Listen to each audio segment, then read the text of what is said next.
Good morning. Welcome to the conference. On behalf of the OOHNA Board of Directors, it gives me great pleasure as your president to welcome everyone to Keeping Workers Well 2020, the 49th Annual OOHNA Conference and our first virtual conference. I'd like to introduce your board, Amy Connell, Secretary, Lena DiCarlo, Stephanie Ireland, and Agnes Lucier-Dow, and your staff, Executive Director Drew Sousa, Francis McCusworth, and Olivia McGeever. This conference is made possible in large part by our generous support of our sponsors. Driver Check, sponsor of the morning speakers, Parklane Systems, TSI, sponsor of the afternoon speakers, and our education champions, Institute for Work and Health Occupational Health Works, PSHSA, Walsh & Associates, WellPoint. Thank you. Instead of completing a lengthy survey after conference, we're using data on the spot, DOTS, technology, sponsored by Parklane Systems, so you can immediately record your views about each session online. We will try DOTS after the opening keynote. Before I welcome our keynote speaker, Dr. Bill Howatt, I'd like to remind everyone that questions will be taken at the end of each session. Please email your questions to administration@oohna.ca. I am delighted to introduce Dr. Bill Howatt, whose presentation, Acclimatizing to the New Normal, is what each of us are trying to do every day. Dr. Howatt is the CEO of Howatt Consulting and the Chief of Research and Workforce Productivity at the Conference Board of Canada, where he leads the board's applied research programs in workplace wellness, mental health, and workforce productivity. Welcome, Dr. Howatt. Thank you. Thank you. So I'm looking forward to having a conversation. Just want to make sure we're all on the same page. What we'll be doing is I'm going to be talking for about 45 minutes, and then we'll do kind of Q&A. And should I assume that you and I will have a conversation to facilitate the Q&A, or do you want me to do that by myself? What works best for you? Sure. That you can. The questions can come to me, yeah. and then we can respond through you. Yeah, okay, perfect. So what we'll do is, if you have questions, fire them in the chat box. We'll get them at the end, and we're going to have enough time to be able to make sure that you can express or share or add your ideas. So welcome, everybody. I'm going to give you a little bit of a puppy warning. I have a brand new puppy. He's an English Bulldog. He's been here for about a week, and he's sleeping right now beside me. So if you hear a little squirmish from time to time, I think we'll be okay, because I think he's down now, actually. So away we go. Overwhelmed by the new normal. Now, it's interesting. One of the things that's fascinating for me is before the pandemic, isn't it interesting if you look back? We were busy before the pandemic. And before the pandemic, many of us were probably, pushing ourselves to levels where we didn't know we had any more in the tank. And then all of a sudden, the pandemic comes and it changes, and it creates much more stress and strain, and especially folks like yourselves that are in the role of caretaking and facilitating opportunities for people to be healthy. One of the things I'm being fascinated with is what's happening. And one of the things what I've been finding is the level of uncertainty for many people, as well as the grind, is being a process. Now, one of the things most of you probably know, before COVID-19, 1 in 5 Canadians had a mental health issue. I'll review some of this stuff briefly. And as we start to unpack this conversation, what I want to do is to give you a couple of tools. This focus today is around mental fitness and ideas that you can do to help you. And one of the things I think sometimes we don't do enough is sometimes take care of ourselves. The best gift that you can give anybody that you're working with, or in your family, or your children, or your supports, is to take care of our own health first. And that helps us how we show up. And if we can show up feeling that we're healthy and charged and energetic, the best we can be, without sounding too Pollyannish, we put ourselves in a good position. However, we often are busy. And sometimes it's easier to take care of other people than it is to take care of ourselves. And this world is really, really busy.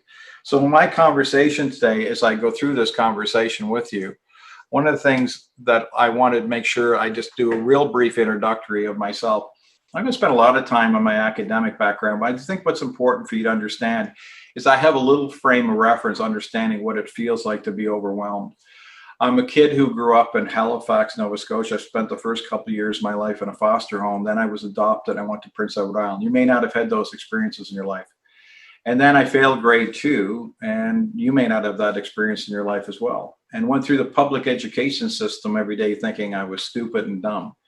Now, what's interesting, why I'm saying this to you is because it's important, is because one of the things that I advocate for folks with mental health challenges is that we all need to have an awareness that there's a difference between mental health and mental illness. And one of the things we often don't pay attention to is the reason I got to where I am is because of my mental health. I didn't know until I got to Acadia University really what was going on. I thought I was just like genetically stupid. But what happened was I was diagnosed with having auditory and visual dyslexia and ADHD, and I had an anxiety disorder because I was failing all the time. I was worried about not getting anywhere. One particular professor took an interest in me in my first 2 weeks at Acadia, and basically asked me how I got to Acadia, and I said by bus, and that wasn't really the right answer. But the reality is that she saw something in me I didn't know about, and she gave me what was called an accommodation. She helped me remove barriers. And what's interesting, how that is important that is, because once we learn how to remove barriers, the reason we're able to learn how to get barriers because the environment provides support. And I developed new micro skills. The concept about resiliency is really important as we go through this to give you a frame of reference. Resiliency is something that you're not born with. It's something we learn. And resiliency, yes, you can have traits and attributes and genetic personality traits around grit, persistence. But resiliency, the ability to bounce back and push through things, that happens through life experience, through your education and your environmental support systems. And what's important for us to be aware of that for us to get through this difficult time, the pandemic, it's going to be really a two-way accountability. And we'll talk a little bit about that, meaning that the environment or social connections will be really important. The people we interact with, because they can give us a positive energy and give us things that can be supportive, as well as the things we say to ourselves and the things we do and how we're actually managing this concept of feeling overwhelmed. So I'm going to speak to you as someone with, because of that one conversation, she helped me get through Acadia, that I ended up getting, my undergraduate degree. I got another undergraduate, got a few masters, a few PhDs now, and a postdoctorate. And what's important for you to be aware of, I don't say that lightly. I say that it's because I actually learned how to learn. And once I learned how to learn and started to be able to get the micro skills to take better care of my health, life doesn't seem so complicated, though it still is challenging for me. It's because I live every day with a mental health challenge. And so I actually understand how important structure is to me and routine and being able to set myself up for success. So when the pandemic came, what was interesting is someone who spends their time. I saw patients for 30 years. I've, done corporate stuff. Did consulting stuff. I was chief researcher at Morley for a while. I was on Wall Street for years. I've taught now. I have all this wild experience, I think, which is pretty cool. But the thing that I found fascinating was I wasn't prepared for this either. And I realized that I needed to actually rethink some of my own micro skills, my own behavior. So knowing enough about psychology is the fourth wave of mental health issues are not even here yet. So what we know is if things are hard now, they potentially could get harder. And why I'm saying this to us is not to create alarm bells, but for us to be aware. Because conversations like that I'm having with you today are educational. And education is not learning. Education is information that gives you the opportunity to increase your awareness, your accountability, take action. Through action and practice is how we create mastery, and that's how we learn. So this conversation, what I want to talk to you about is, what does that new normal look like? Making some conversations a little bit around mental fitness and some around, overwhelmed. Give you a couple concepts, give you a couple tools, and then maybe give you a reflection. Typically, if you can walk away with one or two ideas from a talk like this, that would be helpful. Now, we know from disaster management research, if you start to think, where are we in this disaster? The pandemic is still going on. So we aren't in the reconstruction period yet because we haven't yet moved past it. We have the financial realities and the debt and et cetera, and our government's doing the best they can to keep us stood up. But the economy is still not where we need. We're starting to make some gains in our economy, and what's happened is we have a very robust economy, and we'll get there eventually. But there's going to be some hardship for some people over the next little while. And as we move through this process, it's interesting. You start to look at these trigger events. These trigger events are what relate to going back to school, and we're having another spike, and we're earthquakes that could be after tremors, but we're now very much like the Spanish flu. We're wondering, okay, will this second wave really happen? And hopefully, because of technology and communication, we can actually expand and contract quicker, and we understand the formula, and we understand that 14-day window. We understand why masks work and hand hygiene and just all the things you know much more about than I do. And so if we start thinking about it, we just need to know we're not out of this thing yet, and there's going to be more on this. And with this comes different types of risk factors. Now, the one that I really want to point out that we can talk about in this conversation is really around mental health. Though there's lots of things that are happening, mental health and addictions, I see those two things interactive, and I also see suicide. We don't talk enough about suicide, in my point of view, is because suicide is when people have the absence of hope, they have nothing. And often when people get caught in a part of the brain and they feel trapped, that's when these kind of ideations can move forward. So we're starting to realize that depending on where you're at, some of us are going to be doing really, really okay. And some of us are bouncing back and forth. Some of us might be experiencing some burnout. Some of us might be experiencing some compassion fatigue. Some of us might be experiencing even post-traumatic stress. It may not even be work-related, because we need to be aware that domestic violence has increased as well in our country. So all these things that have been social factors have been creating more challenges. One of the things we want to make sure that people know is that before COVID, we knew that 1 in 5 Canadians had a concern. But during COVID, we know there's different research that came out from Angus Reid, for the Mental Health Commission, and from us at the Conference Board. And stats like 4 times more likely to report, 41% increase in anxiety, and 84% of the population having an increased level of concern across 15 different factors. So we know mental health is amped up a bit. And what I want to do is, I'd like you to think about physical health for a moment. I could ask everybody on this call quickly what the algorithm of physical health is. And most of you will know it's exercise, diet, rest, lifestyle choices. And you all know enough that if you do those things with intention, you can mitigate your risk for chronic disease. Now, I can exercise, diet, rest, not drink, and still have a heart attack, yes. But increase my probability of not having a heart attack or cancer or obesity issues or type 2 diabetes if I take care of my health at some degree level with intention. Mental health is the same thing. It's not something you catch like the flu. Now, you can catch emotions from other people who complain and capitulate or who are caprice, and that emotions can spread like the common flu. And that's why it's important for us to be careful about the words we say to other people, because we can have a negative impact to other people. And that may not be our intention. We might be upset about something, but it's helpful if we're mindful about how our words can influence other people, not assuming that everybody can actually receive the messages we're saying. Because we're thinking about mental health, which is important, is that on the right, you'll see flourishing, reacting, and languishing. This is Key's model. And this is basically every human being has mental health that they will want to, and I use the word will want to, and I say that with my hope they would, but I know it's dependent on people's value system. So people need to actually value their mental health. They actually have to value their happiness. If you want to be healthy and happy, you need to do things with intention. Like, you don't get on a Stairmaster and do the damn thing. You see over my shoulder, I have a Stairmaster. Now, if I got on that once a year and was shredded, I mean, that would be awesome, but that's just not how it works. You got to get on the damn thing all the time. So the same thing with mental health. Mental health is what we do with intention. The more we do mental health with intention and aware that our environment can support our mental health and we can play a big role, we can increase our probability of feeling like we're flourishing. Now, the algorithm for mental health, some people may not know. Yes, physical health is a part of it. Mental fitness is, which I'll introduce some of the ideas. social connections are important. And that those three factors represent 40% of all the reason why people will have pro and cons in regards to their mental health. Now, I'm not talking about mental illness. I'm talking about mental health. You see, and that's these two terms, you know, probably better than most, are used interchangeably. They don't mean the same things.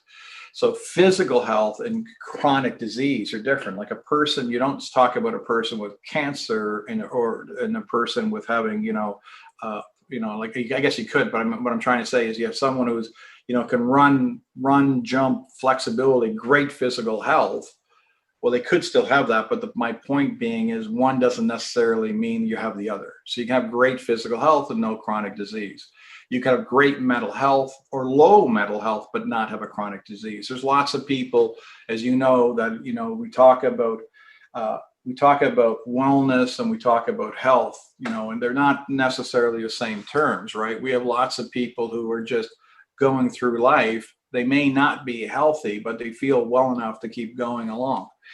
Genetics represents 50% and your environment represents 10%. And what the purpose of this is to give a frame of reference, because I don't like hallucinating. We all understand what the levers are we can pull to proactively impact your mental health.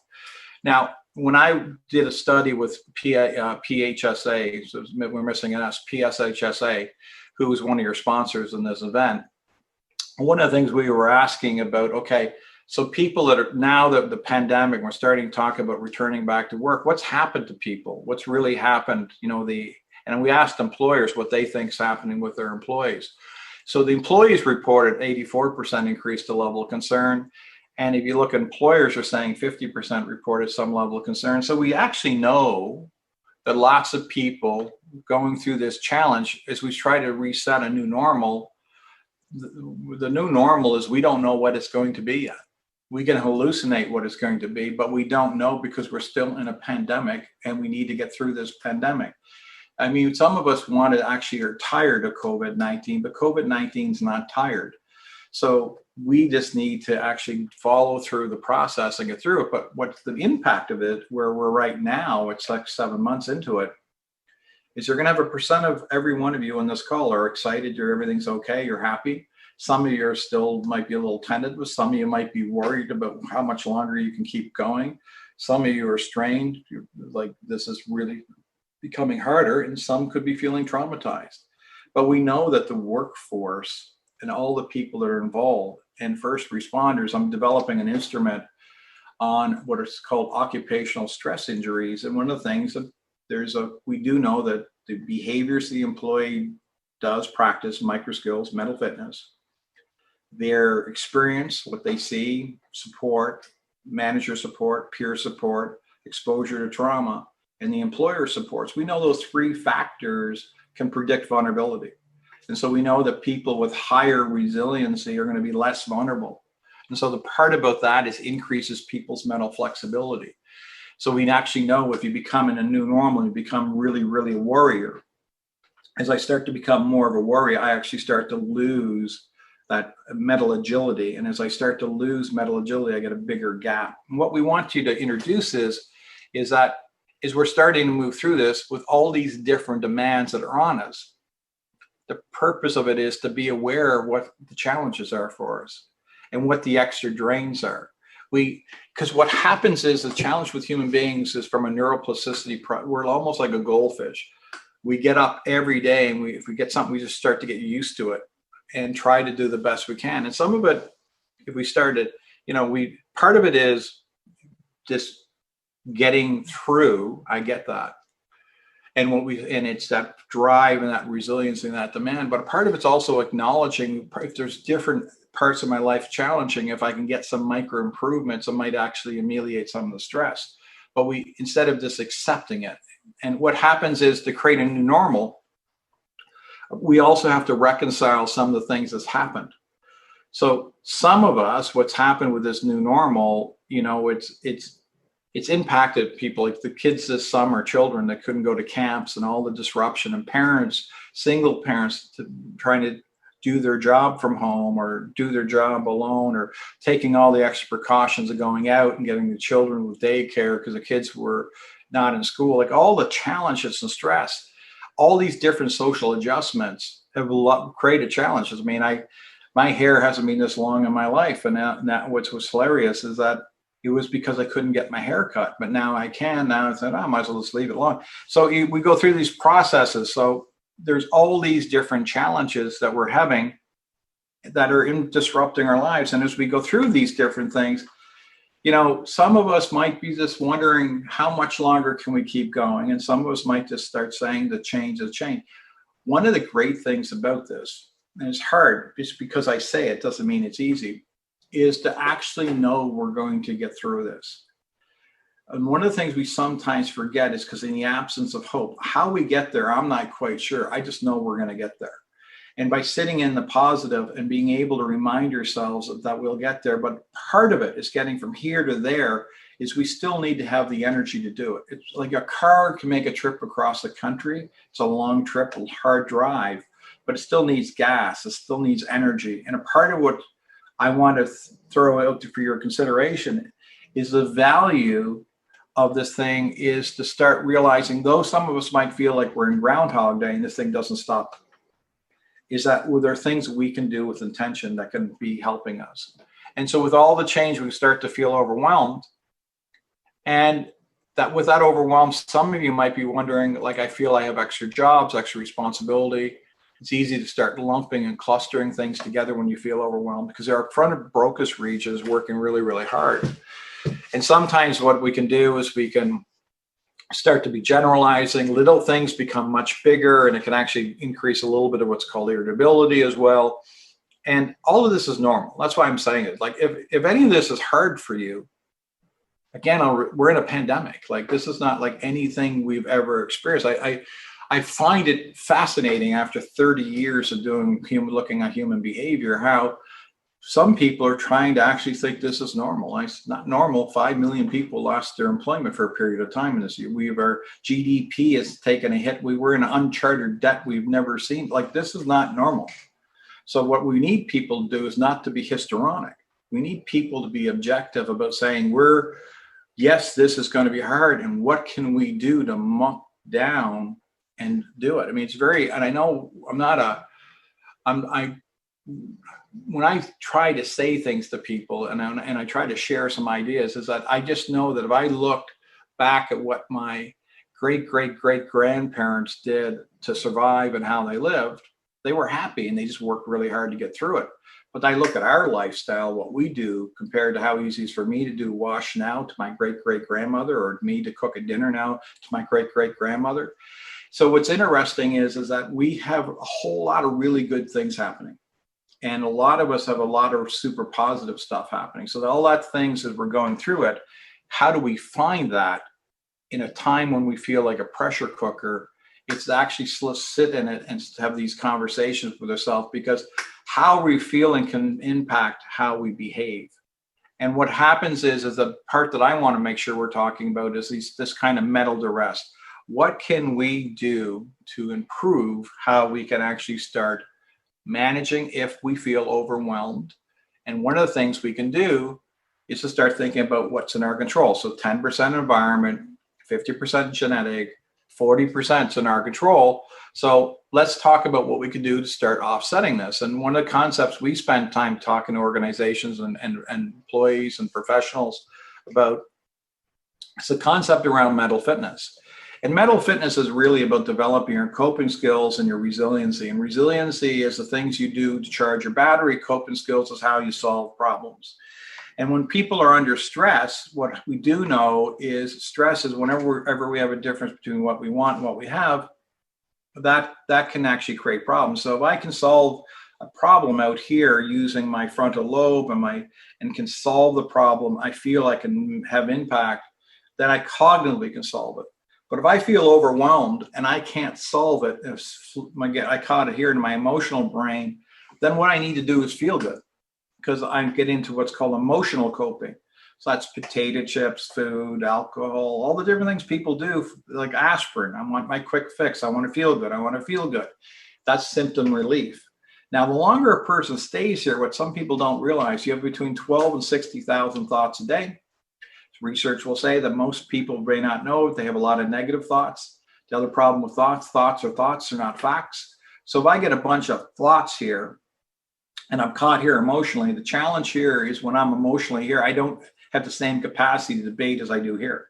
So if I say, you know, I'll always be alone, here I might believe it, but when I get up here, I go, well, that's not necessarily true. I have no facts about that. So when I get caught in that emotional brain, that can be actually hard. And what the challenge is as human beings, is when our battery starts to feel like it's getting drained, what happens is we have less resources. So if you were trying to drive down the highway on a very cold night with a cell phone with no bars, you might feel a little bit nervous in case the car broke. Well, what many of us may not realize, because we're not mindful or aware or haven't thought about what can we do for our own mental fitness that can charge our battery, that gives us more resources to be drawn down on. And there are things that we can do. So the higher our charge, the easier things are. Because what will happen is under pressure, we will actually jump into one of these type of coping skills. We'll jump into pro-social coping skills, at-risk coping skills, or help-seeking.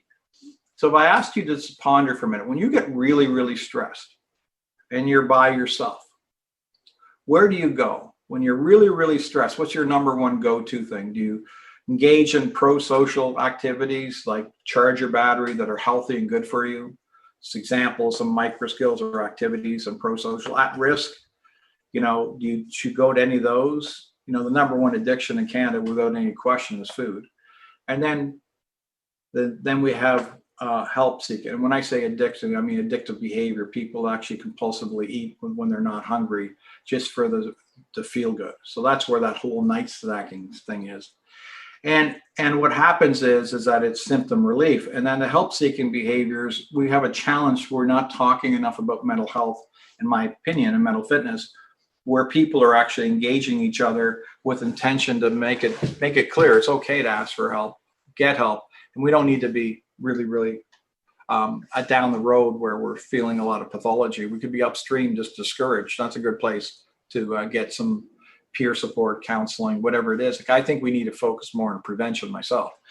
So how we cope has an impact. So one of the things, a mental fitness plan does not have to be complicated. I'm going to share my plan with you briefly. There's 4 parts to a mental fitness plan.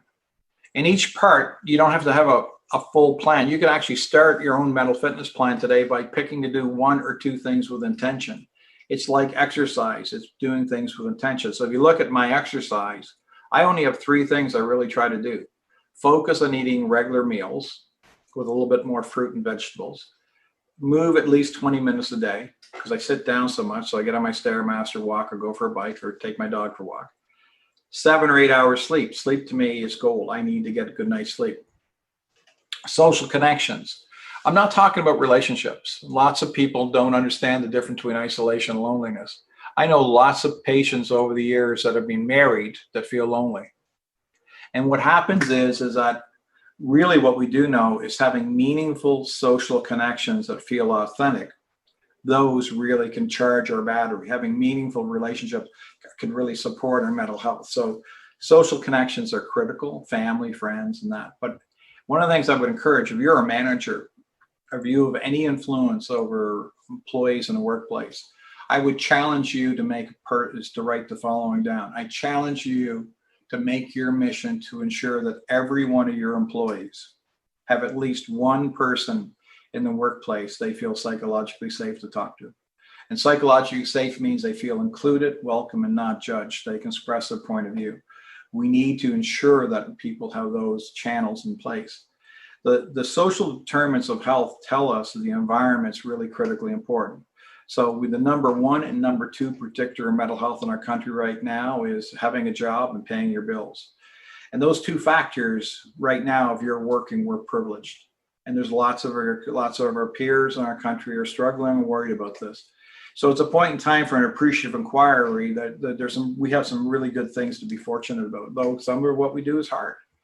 You know, but it's good to have something. I mean, I was laughing the other day. I said, God, I wonder what it'd be like just to stand in another Air Canada lineup for 2 hours. That'd be kind of like a good time. Like, then I get to chat to people. I'll probably wear off pretty quick. But my point being is there's things that we miss around people interaction. Psychological safety is really, really important about, again, that's why I said that point about feeling welcomed. And those three things that I just said so far, you can just pick, like the thing that people sometimes may not be aware of is that if our environment, if we don't feel safe, like Maslow's food, shelter, those kind, it really gets hard to take care of these other things with intention because we're in survival mode. So that we need to have that part taken care of so that we can focus on social connections, physical and mental health. For me, I practice gratitude, being someone who worries a lot about everything. And so I want to remind myself daily throughout the day, all the good things I have, because it's easy for those to think about the things you don't have.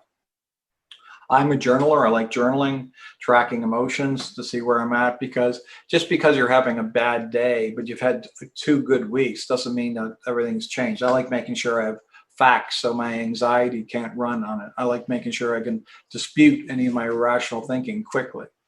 And meditate. I'm not a person that meditates like 2 hours a day. I'm a 2-minute meditator. I know that sounds silly, but I read an article years ago about the 2-minute meditation, and then I thought about it. And so it's a 3-minute meditation I do. And I wrote an article in the Globe about it too, on a 3-minute meditation. If it's fine for me, intentionally stopping and taking 3 minutes. It was hilarious. The first 30 seconds, I used to be bored. That was how fast my mind was jumping around. But once I find that now is a point in time where I stop and I can just appreciate what I have, and it slows things down. And it doesn't take a lot to get perspective. We just have to get off the treadmill. And it's easy to be on the treadmill, but getting off the treadmill and stopping and being in the moment can be really powerful. When needed, I'm a big one on what's called foundational coping skills. 2 + 2 = 4. Once you learn these skills, you have them forever. Sadly, lots of us haven't learned EQ. We haven't learned how to deal with irrational thinking. We haven't learned how to deal with spyware. What spyware is, so you have a context what that is. If you think about a guy and a girl in a bar, my dad's a bartender for 50 years, so sorry about the bar metaphor. And they're looking at each other and they're both single. Well, why doesn't one get up and talk to the other? And if they both sit there and looking at each other, and if they both liked each other, they think, just from looks or whatever, and they said, when they both don't get up, why don't they get up? Well, the reality is 2 + 2 = 4. The reality is they see the person go, oh, look at me, look at them, no way, better sit here, safer to sit in my own stuff and be rejected than get up and go make it official. So what happens is our own limited thinking can run unconsciously, and it can create filters on how we experience the world. Very much like Roger Bannister, 4-Minute Mile. We'll start building our world smaller and not believe that it could be different. So we create internal rules. So I created a program at the University of New Brunswick called Pathway to Coping. It's all on developmental coping skills. And I know these things take time. How long does it take to learn a new habit? People ask me all the time, because if you want to learn how to take care of negative thinking, it's not 21 days. See, your basal ganglia, when you wake up, 40 to 60% of all your habits way, way back in your brain, or that's where your central control of all your routines are. And a lot of this happens unconsciously, like what foot you put on your shoe first, how you put your pants, because our brain wants to be somewhat lazy, so it packages habits. And they can be good habits and bad habits. Well, to start to learn micro skills to get to a part where you're unconsciously competent, and you do this as a part of your routine, without thinking about it, just kind of simulates into your day. That can take some time. So mental health development, just like physical health can take up to 3 to 6 months before you start to get some really, really good benefit. You can start to feel better before, but you start to really notice a benefit 3 to 6 months. Mental fitness is the same way. You can start to get some real benefit quickly, but they really start to notice it sitting in and really hitting you around 3 to 6 months. And so if you're a person that's anxious, or you worry about emotional intelligence, taking courses in coping skills can give you some time to sit in some different ideas and practice.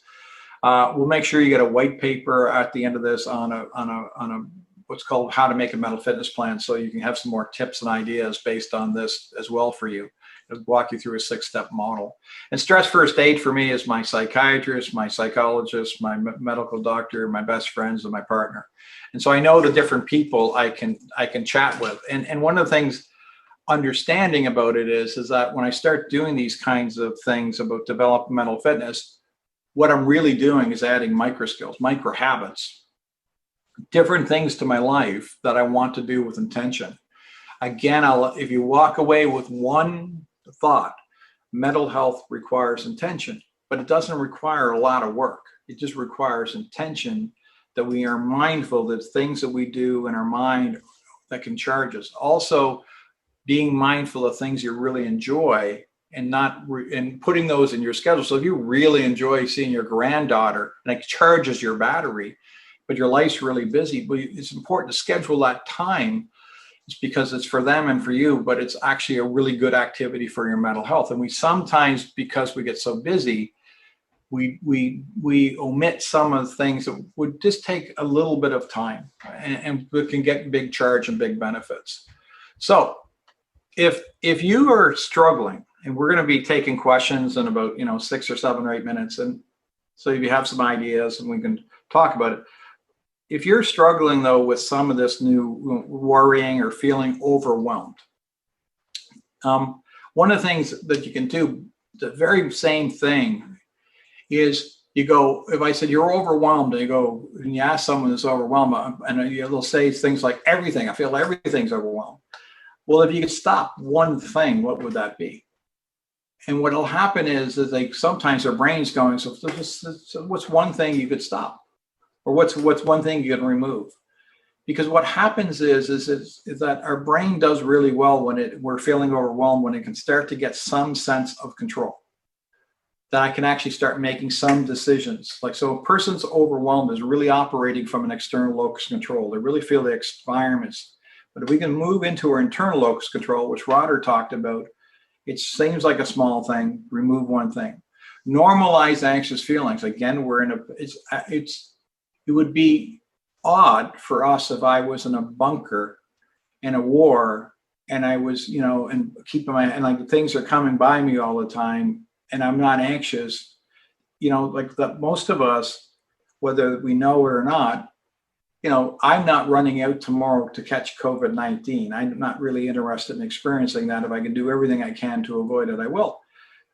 But also normalizing that may not even be worried about catching the disease. It might be catching, keeping my partnership because my partner's stressed out, or doesn't matter what it is, because it's personal for a person. If they feel anxious, it's okay, because we're in a time, and the more we can normalize that. But just because we're anxious now, once we become aware of it, we own our own mental health. What can we do to ameliorate our anxiety? So a great thing for someone that's anxious is to work on their old brain to help their fight or flight. And that's why, for example, in the military, we teach them, if they're in the hole getting shot at and they start to they sit down and do diaphragmatic breathing so they can actually get their anxiety in control so they can stay alive in a war.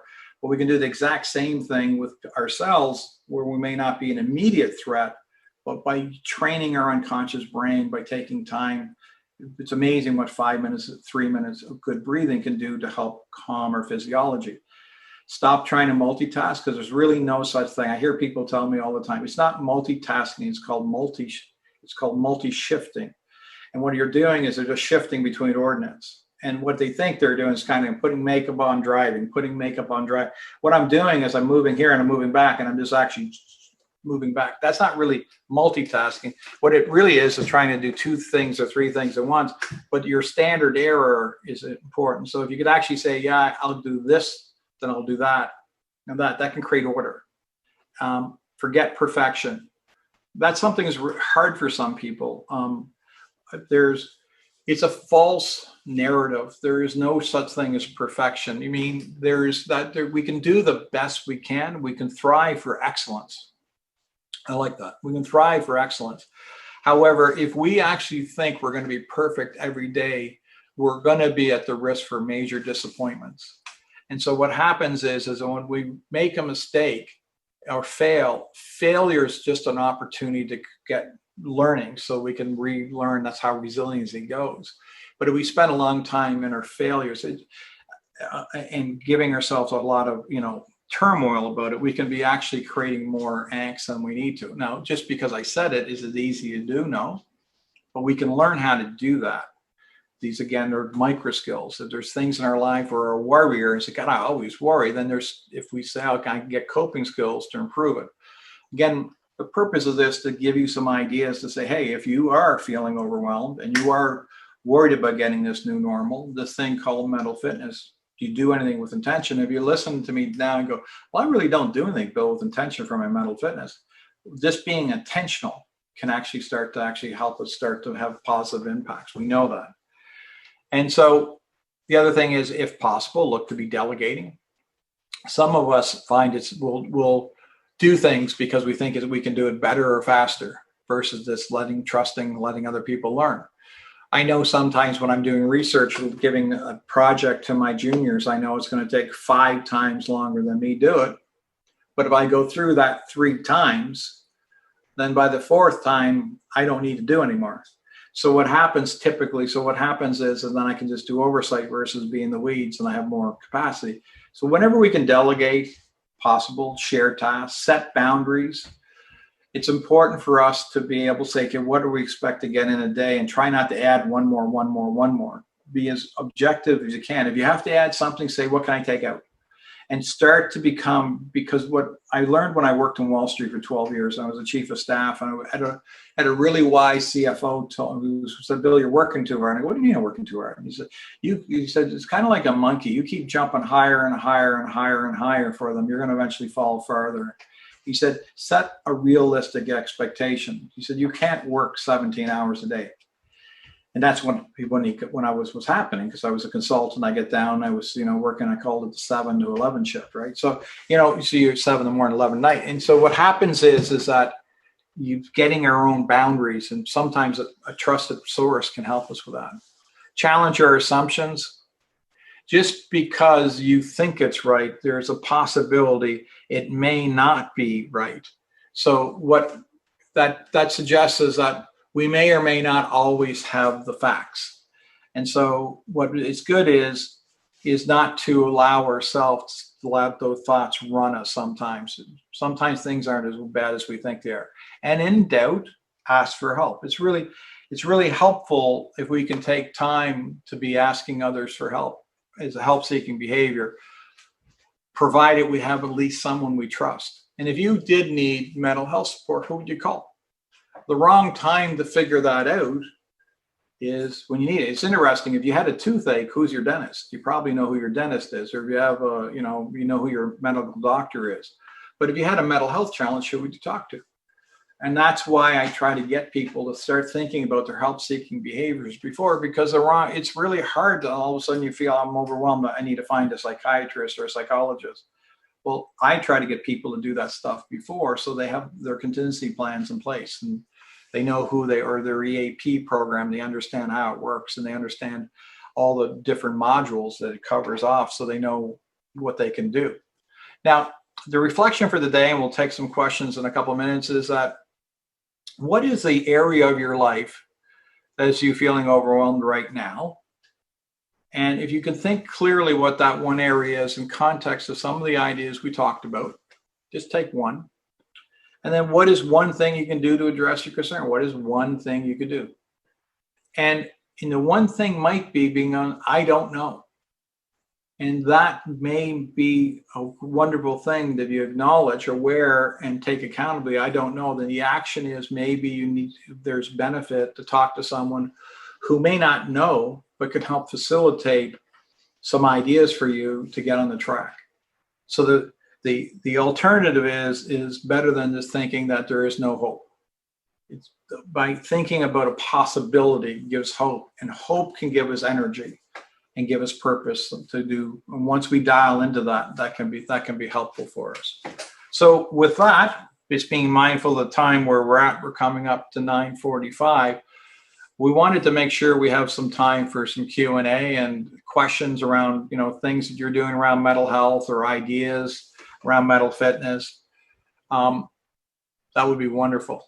So we're going to have, I guess you're going to help me, aren't you, with a Q&A?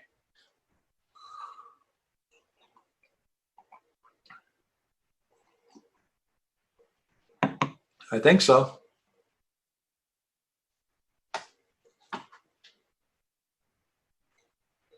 So in the chat room, questions? Anything coming through?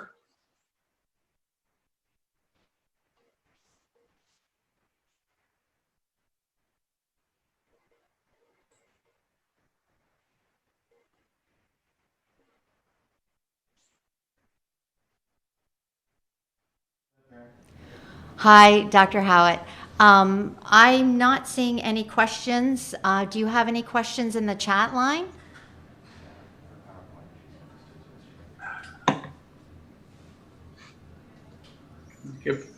Give people a second. Do you have any questions?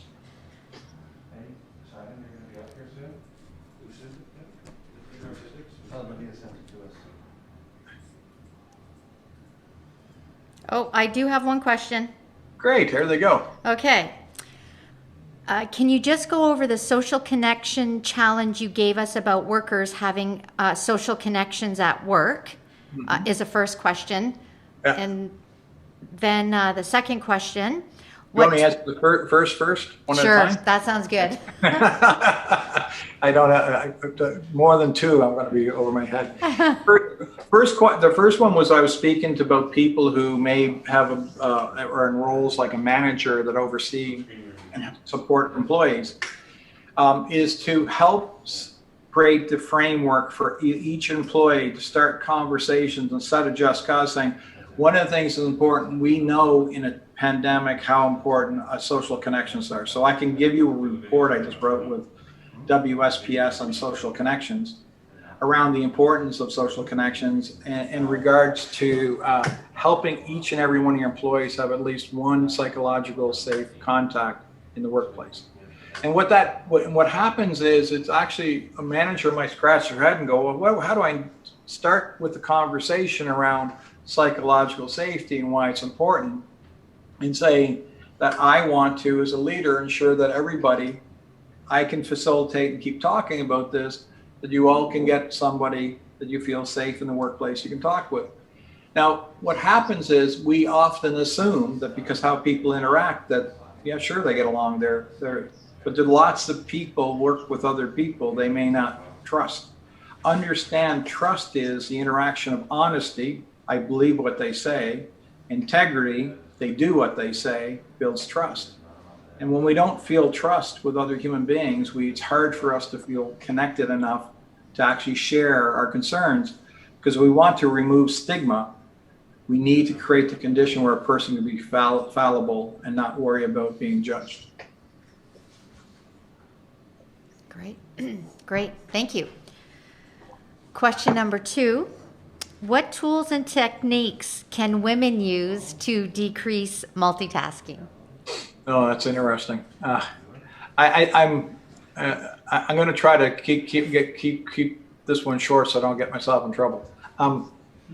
My belief system is around it is to do the best you can to be mindful of the extra strain we're putting on our mind when we're trying to do 3 things or 2 things at once.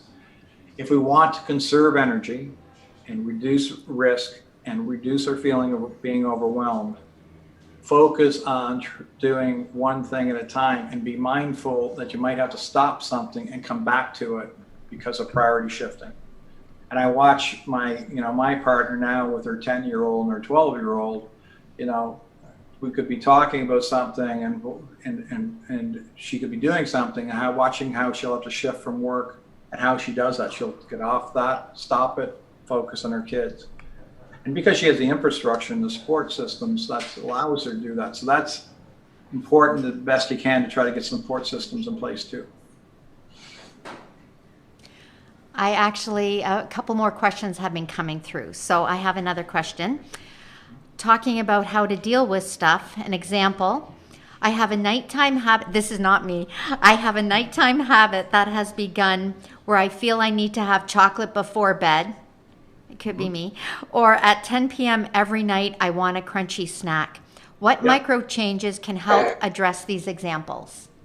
Now, here's one. Make the decision you want to stop, and then be mindful it's going to suck for about 3 weeks. Meaning that we sometimes tell people, we try to be Pollyannish, if you stop a behavior and then you start eating water or broccoli or something, it's not going to meet the same need for a while until that trigger and craving goes away. So expect that it's going to be a little bit uncomfortable, and expect it'll be a little bit hard, but replace a behavior with a positive behavior. However, make the decision clear because it's value-based. I want to do this for my health. If I want to do this for my health, then I go through it. I find that we sometimes aren't being pragmatic enough, and if we know it's going to be hard for a couple of weeks, the triggers of frequency and duration will go like this. So within about 2 weeks, it won't suck as much. All right. I think we have time for another question. What if people get EAP? What community resources do you recommend who don't have EAP? There's a brand new, the federal government has Wellness Together Canada as a free online tool for all the Canadians that's being supported by Homewood. And it's being funded by the federal government. So it gives access to every Canadian that may not have those. It's kind of meant to be a fallback service. So that portal, you just Google Wellness Together Canada, or just federal government wellness portal. Brand new, it's there now. The other one is the Canadian Mental Health Association. Their chapters have lots of wonderful resources in people's communities that a lot of people may or may not know about. Those are just a couple options. And then if you don't have EAP, check to make sure that your plan sponsor, your benefits plan, see if it has any paramedical as well. Great. Yeah. I have another question. They're coming in again. How do you address an employee who says, I have nothing worth journaling? Well, I think what the point is we start with half empty, half full, right? So the reality is, without sounding like Buddha, what was the value of being able to breathe today? So, I've heard those questions asked people. So that to me would be worth journaling. I mean, in other words, we sometimes we think that there's some big things have to happen where the fact is we had our job, we have our health, we have our safety. There's all kinds of things from appreciative acquire the good. We need to stop taking little things for granted. And I'm hoping this pandemic might start teaching some of us that we have lots to be blessed for. That's true. The last question, great strategies and insight, but how do you actually get out of the weeds to actually get better? It's interesting. We have a white paper. I'll make sure you get it. You need to start with your self-awareness. So simply the first thing we'll ask you to do is just do a simple self-awareness assessment of where you're at in regards to your pro-social, at-risk, and help-seeking, just to give you a kind of frame of reference. What is a benefit for you? Because unless you see a benefit and a value, you're not going to want to do it. And the point being is that we always will have things that are happening in our lives. The challenge I ask people to do is making our own mental health a priority. And if we don't value ourselves as one of our top 3 things we value, it's difficult to achieve, in my opinion, the health potential we can. It is 9:53. This will be the last question. Sure. How long does it typically take to create a habit? To me, what happens is there's habits that are consciously I'm doing them with effort, and ones that are unconscious I add to my routine. So like I don't think about exercise anymore. I just do it. I don't think about certain things. I just do the thing. I don't think about cleaning or like we all have our habits or routine.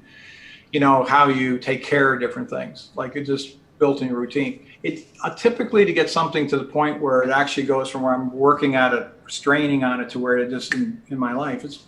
you're going to be looking at least 3 to 6 months. There's no shortcut to this one. I wish I could give you the B12 shot to happiness, but there isn't one.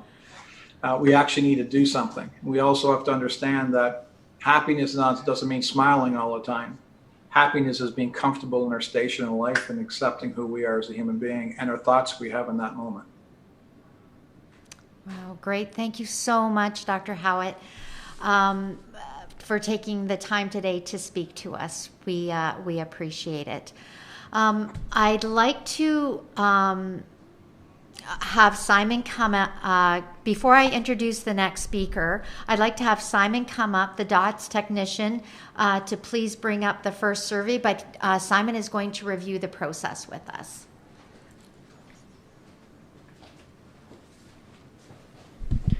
Hey, good morning, everyone. My name's Simon. I'm from Data on the Spot, and after each session today, we'll just be doing some evaluation survey questions. So I'm going to share my screen with you guys to show you exactly how this process is going to take place. So shortly after the session, you will be receiving an email from Ontario Occupational Health Nurses Association. So just open that email. Within that email, you'll see a link. That's the link to the survey question. You would just click it, and it will bring you here. And as the day goes on, this list is going to get longer. I'm going to leave all the voting open until the end of the day. So all you would do is join the session that you just watched by clicking here, and then you would vote.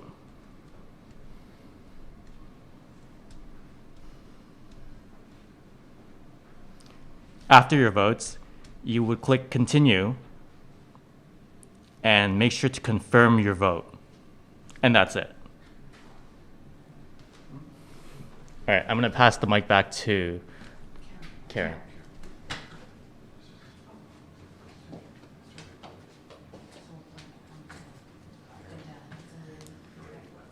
All right. I can introduce you now. Okay, before I welcome, whoops, hold on. Okay, our next speaker, Drew Sousa, served multiple terms on the OOHNA Board of Directors and is now OOHNA's Executive Director. Drew has been an occupational health nurse for over 25 years and has a special interest in mental health. She had the honor of representing OOHNA on our technical committee, which created the CSA Standards Workplace Disability Management System, ZED 1001.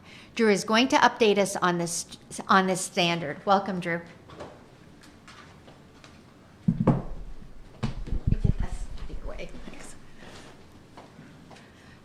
Hi, everybody. Thank you very much for joining us on OOHNA's first virtual conference. We're really excited. We have a record attendance, and we're very pleased at everybody's response to date. You will excuse us if we have some technical challenges, which I don't think we've had to date, but moving forward, I just want to say welcome. So I'm here to talk to you about our work disability management system, the ZED 1011-20. So to go over a couple of details, the technical committee was actually made up of a number of different individuals. We're looking at individuals who chaired it. That would be Emil Tampa, and the vice chairs were Dr. Amin Yazidani and Dr. David Brown. And then we had the project managers, which would include the folks specifically from the CSA. We had 25 voting members, and I was very happy to represent OOHNA as one of the voting members. What happened here was that was an extensive effort to balance the representation from a variety of stakeholders. We had employer representatives, we had labor and union representatives, health and safety professionals, experts on work disability management. So at the end of the day, you can be assured that the individuals who sat on this technical committee represented individuals from across the board, both from a labor perspective, from a health perspective, and from a management perspective. And we had a lot of interesting conversations trying to ensure that the standard would meet everybody's needs moving forward.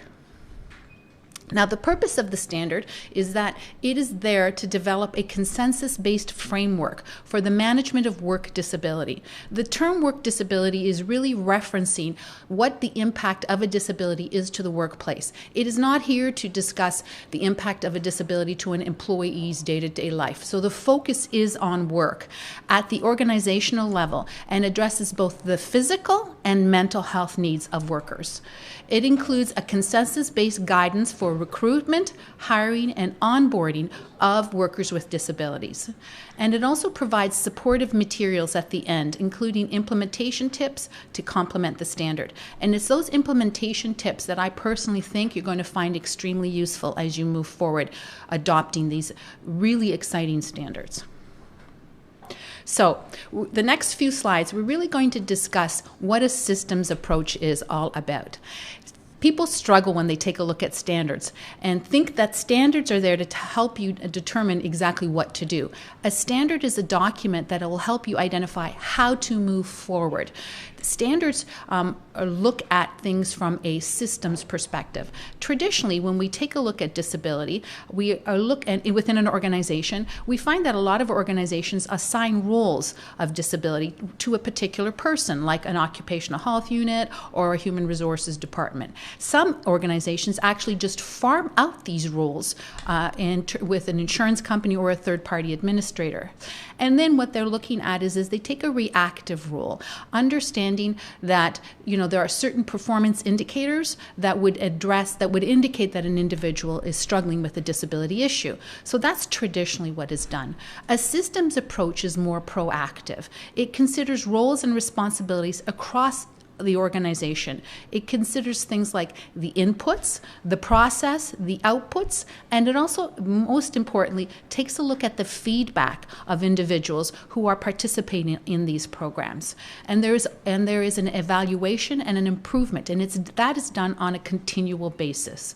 So if you look at it, you're talking about input, process, output, and then feedback. That is a systems approach.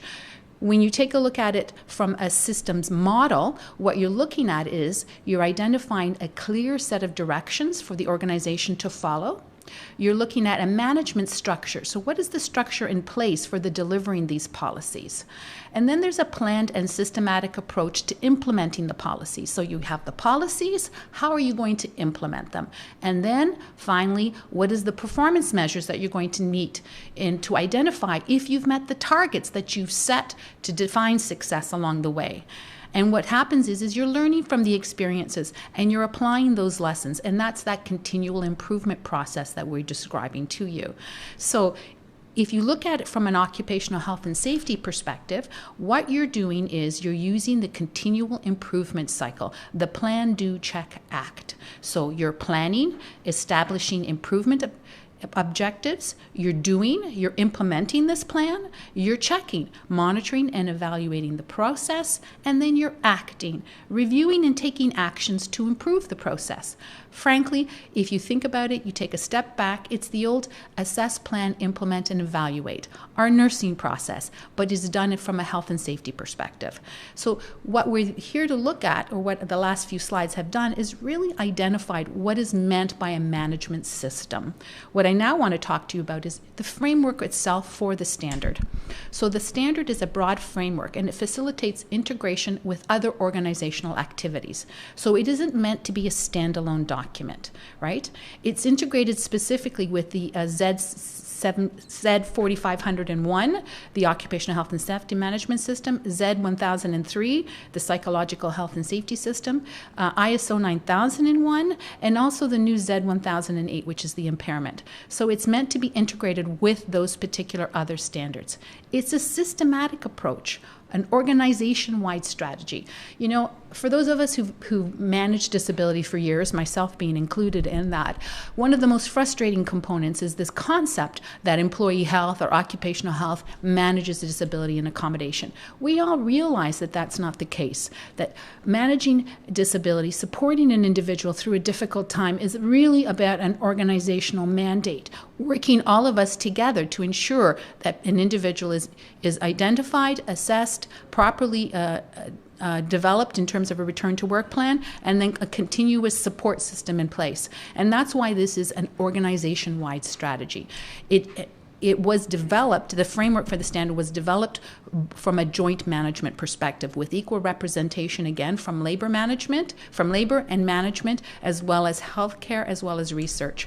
It is meant to identify work disability issues, right? So again, the focus is on the impact of disability to the workplace, and it integrates other activities and responsibilities. It is identified, it uses a common language and a technology so that we're all speaking the same language and identifying where the needs and requirements are in order to be successful. In terms of work disability prevention, the health of the worker should be addressed proactively. That's a foundation piece of this standard. What we're looking at is what can be done to assist and support this individual who's identified that there might be a medical issue which impacts their ability to perform their job, right? And the idea is trying to identify it before it affects that individual's performance within the workplace. Identifying proactive prevention measures versus reactive responses. So, for example, let's take a look at what's going on from a COVID perspective. Our previous speaker, Dr. Howatt, had clearly indicated that there has been a significant impact to individuals' mental health as a result of COVID. Knowing this, knowing that we have some individuals who may be higher risk or who may be more susceptible because of some long-term standing issues that they deal with on an ongoing basis, what organizational plans and programs can be put in place to support those individuals? That's an example of a proactive approach for work disability, right? It includes accommodating workers in order to prevent unnecessary absences, and it identifies early and safe return to work. Prevention is a basis of continuum. So work disability prevention from a primary perspective looks at promoting workers by reducing adverse workplace exposures that may compromise health. Again, let's think about that from a COVID perspective. What can be done to promote workers' health and reducing the workplace exposure issues specific to your organization, right? So you're identifying the primary or preventative measures that can be taken into place. From a secondary prevention perspective, you're looking at ensuring that there's optimal treatment, recovery, and in case of an absence, of return to work. So again, let's look at that from a COVID perspective. What are the programs in place that help support individuals who may have a chronic medical issues that they need to address in order to be able to stay at work, right? And then from a tertiary perspective, you're looking at minimizing the impact of health conditions on functioning, on working, and to maximize work engagement, and work productivities. So when they're looking at prevention, you're looking at it from this continuum, right? The work disability management may also be framed as a continuum in terms of managing worker health over in a person's employment life cycle. So again, if you're looking to manage work disability, how do you hire the right person, right? How do you successfully manage a change in someone's job? What are the issues that you need to identify through this process? So we're looking at it not just from a primary, secondary, and tertiary perspective, but the actual program is looking at it from an employment life cycle perspective. If you look at the actual standard itself, you're looking at it in terms of a variety of different core sections. So, of course, you have the introduction, the scope, the publications, the definitions and abbreviations, and we're looking at it identifying how do you set up a work disability management system? How do you plan? What do you do when you implement? How do you evaluate? So that's the what. The how is found in the informative annexes. And honestly, I would strongly recommend that you take as much time with the how as you do with the what. So again, the what is the contents, the how is the informative annexes. And I take a lot of pride in a lot of those informative annexes, and I would ask you to pay specific attention to the role of the experts. We had a lot of robust conversation, I'm going to say, about what various roles we can all play in supporting work disability management. So take a look at the role of the experts. Pay particular attention to the management of the confidential information, right? How do you manage confidential information, and what level of information is available to you dependent upon the role and the resources that each organization has. And then there's a variety of implementation tips that I think you really need to pay particular focus in on. So again, not just the how, but also take a look at the what. They go in synergy and they work very closely together. So the topics that are specifically covered within the system, so let's look at it from section 4. They talk about management, commitment, and leadership. They talk about identifying responsibilities, accountabilities, and authority. The policies, the procedures that need to be in place. So what they're talking to you about in section 4 is what is actually meant by a work disability management system. What needs to be included. Then, if you go to section 5, they talk to you about how do you do the plan, and it talks about reviewing policies, identifying gaps, setting objectives and targets. Some of these things can be done not just for work disability management systems, but for any program that's in place. Then when you look at implementation, it talks about, identifying resources that are available, taking a look at preventative and proactive measures. It identifies the fact that accommodation is a big piece of it.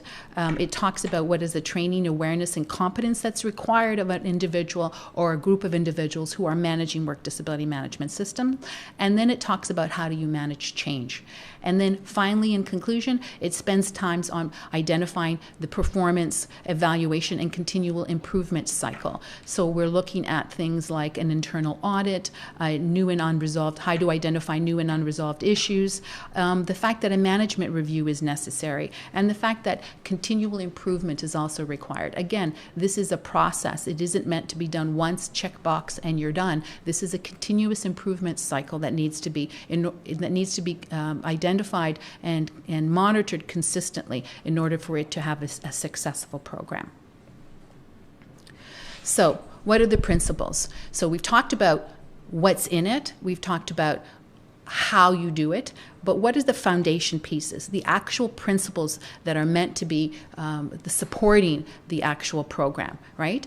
Well, again, it's evidence informed. So this wasn't about a bunch of individuals, chatting and thinking about, hey, what do we think happens, or what do we think should be involved? It was actually based on research. It was based on data-driven, and it's strategic in nature. Again, it talks about managing this not from a gut instinct, but rather from a strategic perspective where from an organizational identifies where you need to do from an organizational level. It focuses in on inclusion and accessibility. So it promotes engagement and belonging. It's worker-centric, right? So yes, it is absolutely focused in on the individual, the employee, the worker, and it's done on a case-by-case basis, recognizing that this is a framework, but there needs to be some latitude given dependent upon the circumstances. It promotes accommodation, early return to work, and it does consider the essential duties of the worker's role. It's a joint responsibility. It identifies that there is a joint responsibility between the organization and the worker representative, and it also assesses or ensures that there's an appreciation that legal compliance is required. Remember, the standard is voluntary, and it's intended to serve as a guidance that identifies the minimum requirements. So remember, this is not legislation. What this is doing is setting us up to say, here's what best practices looks like. So if you're out there and you're trying to identify and assess what needs to be done, this will give you something to base your program on, something to go to management and say, here's what we need to do in order to be successful, and here's the standard that has been accepted as best practices. The system itself is applicable to organizations of any size, both private and public, both profit and not-for-profit. It considers not just the physical needs of the employee, but also the mental health needs of the employees. Again, the standard provides the what, and the implementation guide provides the how. And the implementation tips are included in the annex. if you have any questions specific to the standard, I've provided you the name of the contact manager, Lena Lopez, and she'd be happy to answer any questions you might have. But I really strongly recommend that you take the opportunity to download the standard, to read it, to understand it. It highlights what we as occupational health nurses should be doing when we focus in on work disability. And it gives us a framework to work within so that we can go to our employer and say, here's what needs to be done and here's why, and from a reputable source. So we can be seen as members of the management team that help make business decisions that focus and guide in on work disability. So that's the end of my presentation at this point in time, and I'm looking to Karen to see if we have any questions that may come up, and no, it doesn't look like it. And I think that I'm also short on time, so no, we're not short on time, we're good?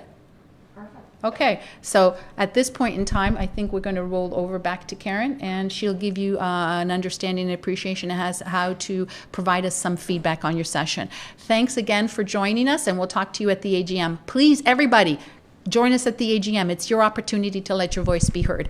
Take care.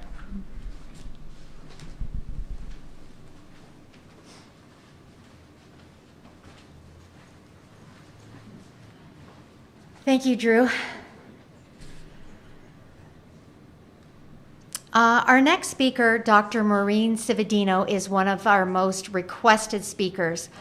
Dr. Cividino provides IPAC physician support to Public Health Ontario and is a member of the PIDAC Infection Prevention and Control Committee. She holds a diploma in occupational health and safety and maintains certification with the Canadian Board of Occupational Medicine and certification in infection prevention, control, and epidemiology. Her presentation today, Biological Exposures at Home and at Work, is another very timely topic. Welcome, Dr. Cividino. Thank you very much. So I really appreciate the opportunity to speak with everybody today and to actually talk to you about something not COVID, which is really a pleasure in these past several months. I have no conflict of interest or financial conflict to disclose, and my opinion doesn't necessarily reflect the opinion of Public Health Ontario. So in terms of objectives, hoping by the end of the presentation, you'll be able to name some of the biological risks in both work and home environments, describe ways to prevent or mitigate those exposures, recognize some of the potential biological reproductive hazards, as well as describing an effective approach for post-exposure management. So I'm going to ask you to fasten your seatbelt. We are going back to the future, to pre-COVID times and a simpler world. So today is actually September 25th, 2019.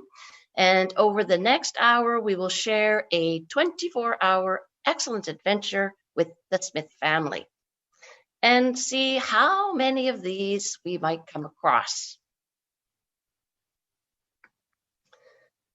John and Jane live in a medium-sized town with a cozy little home in a rural southern Ontario community.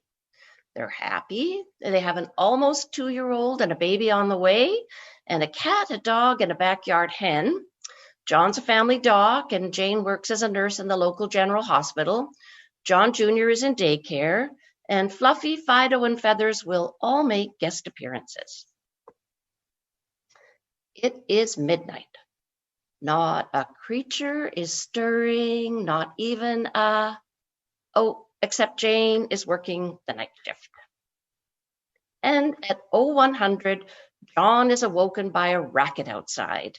And I'm looking forward to, in the next few months, there'll be a little bit less of that, but living on a ravine, we have many of these critters who keep us awake at night. So it's important to know that raccoons actually carry something that can be quite dangerous called raccoon roundworm. So it's important to stay away from their feces. So Balascaris procyonis, it's an intestinal roundworm. It can cause severe human neurologic disease if it's ingested. There have been 15 cases reported worldwide, including one in a 7-year-old child, a Canadian boy with autism. And it's larvae that migrate through the brain, the eyes, and the viscera. So just a little bit of an advance warning, this is also a slightly a horror type of presentation. So adult raccoons infected shed millions of eggs daily, which are resistant to disinfection and can live in the environment for years. 50% of Ontario raccoons are infected, and even more than that, over 80% in Germany. And note that there are approximately 100 raccoons per square kilometer in Toronto, although I think the density is much higher in Dundas, where I live. The eggs take about 2 weeks to mature into infective larvae, which can remain viable for years and can withstand harsh weather and decontamination. After ingestion, the larvae migrate through the host body tissues, the brain in particular, but also the eyes and the viscera. Now, this is an example. We'll say this is John's house, and raccoons in their own way are quite tidy. They have their own latrines. They just happen to be often on our property and maybe on our house, such as up by John's chimney on the left up-hand corner. And then in the middle is in the crook of an oak tree about 15 feet high. For years on the top right-hand corner on John's roof was an unsuspected latrine. And then on the left-hand lower corner, you can see down in the leaves, and the middle at the bottom, because of the raccoon's very varied diet, then a number of seeds will actually sprout, as they have done so in this tree trunk. And then on the right-hand side at the bottom, just to show how well hidden they can be, in that these are raccoon feces that are just in amongst the leaves. O200. John Jr. wakes up crying.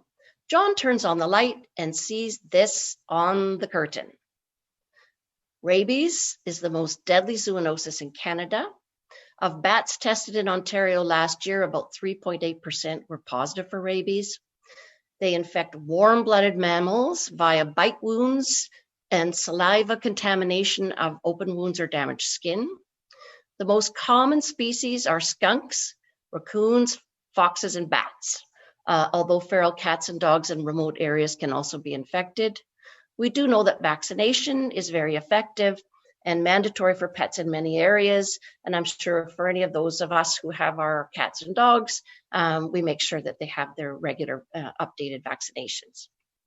So after screaming, what is John's best course of action? So if there hasn't been any direct contact with the bat, the bat should be just left out. So I'm not going to say so much in John's particular situation, because if you happen to be, let's say that you're at your cottage, there's a bat, you see it, you open the door, you let the bat go out to the outdoors. If it hasn't bitten you or bitten anybody else or any contact, that's the safest way just to handle it. If there has been direct contact, so if that's something that's known, either that it's been bitten or that there's been the contact with the saliva, then there really should be a trained wildlife person who can capture the bat, because it may well be infected, and it's important that you not have any further exposure. And then what they will do is make arrangements for the bat to be tested. It should be captured intact, and then it will be tested. One of the challenges is in a situation where you have the baby in the room and you don't know whether the baby's been bitten or not. If the bat is just up on the curtain, then best just to remove the baby from the room, close the door, and then inspect to see if there is any evidence of any bites. Difficult though with children, because they can't always communicate to you whether or not they've been bitten. So we know the baby's woken up crying. We have no idea whether it was because of the bat or something else. So choose the correct statement. I don't think we've got this set up for polling, so you can just do it in your head. And these are a couple of complicated questions. I only have 2 questions for you, but think about it. And what I'll do then is take you through each of these answers so that you can learn a little bit more about rabies as well. So if our PEP is what we call rabies post-exposure prophylaxis. So choosing the correct statement. A, offer rabies post-exposure prophylaxis to anyone who wakes to find a bat in the room. B, Prophylaxis may be delayed up to 48 hours if there's no evidence of direct contact. Example, person crying when the bat was in the room, but no evidence of a bite. C, RPEP is effective with the use of either rabies immune globulin or 4 to 5 doses of vaccine. And finally, it should never be diluted when used to infiltrate wounds. So just think about that for a second, and then we'll go on and we'll go through the answers. The answer is B. So prior to 2008, the recommendation was to offer RPEP to anyone who woke to find a bat in the room, but the evidence changed as it does because there was no indication that there were many cases of rabies. In fact, the risk of rabies without direct contact was very, very low. So in terms of looking at also conservation for vaccine, because there was a period of time where it was very limited, so looking at risk versus benefit, then in this situation, you were best if there was no evidence of a bite, and particularly if it was an adult who could speak for themselves. Where it would be a little different is again with John's little John Jr., where we don't know whether he was bitten or not. If he had a mark on the skin, then we would go for sure for the RPEP. If there was no mark on the skin, then in consultation with public health, there may still be the decision then. And it can then be delayed for up to 48 hours if there's no evidence of direct contact. So in terms of post-exposure prophylaxis, it's a little bit complicated. And for those of you who are really familiar with hepatitis B, as many of you would be as occupational health nurses, then you recognize that if you have somebody who's susceptible and exposed, then you may be looking at both immune globulin, so hepatitis B immune globulin in terms of some passive protection, as well as vaccination, and then waiting a bit for those antibody levels to come up. So you'll see there's a very similar pattern here for rabies. So in a previously unvaccinated person, they will receive rabies immune globulin on the first day, which will be day 0, and then vaccination on days 0, 7, 3, and 14. If you have someone who's immunocompromised or taking an antimalarial drug, then they would actually have an additional dose on day 28. But important to recognize those dates, and also important to recognize that where you give immune globulin, you're going to give vaccination in another limb, a completely other site, and it would be intramuscular. If you have someone, perhaps a vet assistant, who's been previously appropriately vaccinated, they would still get a booster, but they would get 2 doses on day 0 and day 3, and they wouldn't require any rabies immune globulin. And there are, throughout the talk, there are hyperlinks to resources that can be really helpful. So a little bit about immune globulin. It provides immediate passive protection up to 3 weeks, and it'll take about that long for the exposed person then to mount their own immune response to the rabies vaccination. Regardless of age or size, it's a by-weight dose. So it's 20 international units per kilo given on day 0 of therapy. And it's important that the wound is infiltrated. So wherever the bite is or the scratch or whether the presumed area of contact, then the wound will be infiltrated, and any of the remainder of the immune globulin is going to be given at a remote site. If there are multiple bites or areas and you don't have enough volume to cover, you actually can dilute it in normal saline, sterile obviously, for enough volume then to infiltrate all of the sites. So it's very important that each site has some exposure to the immune globulin. And then there are 2 typical vaccines that are provided, and we've reviewed their vaccination schedule. OOHNA, fluffy wait for the right moment. So most of us are aware that there's a concern if you're pregnant around toxoplasmosis. Cats are the definitive hosts, and primarily domestic cats. They can become infected after consuming infective tissue cysts, and these are typically through they're eating, if they're hunters outside, so birds or mice, for example, can carry those. Then that will carry on into the cat's gut, and over a period of time, then a more toxic form of cyst is released. And then in their feces, if they're handled, then that takes us through the cycle where if you've got a pregnant woman, for example, handling litter feces, if she is particularly in the early trimester of her pregnancy, then there can be some significant congenital defects, primarily loss of vision, although there can be some more serious effects, hydrocephalus, intracerebral calcification, etc. So this is just an example of the life cycle. So if you look on the right side, you can see where the birds and the mice are that are going to be eaten by the cat. The cat then will have taken in those tissue cysts, then through their feces then are other cysts, and they can spread through to not just to the cat litter, but to others such as into raw or undercooked meat or contaminated water or vegetables. And then particularly then in terms of it with the pregnancy, then we have what's called vertical transmission, which is where mom can then infect baby. O400, the cock crows and feather lays an egg. The day starts.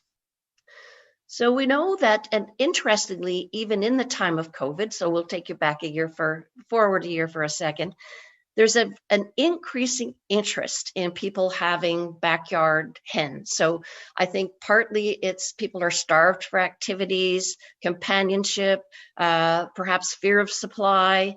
And so there's a sort of a record number of families that are interested in having the backyard coop. So it's very important that people understand the bylaws. They, in Ontario, certainly they can, different city bylaws will allow it. There are a number of rules around that. Typically, they don't allow a rooster, and usually up to about 4 hens. You want to make sure that the hens have a number of different roosting places, that they need to have enough space. So it's usually about a square meter per hen, that you need to have proper fencing. You want to make sure that it's they're free from predators. And so there are, again, a number of documents that can be helpful about that. This was a Kitchener passing their bylaw in 2016, and Conestoga actually offers a course online in terms of Poultry Management 101. And also the Backyard Basics. So the Poultry Council has an excellent course that can be taken online. And Public Health Ontario has an evidence brief, which also will give you some tips in terms of how to reduce any health risks associated with backyard chickens. And those resources are there as well. So within that, the tips that they ask are that you wear dedicated shoes, gloves, and clothing for cleaning, and hand washing after handling birds. So many of these are going to sound familiar to anyone in nursing and looking at the importance of hand hygiene, also to a certain extent looking at personal protective equipment. In this case, what you're looking to do is to try to protect yourself so that you are only going to wear this clothing for these particular things, and then you're not going to contaminate your home. Mentioned the appropriate housing for the flock, should be easy to clean, and also needing adequate ventilation. Also to think about winter, so there will need to be a heat source during the winter. Important infection control things are to regular removal of any manure or bedding or feed, and then that way will reduce any of the bacterial growth or flies. And be sure to seek any veterinary help, particularly if you have any ill birds, and more so if you do have a cluster of dead birds. Poultry should be kept out of the house, and really, although they can be very cute, they shouldn't be petted, including children not petting the little chicks. You also need to have proper composting of the manure prior to any use as a fertilizer. So the reason we are concerned about poultry is that they often are the cause of common foodborne illnesses in human. Salmonella and Campylobacter are major causes and can be transmitted through consumption of contaminated foods, especially poultry, and we're all familiar certainly with salmonella in eggs. And then OMAFRA, which is the Ontario Ministry of Agriculture, Food and Rural Affairs, does do surveillance. So of 1,600 broiler carcasses where they did rinse samples between 2009 and 2011, you can see that almost 40% were positive for salmonella, over 40% for Campylobacter, and a significant number also for Listeria. So not insignificant in terms of diseases and certainly for illness, and we'll just cover off what that means in terms of onset of symptoms. and the types of symptoms. So they're, as foodborne, there's usually some combination of nausea, vomiting, diarrhea, and it can be crampy or not, and it can be associated with blood or not, occasionally with fever. So with Campylobacter, onset is usually 2 to 5 days. Common sources then raw or undercooked poultry or raw milk. And that's the other thing about the unpasteurized milk. That's one of the issues that can be a serious concern for infection, or contaminated water. And often people are quite ill actually with Campylobacter. Cyclospora parasite, post-exposure 7 days. This is more typically a very watery, loose diarrhea with nausea, vomiting, fever, and can be associated also with headaches, and most commonly associated with raw fruits, vegetables, or certain herbs. E. coli Shiga toxin, we'll be familiar with that, and many of you will remember the Walkerton tragedy, which was the E. coli 0157 bacterial infection. So onset exposure, usually 3 to 4 days, but can be as short as 1 or as long as 10 days. This can cause severe symptoms that may not fully resolve. As we know, 5 to 10% can go on to a serious condition of hemolytic uremic syndrome. Sadly, often occurs in children, and they can go on to have chronic renal failure and even death. And this is usually associated with raw or undercooked beef, or again with raw milk or certain juices or sprouts and contaminated water. 5 o'clock in the morning. It's already been a busy day. And of course, we have our faithful furry friend who's always ready to go and looking so cheery. So this is another thing that can bring us joy in these difficult times. I love you. Let's go play. So playing in the leaves, which we're coming to as we begin into our fall season, then there also are additional molds. Common habitats are rotting logs or under groups of fallen leaves or compost. There may not be a clear seasonal pattern for allergen dispersal. It depends somewhat on the winds, so on weather patterns for the release of spores. Some require dry, windy conditions, and others high humidity. So these are just a name of a number of different molds that can cause illness. Alternaria, which is often an allergic type illness, and Cladosporium penicillium we'll be familiar with from our moldy bread that's probably in our fridge or on our counter. Aspergillus, which is more related to birds and can be a real issue for people who are immunocompromised, and then a couple of other not as common molds. So symptoms for mold sensitivities and allergies are really quite similar, and you can also be allergic to mold, allergic to dust, and of course, again, in this time coming back to 2020, it's tough because symptoms in the fall and in the spring in terms of seasonal allergies are often things that as we're sending our kids to school and talking about runny nose, sneezing, a little bit of eye irritation, throat irritation, or a cough that can be, of course, perhaps symptoms related to COVID. So it does make it just a little bit more complicated. But these are very common symptoms associated with mold exposures. They can cause more serious exposures, as mentioned, in the immunocompromised, including actually fungal lung and death for the truly immunocompromised in hospital settings. So that's why it's also very important to make sure that there aren't any pigeon roosting areas, for example, around hospital ledges or long-term care ledges. And in 2004, the Institute of Medicine did link indoor exposure to mold with nasal and throat symptoms. So this is a little bit of, what's been previously referred to as sick building syndrome, and also people that have asthma, that their symptoms can be worsened in these situations. So just some home mold prevention tips. So looking at this picture, you can see it's a winter photo. So there's some ice in the corner, but that's where moisture is getting in. So that's the outside view. And the indoor view shows you the black mold up in the corner. So as the mold then comes together with moisture, then that's when it multiplies. And we know that some molds are just nuisance molds, but other can be much more harmful, such as Stachybotrys, where there have been outbreaks in the past in terms of portables in schools, for example. Very important for any fans where there is moisture, such as kitchen, bathroom, or dryer, that they be exhausted directly to the outdoors. Now's the time to fix any of those leaks on your roof or walls or plumbing. mold inhibitors to paint can be helpful, and also cleaning bathrooms. So that's another area where we may well find some little black specks. So using something like a sodium hypochlorite or accelerated hydrogen peroxide base will be able to look after those spores for you.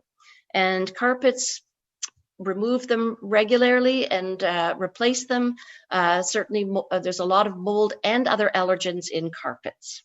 Better to have a flat floor and with area carpets that can be replaced. 0600, busy day, Jane's still at work, she gets a needle stick injury. So important wherever you're working to note, or wherever you are as an employer, that you have a process in place for triage and management of needle stick injuries. For the person, they need to have their blood drawn with consent in terms of looking at baseline antibodies for hepatitis B, unless you know and it's documented they've already had their 3 courses or 3 doses of vaccine and they have antibody levels. And you're also checking for hepatitis C, HIV, and ALT, which is a measure of liver function. If you have a baseline, you will find that that level will actually rise before you end up having antibodies for hepatitis C. If it does happen in a hospital situation, it would be the most responsible physician that would do the risk assessment of the source patient. And even blood for that person should be done with consent. So it's not good enough if they're, say, under anesthesia in the OR to just draw that blood. You need to have the substitute decision maker give consent for that if the person can't consent themselves. If it is a high-risk exposure for HIV, very important that post-exposure prophylaxis begins as soon as possible. There has been sort of an arbitrary 2-hour window.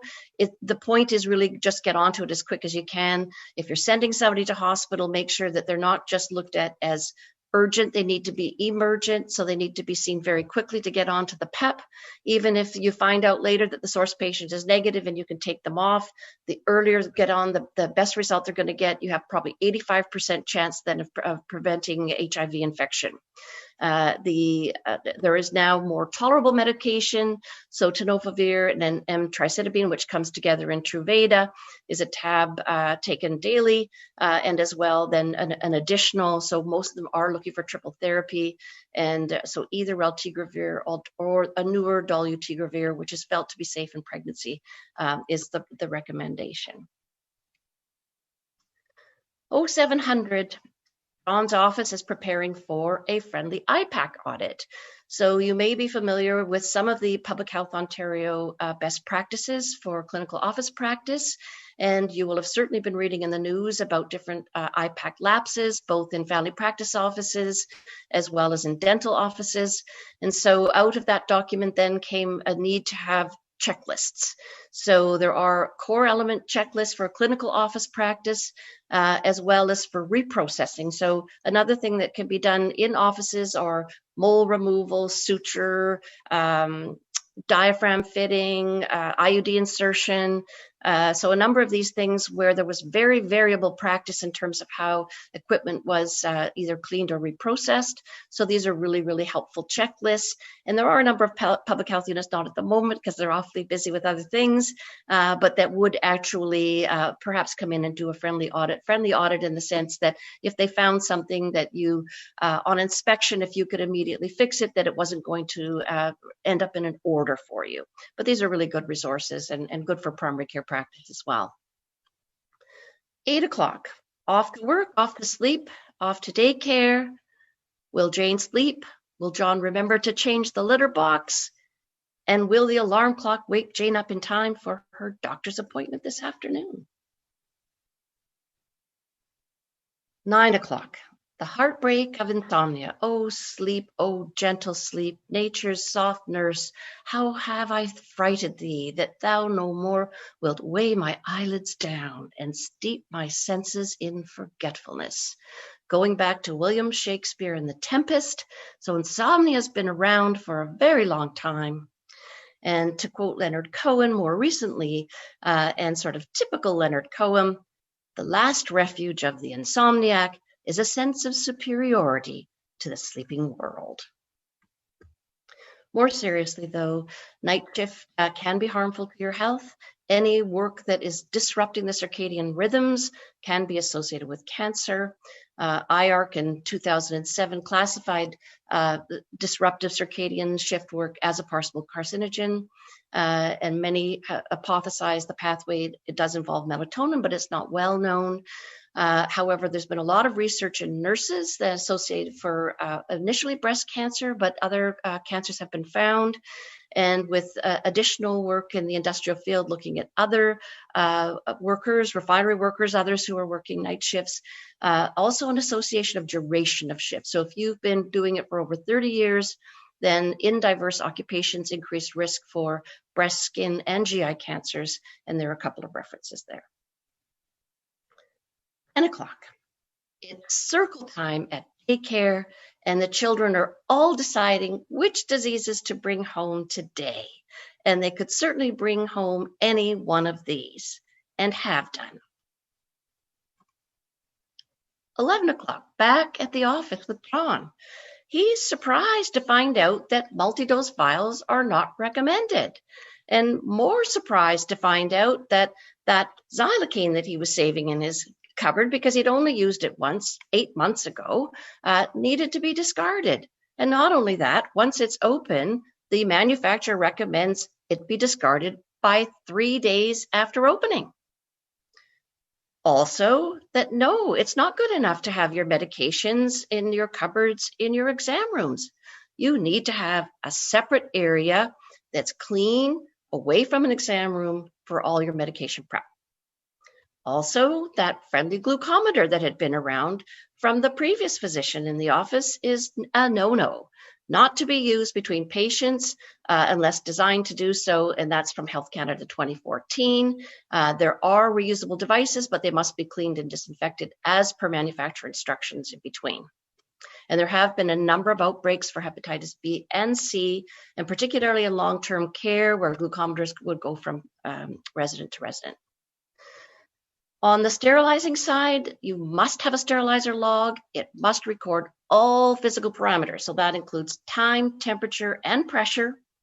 And as well, looking at clean versus dirty, you need that one-way flow. So you need to have a separate area where you're going to be doing any of your cleaning of your instruments or reprocessing, and that flow is going to be from dirty to clean. 12, potluck at the office. Don't do it, John. Being very cognizant of not putting food in the vaccine fridge. Everything was laid out well in advance.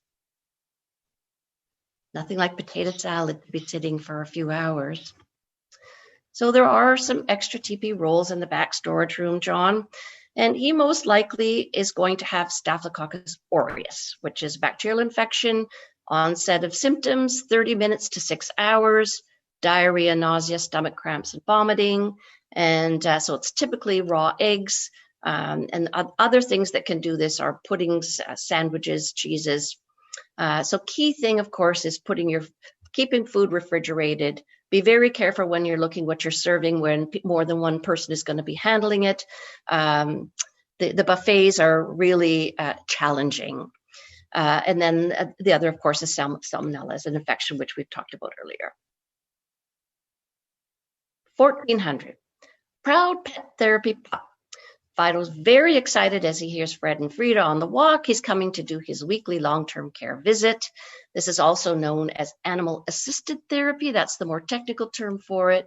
And SHEA, which is the Society for Health and Epidemiology in America, have excellent guidelines. Be familiar with them for sure for bloodborne pathogens. They also have a very good one on expert opinion, not so much evidence-based, but expert for AAT. In general, cats are not generally recommended as they're less reliably trained, and certainly our Fluffy is an example. She was not considered for reasons of temperament, and Frida has not yet forgiven her for giving her cat scratch fever 5 years ago. So these are the SHEA guidelines. They're free. You can just Google them. They cover off key points, animal-assisted activities, service animals, research animals, pet visitation. So it's really everything you want to know about animals in healthcare facilities, including both hospitals and other offsite areas. Some of the tips there, they do, of course, carry and transmit a wide range of pathogens, including MRSA and C. diff. Animals should be, and handlers should both be healthy and their immunizations up to date. There should be just one pet per handler per visit. Hand hygiene before and after contact. And again, because immunocompromised are at higher risk for complications of infections, those areas should be avoided. A disposable barrier, which could just even be linen on the bed, should be changed each time a pet would be jumping up. And also, the other reason for some of these areas, you want an animal away from any kind of a sterile site. So if you've got people who have picked lines or whatever, you don't want the pet anywhere near. And animals generally should be brushed before coming in and clean and not malodorous, bathe regularly, but you can't really always bath a dog every day because you might interfere with their natural oils. 1500 daycare pickup. Today's winner is head lice. So head lice don't typically transmit disease. They're very icky. You can see their mug shots on the right. So there's both head lice, body lice, and a pubic louse. They're treated very easily with permethrin or Nix, which is 1%. It's not ovicidal, meaning it won't kill the eggs, but it will kill newly hatched lice. So you may need for the eggs a second treatment on day 9 for materials that many of them can be just laundered on a high cycle and dried on a high cycle. For those that can't, your favorite scarf, for example, then dry cleaning is fine, or alternatively, you can seal them in a plastic bag for 2 weeks. 1600 Jane's checkup. She's 28 weeks pregnant. No, she's very good as a nurse. She knows not to eat raw fish, unpasteurized milk or cheese, or luncheon meats. She's already had her flu shot because she knows that the highest risk for flu complications are in the 3rd trimester of pregnancy. She's settling down about her needle stick because it turned out, fortunately, to be a relatively low risk, and she had her antibodies for hepatitis B. So why is she seeing her family doctor? This is our second and last question. So thinking about it, we'll come back to the statements. A, natural pertussis infection provides lifelong immunity. All pregnant women should receive 1 dose of Tdap, which is tetanus, diphtheria, and acellular pertussis, between 27 and 32 weeks in each pregnancy. Infants between 6 and 12 months are at the highest risk of complications. Or ensure at least a 6-month interval between tetanus toxoid and Tdap. So the answer there is actually B again, which is NACI recommendations from 2018, a dose of Tdap at 27 to 32 weeks in each pregnancy. So this has been done in the States, CDC recommendation probably for 10 years. We were a little late to the game, but it's recognized that infants can't get their first dose until they're 2 months of age. They are at highest risk in terms of infection and complications, and it's adults who are the largest human reservoir. So this is a way then for prenatal protection. So immunization in pregnancy is safe, and it will help protect them up till they get their 2, 4, 6-month doses. But maternal antibodies do wane rapidly, which is the reason why you need to be having the immunization for each pregnancy. Listeria in pregnancy, so it's definitely worth a mention, which is why Jane was not able to eat her very favorite brie.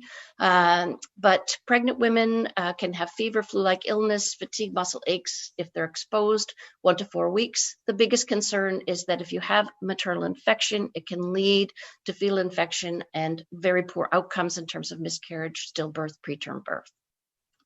And norovirus, of course, well, there's no specific things for pregnancy for that, but also known as winter vomiting disease, and something else we'll be looking forward to shortly. And as we all know, is very highly infectious, but fortunately pretty self-contained.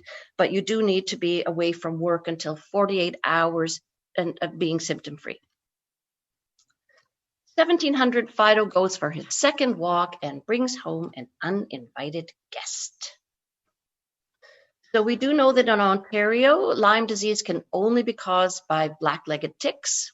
And you can see examples of them and the size of them at different stages of their cycle. Symptoms, typically 3 days to a month after a bite, will present with fever, headache, muscle and joint pain, fatigue, and there's a typical target lesion, but not everyone gets that. Key thing is awareness, because if you get early treatment, then you can kill the bacteria. There's no problem. It is a longer course, though, on antibiotics, up to 3 weeks. Doxycycline, cefuroxime, and amoxicillin are all good candidates, but it's really a 2 to 3 week treatment. If the diagnosis isn't made till much later, then important to get an infectious disease consult. On the left, you'll see here just a ID card. This was from Minnesota Department of Health, but we have many good cards in local public health units. If you look at them, they help to identify what they are and give you some do's and don'ts in terms of tick removal. So, for example, you wouldn't think you'd have to say, but don't put kerosene on the tick. Don't cover it with petroleum jelly, or squeeze it, or burn it off with a match. But do save the tick and bring to the public health unit. Tweeze it carefully, pull it out. You want to keep it intact, pull gently, and soap and water is fine on the bite. More importantly, from prevention methods, then make sure that you try to avoid wooded or brush areas. Again, very difficult if you have a dog, but use deep repellent on clothing. We're getting to the weather now where you can actually tolerate long sleeves and long shoes and, long pants and closed-toe shoes. And the Lyme disease then showing you that it can have a multi-system effect. And these are examples. There's an embedded tick on the left and the typical target lesion on the right. This is a map, 2019. It's the most recent one of Lyme disease in Ontario. If you go back to the maps from 2010 and you did just sort of a fast forward, you can see that every year there are new regions where Lyme disease actually becomes endemic. 1,800 drain washes or vegetables in well water. Is that okay? The stat you might not be aware of, 1/3 of Ontarians rely on private wells, and 98% of rural Ontarians rely on private wells. But it's important for people who are not always thinking about the fact that they should be having their well water tested regularly. There are a number of different contaminants that can be in them, both biological and environmental. So, for example, this is a CDC report. Top outbreaks: hepatitis A, Giardia, Campylobacter, Shigella.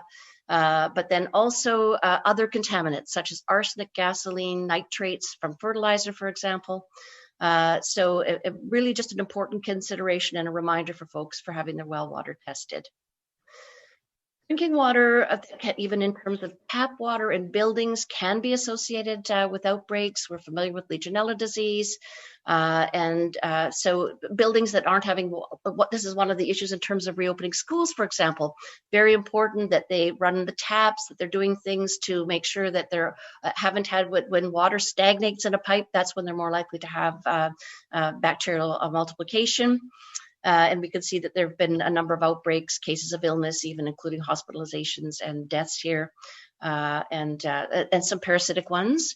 And also toxal blooms. You'll see some of these sad pictures of these algal blooms where elephants have died in Africa, but they can be very toxic, and that's something that certainly public health units are very careful with their local drinking water. And water testing can be done free of charge. If there's any coliform, then it likely means that you've got some kind of animal contamination. If you have E. coli, that only lives in the guts of mammals. So it means that for sure that you've got some kind of sewage contamination. So very important, and you probably should have your water tested at least twice a year. It may be a little bit more difficult and challenging with everything else going on with public health units at the moment. They will test for coliforms. They won't test for any of the other contaminants, but they should at intervals be tested because they can cause illness as well. 1900. After convincing himself that his sphincters are in control, John invites Jane for a little respite in the hot tub. Jane is not as convinced of John's current status, so is pleased she doesn't have to hurt her husband's feeling, and can honestly say, "Sorry, honey, but pregnant women are not supposed to have tubs or saunas." So it's not exactly true, but there are warnings. So it's not an absolute, primarily because of increased blood volume, lower blood pressure. The greater risks really are in terms of looking at risk of fainting, although there may be some evidence, a bit equivocal, that high hyperthermia and early pregnancy may also cause some fetal issues. 2100, 2200, some very well-deserved Zs in Canada. 2300, really? Will they never get a break? Bed bugs. I told you this was a horror story. And on the left, you can see what they talk about, the typical bite patterns, the breakfast, lunch, and dinner patterns. And we'll just learn a little bit more about those creatures. Two main species, the Thymex lectularius and hemipterus, very small. If you really, really look and have really excellent eyesight, you may be able to see them if you're nowhere to look. And a few other stats. A blood meal from a human can last 4 months to over a year. They're wingless, and they walk between nearby locations or are carried on personal items. Infestation more common in high density areas, and this has been a really big problem, unfortunately, in some of our low income housing areas. And there's a huge stigma attached as well. Diagnosis involves both finding the bugs and associated with clinical symptoms, which is typically bites, evidence of bites, itchy rash. They're difficult to eradicate. They hide during the day, they bite at night. So the old don't let the bed bugs bite. If they do catch a shoe, pound them till they're black and blue. That used to be one of our bedtime things. Not that I actually had bed bugs ever, I don't think, but it was a nighttime story my mom would tell us. Clothing and bedding can be washed and dried on high heat or bagged and frozen for an hour -16. Steam treatment can be really effective and is often used in long-term care, hospital, ERs, etc. But it is difficult. It's very time-consuming, and it's hard to get into all those little nooks and crannies. Pesticides, this is a list from most to least effective, and essentially important. The most important thing from this is to let a trained pest remover into the home or into the institution. So, 12 o'clock, we made it. I haven't even been able to see what time it is. I hope I'm not over and that we have a little time for questions. If you do have any questions, we can talk now if we have some time. And other than that, you could email me and I'm happy to answer. And although this is a non-COVID presentation, if you did have a few questions about COVID, I'd be happy to try to answer them. So I'll turn it back to you.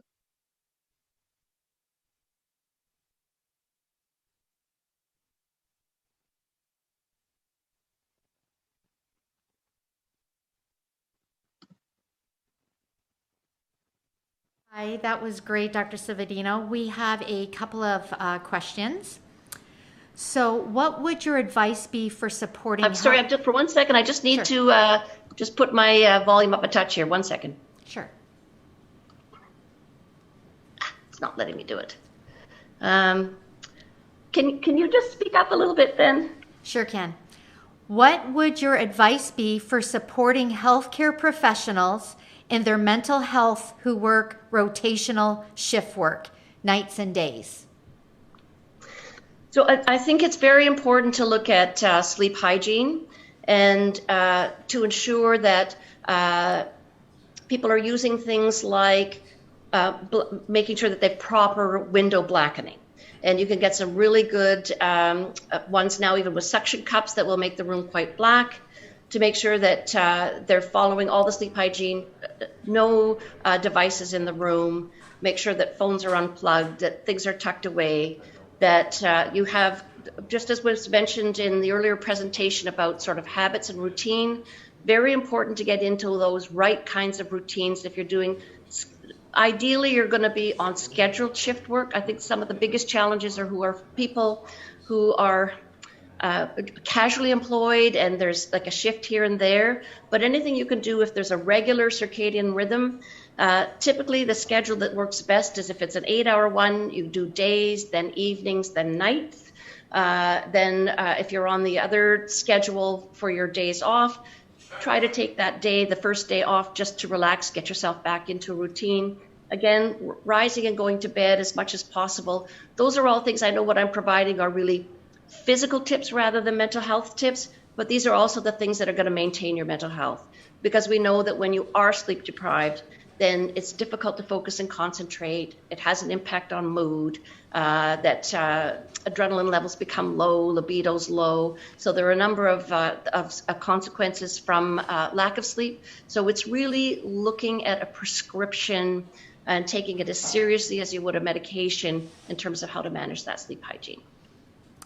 That's great. Thank you so much. I have a couple of more questions. The first one, if getting Tdap during pregnancy is a public health recommendation, why isn't it funded by OHIP if the patient has previously had Tdap in the previous 10 years? Okay, I'm really sorry, I can't hear well. It's about Tdap and funding. So I'm not sure exactly. So I'm not sure what's being funded or not funded. So it's probably a little bit out of my scope to answer that question. Okay, well, here's a second part to that question. What is the recommendation for Tdap in expectant fathers or other household members of infants? Everybody should get it. So as of 2011, in Ontario, Tdap is free to all adults. And certainly it's part of the kids' immunization schedule anyway.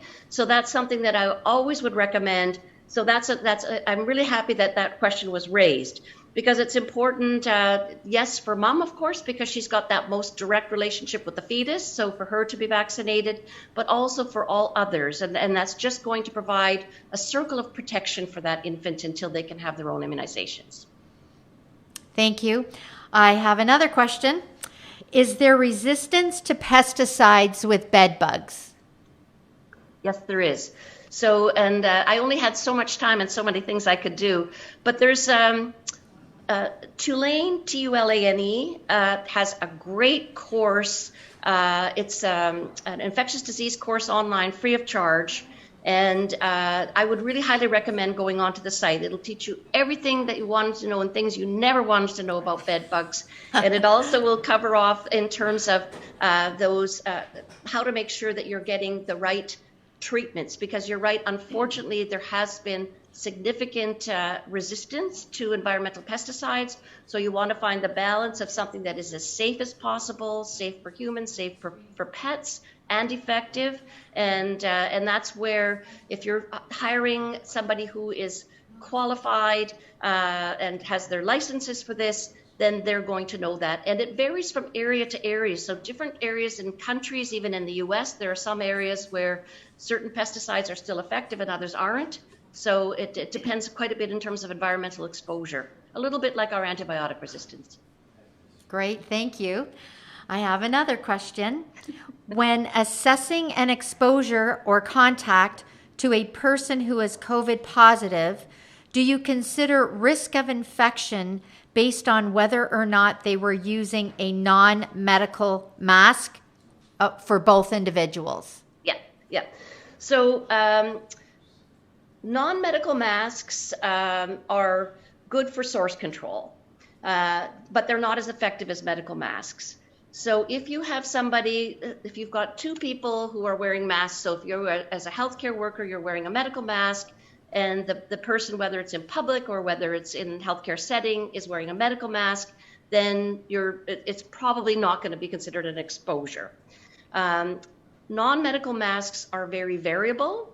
They're meant to be, 3-ply, and some of them are 2-ply. Some of them have the little HEPA filter in them, some don't, depending on how they're worn, how they're washed, whether it's a weave or a non-weave, then the effectiveness of source control really varies. So you really would have to consider, although there's going to be some protection from source control, that you really can't count on that, and so you would have to consider that it could be an exposure.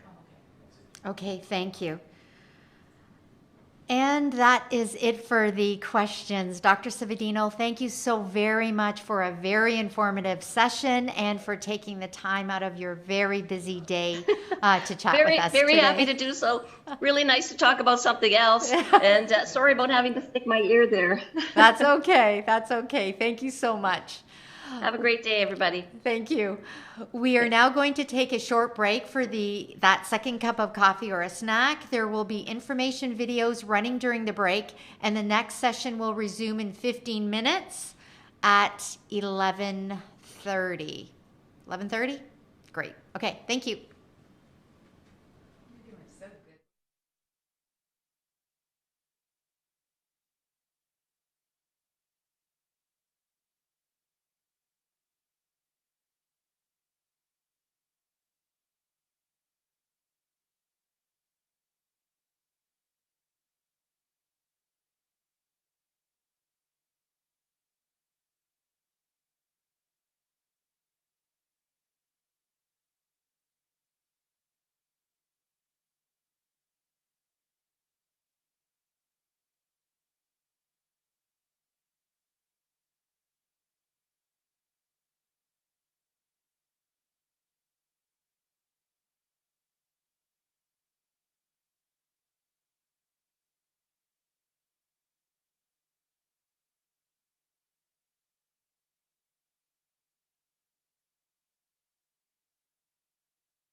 Hi everyone, Michael Boonstra here on behalf of TSI.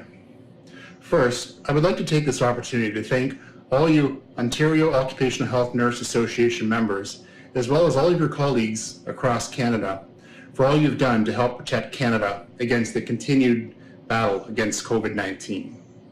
TSI does feel honored to be able to supply some of our safety solutions that help to keep you safe. Like many conferences and trade shows this year, your conference is going virtual, and I would like to personally invite you to attend our virtual booth at your conference. I would also like to encourage you to take a close look at the newest model of port account that we have available. It has always been the true gold standard in respiratory fit testing, especially with respect to N95 respirators, and I would encourage you to have a look at the increased efficiencies and better compliance measures that are in place with our new fit testing system.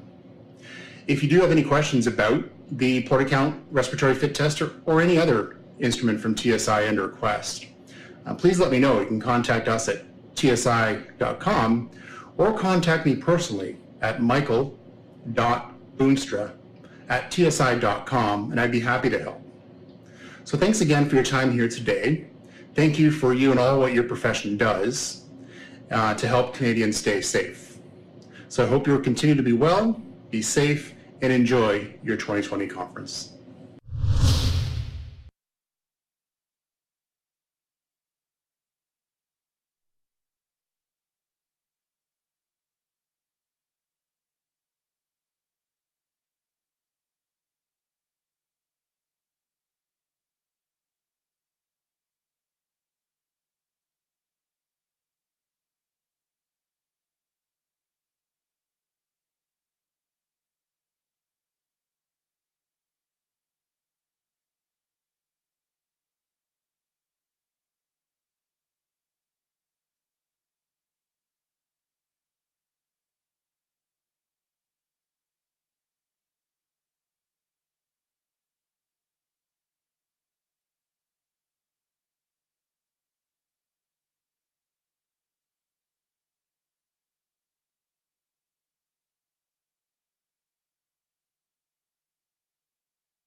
Welcome to DC Access, your daily symptom reporting tool. We understand managing COVID-19 assessments by hand and paper is not a great solution.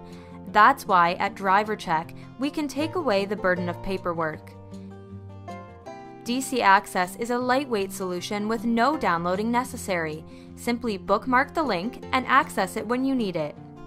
All self-assessment questions are vetted by our occupational health team. Real-time results will indicate to your workers if they are clear or not clear prior to their shift. Notifications of not clear will automatically go to a supervisor for follow-up. Advise employees how to proceed using customizable messaging. Let's look at some of DC Access's key features. DC Access is a contactless solution for your employees, contractors, and guests. Streamline the screening process and prevent potential exposure. Send unique assessment links to participants via email and text message. You can change the time and frequency that an assessment goes to a home base or crew. Easily monitor compliance using the Amanda platform. Track participant results with robust reporting capabilities, including not clear results. The unique back-end reporting system gives you the ability to report and monitor in real time. It's time to take control of COVID-19 in your workplace. Ask us about DC Access today.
Hi everyone, Michael Boonstra here on behalf of TSI.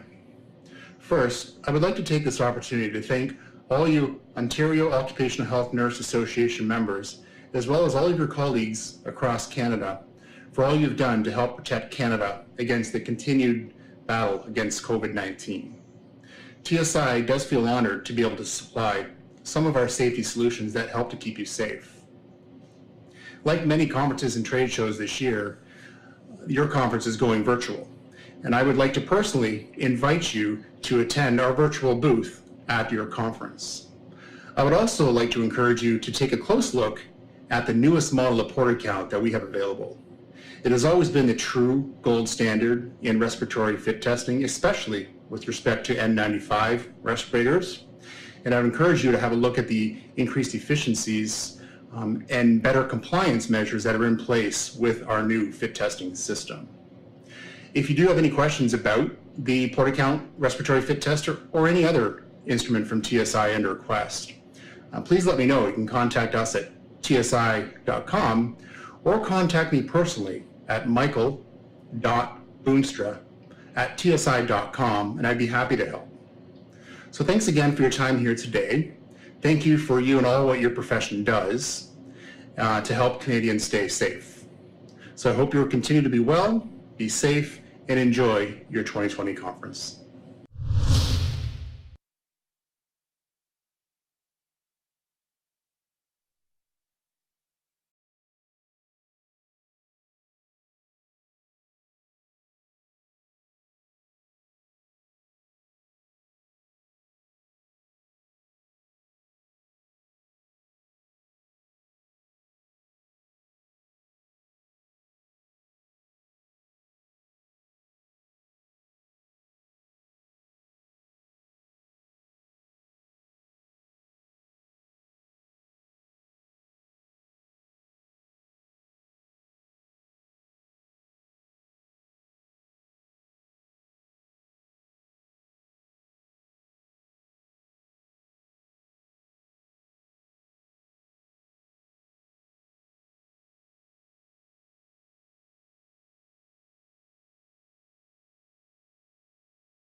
Hi back. It's 11:30 and our next session, Legal and Legislative Update, is always ranked in the top 5 need-to-know conference topics. Today's speakers are from the legal firm Mathews, Dinsdale & Clark, LLP, ranked by Best Lawyers Canada 2020 as leaders in labor and employment law. I'm flipping intros here because Laura is in the wings. So Dina Shelley, lawyer and partner, offers timely, strategic, and pragmatic advice on a wide range of workplace issues. In addition to her advocacy work, she conducts internal investigations on matters related to health and safety, including workplace accident investigations and incidents involving bullying, harassment, and violence. Now I'm going to introduce Laura. Gotta move. Bear with me here. Laura Russell, partner, was welcomed into the Law Society of Upper Canada as one of the first licensed paralegal practitioners in North America. Her CRSP designation supports her leadership in safety program design and audit, compliance, senior management responsibilities, and liability briefings, critical injury fatality investigations, and harassment complaint investigations. Laura is currently the chair of the Schedule II Employers Group. Welcome, both of you. Thank you. Thank you.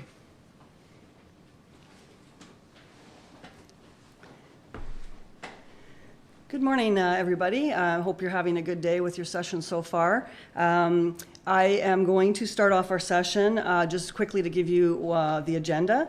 We're going to start out with just some very interesting, maybe quick questions about health and safety. We're going to look at some enforcement statistics. We're also going to have a sentencing update for you. So for those of you who don't want to go to jail or are worried about going to jail, you can see where you fit within that parameter. Talk about the Joint Health and Safety Committee certification, some changes due to COVID. And we're also going to talk about the WSIB's relatively recent program due to legislative change, which has to do with claim suppression. For those of you who work in an occupational nursing capacity with organizations, there may be some critical links for you in that kind of capacity. So we'll get to that at the end. We'll take questions as best we can as we go along, but in the interests of time, we'll more likely do questions at the end of the presentation. So without further ado, I'm going to turn it over to Dina to get us started. Great. Thanks very much, Laura.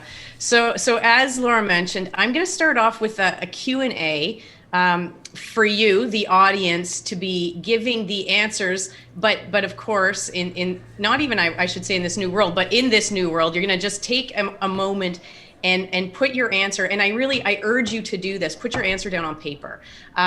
So my Q&As are going to be very basic, but they have a tendency to inspire you to try to think really in depth about just these surface issues or these surface answers related to the Green Book, the Occupational Health and Safety Act. And I have to say that I do this traditionally, even when I'm in front of the audience, but I do get more feedback and more guffaws and more, oh my goodnesses, when I'm there. I can see that. I'm not going to get that feedback from you, but I still think it's a great opportunity for you to put your thoughts down on paper. They're one-word answers, but again, it'll get you going. It'll get you thinking about occupational health and safety. So, max fines. The first thing I'm going to ask you to take a piece of paper. I'm going to ask you to put down what you think. If you know it, great. If you don't, you must guess. You must put down an answer. A max fine under the Occupational Health and Safety Act for a corporation. So think party, corporation, max fine. I'm not looking for a fine that you're familiar with. I'm looking for you to put down what the max fine is under the Green Book, the Occupational Health and Safety Act, for a corporation. While you're either coming up with your best guess or you know the answer and you're putting it down with confidence, I can tell you that at the end of December of 2017, the numbers changed. There was, of course, as you can well expect, an increase. So if you've been in the field a long time, but you haven't turned your mind to it, you might be floored by the increase for corporations. Okay, I'm going to ask you to go to question 2. What is the max fine now for an individual? So again, Green Book, Occupational Health and Safety Act, put it down, put your answer down. If you don't know the answer, again, please guess. If nothing else, you get a lonely little chuckle in your own space, or you get to pat yourself on the back because you know this stuff cold. Now, max amount of time a person can be put in jail. First of all, can they? It might be a trick question. Can a person go to jail for violating the Green Book, the Occupational Health and Safety Act? And if you think so, then what's the max amount of time a person can be sentenced to jail? Guess. Put something down. Put what maybe you think. If you're unsure, put what you think it should be. And then the last question, maybe also a trick question. Last question, I should say, on this page. Maybe also a trick question. Victim fine surcharge. This is a tax that may or may not be imposed on fines. It's mandatory if it exists. What percentage is it? So I'm basically giving you the fact that there is one. There is a mandatory victim fine surcharge that's applied to every fine under the Occupational Health and Safety Act. What percentage increase is that? Okay, so you got an answer for 1, 2, 3, and 4. Let me start with max fine for a corporation. It's now $1.5 million per count. And traditionally, when a corporation is charged, not all the time, but traditionally, you will see more than one count, more than one charge on what's called an information. And the information is that charge sheet. So 1.5 million is the max for a corporation, and you can see multiple counts related to one incident. So don't think because one incident happened, you're just going to be looking down the barrel of 1.5 million as a max. That's not the case. It can be the number of charges dictate how many 1.5 maximum exposures you have. It used to be 500,000. So it went from 500,000 basically in 2018, because it was the end of December of 2017. It went from 500 to 1.5 million. Individuals, they did have a fine of 25,000, and now that's been increased to 100,000. So significant increase there as well. Yes, you can be sentenced to jail. You can be incarcerated for a violation of the Occupational Health and Safety Act. And that is up to a month, 12 months, a year, 12 months in prison. So that's a max. And you can have both. An individual can see a fine and at the same time, jail time. So it's not one or the other. You can have both in relation to the same incident. And then this victim fine surcharge is 25%. It hasn't changed. It's actually gone away in the criminal sphere, but it has not. In criminal jurisdictions, it's gone away. But in regulatory prosecutions, like the Occupational Health and Safety Act, it remains at 25%. This is where I typically say, okay, show of hands, how many of you got 1 right, 2 right, 3 right, 4 right? And I think it's just a good practice at the outset to get your mind thinking about those things that you may not realize you even know, or you may now know you are completely off. So can an individual be sentenced to jail? I've answered that for you, but here's the little caveat on this piece, or at the end of this sentence: without an accident or incident. So let's say, I'm going to give you an example of this. Can you go to jail? Can a person be sentenced to jail even though there wasn't an accident and there wasn't an incident? So just the observation by a ministry inspector of a breach, can a person, yes or no, go to jail for that? Put your answer down for 5. Can an individual be sentenced under the criminal code for health and safety breaches? So can your breaches under the Green Book be so egregious, be so reckless that they actually invite charges under the criminal code? Bill C-45, yes, it can.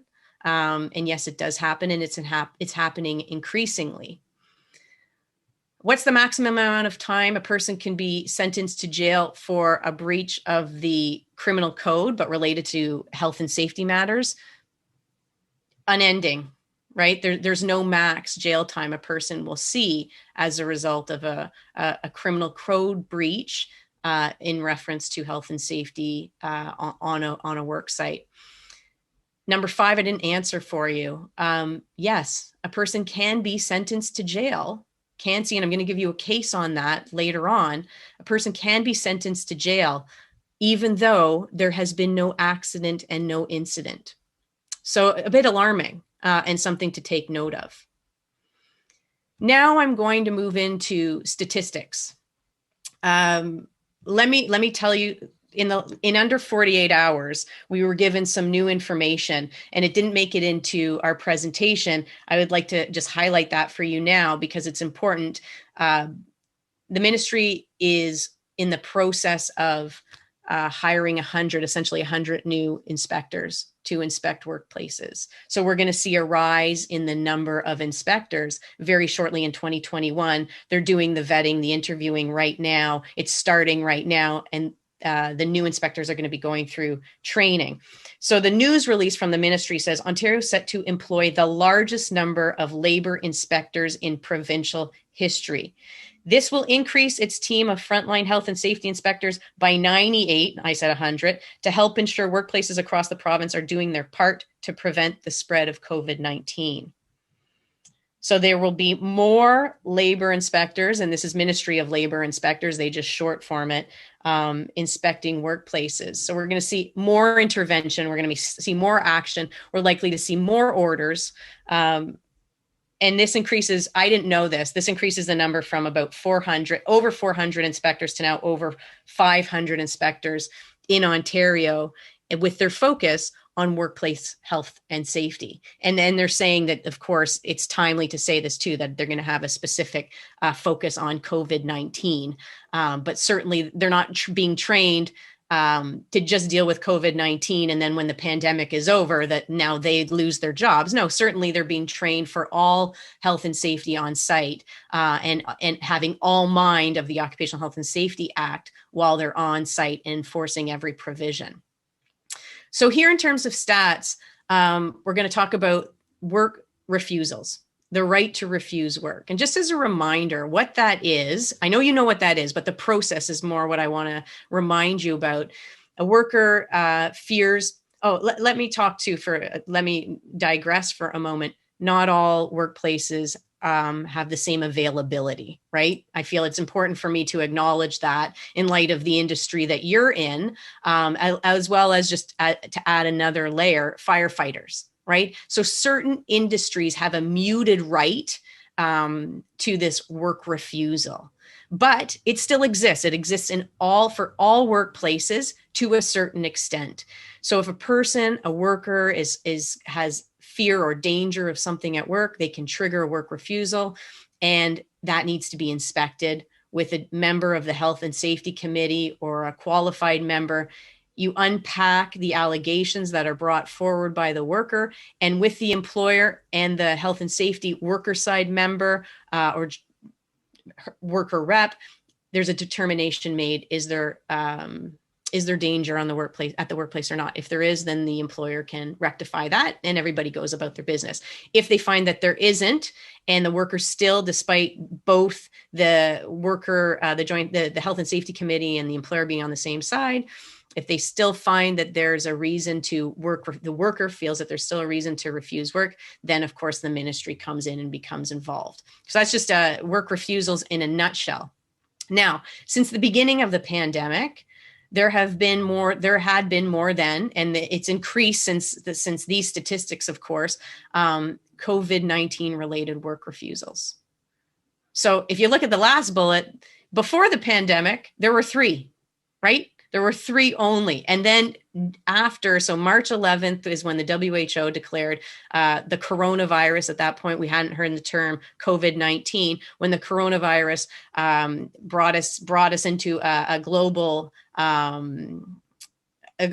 emergency, that was then followed by Ontario enacting emergency legislation. Then we saw the skyrocketing of work refusals based on COVID-19. The peak, of course, was the middle of March, which is when all of this we were starting to unpack, certainly not understand, but unpack. Well, what is this virus? How is it spread? Many people in the world, throughout the world, were going to hospitals and we were losing people. So, it makes sense that this was the peak of the of work refusals being triggered. Now, what was the fallout of all of those work refusals? Well, really, the ministry held, and there might be consequences to this, and I don't mean consequences to the actions of the ministry. I'm saying there might be a new lens put on this. This is what happened for H1N1. But currently, in this moment, the ministry is not saying, oh, if you are concerned, if you have COVID-19 fears, that alone is fine. If you don't want to take share transit, so carpool to get to work, and if you don't want to be on public transit, no problem. They're not saying that at all. They're saying COVID-19, a fear or concern of COVID-19 alone is not enough to ground a work refusal. They're saying meaning the ministry is saying, you need more than that. However, I don't want us to lose sight of the fact, even though it seems like the ministry in terms of work refusals, they're on side with the employer, if I can say it that way, we still need to be mindful that orders are still being issued in regards to COVID-19. So perhaps the work refusals aren't being grounded, so they're not being deemed valid. Still, we're getting an enormous number of orders in relation to COVID-19. And interesting, and it makes sense, but interesting to me is that these work refusals and these orders are being issued over the phone by the ministry. It's not like the ministry is always going into the workplace and doing these investigations. They're saying, send me your policies, send me your protocols, send me your programs, and I'm going to look at them and tell you if I think what you have is sufficient and safe, such that the person who's refusing to work should go back to work. So here's some pre-pandemic information at a glance. We've got, so of course, these are statistics from well before the pandemic. So they don't inform us in terms of COVID-19, but they do give us a sense of how many workplaces were visited in that year leading up to an even a year from, right? If you look at the March 31st, 2019, really the pandemic didn't start until the year after, but it still gives us a sense of there has been an overall increase in the number of workplaces that are had been investigated. There's been an increased number of orders and requirements that have been issued by the ministry inspectors. And then in light of what I'm telling you now, in terms of 100 new essentially people are going to be trained to take a look at our workplaces, we're likely to see a growth in these numbers as well. Inspectors issued 2,260 tickets to employers. So a ticket, charges under the Occupational Health and Safety Act are under Part 3. Those are charges, and what I talked to you about is 1.5, 100, those numbers, 12 months in jail. Those relate to Part 3 offenses. Those relate to prosecutions. Tickets are Part 1, so the exposure is much less, but there was a rise in the number of tickets that were issued to employers, almost a 14% increase from one year to the next. Then, and I have to tell you, employers are never happy enough with the number of tickets that are issued to supervisors, but of the number of tickets that were issued to supervisors, 0.5 of them were issued in relation to something, as I see, is very easy to rectify, providing workers with safe work surface. So I'm going to turn it over to Laura to talk us through the top 10 areas where orders are issued to employers. Thanks, Dina.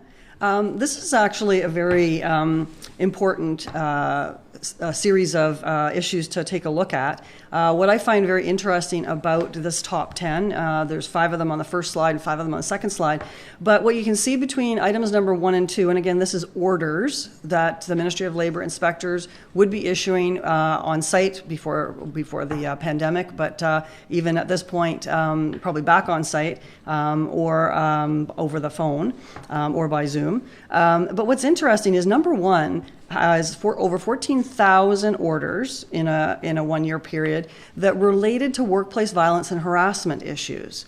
Now, that's way above number 2, which is only 9,500, but take a look at that. Workplace violence and harassment legislation has been around for quite a while now. We know that we got it introduced with Bill 168, and it was requiring organizations to have a policy, a process for complaints and investigations, and people were encouraged to make their situations known in order to address it as a workplace safety hazard and take control of the workplace and manage behaviors. But still, after all this time, with that legislation in place, it is the number one issue for orders, which means that people don't have a policy, perhaps, they don't have a process, perhaps, or when they're getting workplace violence harassment complaints, they are not following the process to have those complaints addressed in a satisfactory fashion to the Ministry of Labour. Quite a bit of these orders are coming from people being unsatisfied with what's going on at work, sometimes even being afraid to report things at work and going straight to the Ministry of Labour, which then causes them to make a site visit to come in and check the policies, the process, the complaint procedures, and the resolution of the complaints. So we still have an overwhelming number of orders being issued to employers, which is quite troubling that we have a basic framework that's been in place, just like any safety hazard, a framework of minimum compliance that is not being abided by. So that, I think, is really a lesson to take back to our workplaces and consider whether there is some outage on something like that, which, as I said, is very prescriptive and quite simple to follow, notwithstanding the type of things that come out as complaints and where they might lead. There's also in that, obviously, the complaint investigation, internal or external, those kinds of things where things may not have been completed, and lots of reasons for it, I'm sure, but it is a very troubling trend. The second top 10 concerns me a lot. I used to do a lot of work on site in construction, especially, and most of the critical and fatal injury investigations I attended were fall from height. People not wearing fall arrest equipment, or having it but not wearing it, having it but not being trained in it, a whole variety, a slew of problems. But 9,500, number 2, has to do with fall protection. So this can be no training, no equipment, no use of the equipment, enforcement of use of the equipment, and a variety of other orders that are being issued, sometimes just on visit and sometimes in a post-incident investigation. But also very troubling. This is an area of added peril where people who do end up with accidents and incidents tend to be quite serious and quite often fatal. So again, another very worrying statistic. Number 3, again, I think a fairly simple or easy one to comply with is PPE, personal protective equipment. And you have to assess your hazard and determine whether addressing the hazard includes PPE. Once you prescribe PPE, then you're mandated to make sure you supply it and enforce it. But a huge number of orders to do with PPE.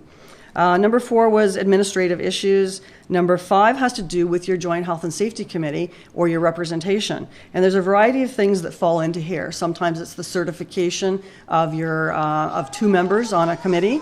Sometimes it's even having a committee. Sometimes it's even having a rep. So again, a very simple, basic, long-standing provision for workplace engagement, part of the internal responsibility system. And we're still seeing at this day and age, number 5 coming in with Joint Health and Safety Committee orders. If we move to the next slide for number 6, we're getting 7,000 orders as a total for access and egress. That's the coming and going. Like, that's literally how you get into your workplace, how you get into your workstation, and being able to move safely throughout the facility. It's also construction sites, especially as different parts of the construction carry on. You need to make arrangements for people, different contractors taking over from somebody else and working in very close proximity. But again, something that's relatively logical for people to be able to get in and out of their workspaces, and 7,000 orders on that. Number 7 is another very troubling trend. We have a very basic requirement for all workers to have mandatory awareness training. It's a very simple, prescribed Ministry of Labour program. It's online. It takes about 20 minutes to do it. It's very high-level basics. mandatory for all individuals of the organization, whether they're simply workers, supervisors, managers, or employers. But it's been in place for an awfully long time, and it's really super easy to do. Should be done on orientation so that you get it out of the way. But we still have 6,600 orders on a very simple, mandatory, basic awareness requirement. We also have 4,700 for housekeeping, 4,600 for maintenance, and number 10, again, another added perils situation, still 4,400 orders on machine guarding. And again, we have a lot of people getting their hands or other appendages caught in machinery. Again, guarding is mandatory, and people are either not doing it sometimes or taking it apart or bypassing it. And again, it's something that's very troubling. That's something that, if something does go wrong, ends up with some very serious and sometimes fatal injuries, is still not being properly addressed. So I'd suggest, take from that there's still a lot of activity with the Ministry of Labour with their inspections and their visits, but these are the orders, the top 10 for orders being issued. And I think it's something that you can maybe circle back to your own workplaces and see if any of those top 10 things are going on in your workplace. Get ahead of it, make sure that your minimum mandatory things are in place. And if you have a policy, you have a procedure, and that you follow it, and that you can be successful on a visit without orders. So I'll, without any further ado, I'll turn it over to Dina to find out what happens, unfortunately, when things do go very, very wrong. And she's going to give us an update on sentencing. Thanks, Laura. Let me reiterate, because I think Laura hit the nail on the head, especially with workplace violence and harassment. I think that you're bound to see, and Laura said this, you're bound to see an incident on your workplace to some measure dealing with harassment, maybe not violence, but harassment. And let me tell you, the best thing you can do is open up your policies and procedures and see when the last time is that you looked at them. Are you still the informal resolution process? Do you still require reporting to the employer? Because if you do, if the only avenue that you have for a worker to say that they've been harassed is to go to their supervisor or the employer, you are not in compliance, right? There has been a change that allows a worker, you have to tell workers who they can go to, who is another worker, in case it is management that's doing the harassing. So, take a moment, as she said, as Laura said, and if you don't have that moment, flip it to whomever you rely on to give you OHS counsel to ensure, because it is just something that is so easy to rectify proactively and a nightmare to be dealing with at the time, because there are so many other moving parts. So, moving on to sentencing. NUMEX is a Ontario Court of Appeal decision. The facts are quite, they're like a lot of occupational health and safety cases. The ones that go the distance are the ones where there's been a critical injury or fatality. And this is one that resulted in a fatal injury to a worker. The incident originally happened in 2013. And the Ontario Court of Appeal rendered a decision just last year. In this case, the worker fell from an order picker, so fell from a height. And you might remember Laura did say one of the things is falling from heights, is working at heights. So be mindful of that. It's not really in your industry per se, but it's good to be aware of the areas where ministry inspectors are inspecting. But in this case, worker on an order picker, so working from a height, he hadn't received any health and safety training. So he hadn't received that basic training. He hadn't received other working at heights training, which is mandatory. You must provide this as an employer to your workers. So no fall protection, no guardrails, no tether. This reminds me in part of the Metron case, 2009 Metron case, which was a criminal matter, but it involved occupational health and safety, right? Because it involved health and safety breaches on that swing stage. Back in 2009, 4 people fell from a swing stage because there was improper PPE. Same thing here, no fall protection. And in this case as well, this worker, this young man was epileptic, and that was known. It was known to the employer, and as an epileptic, one of the things that he suffered from was fainting. So you've got a person who's got a predisposition to fainting, working on a platform, a high platform without proper PPE, without proper training. And here, it's not put in to be funny, but he was not wearing proper PPE, including he was wearing dress shoes. It begs the question, what are you doing for your workers when that is the sort of equipment that you're letting them go to work on in construction in this case, but in a dangerous, and always it's a dangerous situation. There's really no there's no workplace out there that doesn't have some inherent dangers.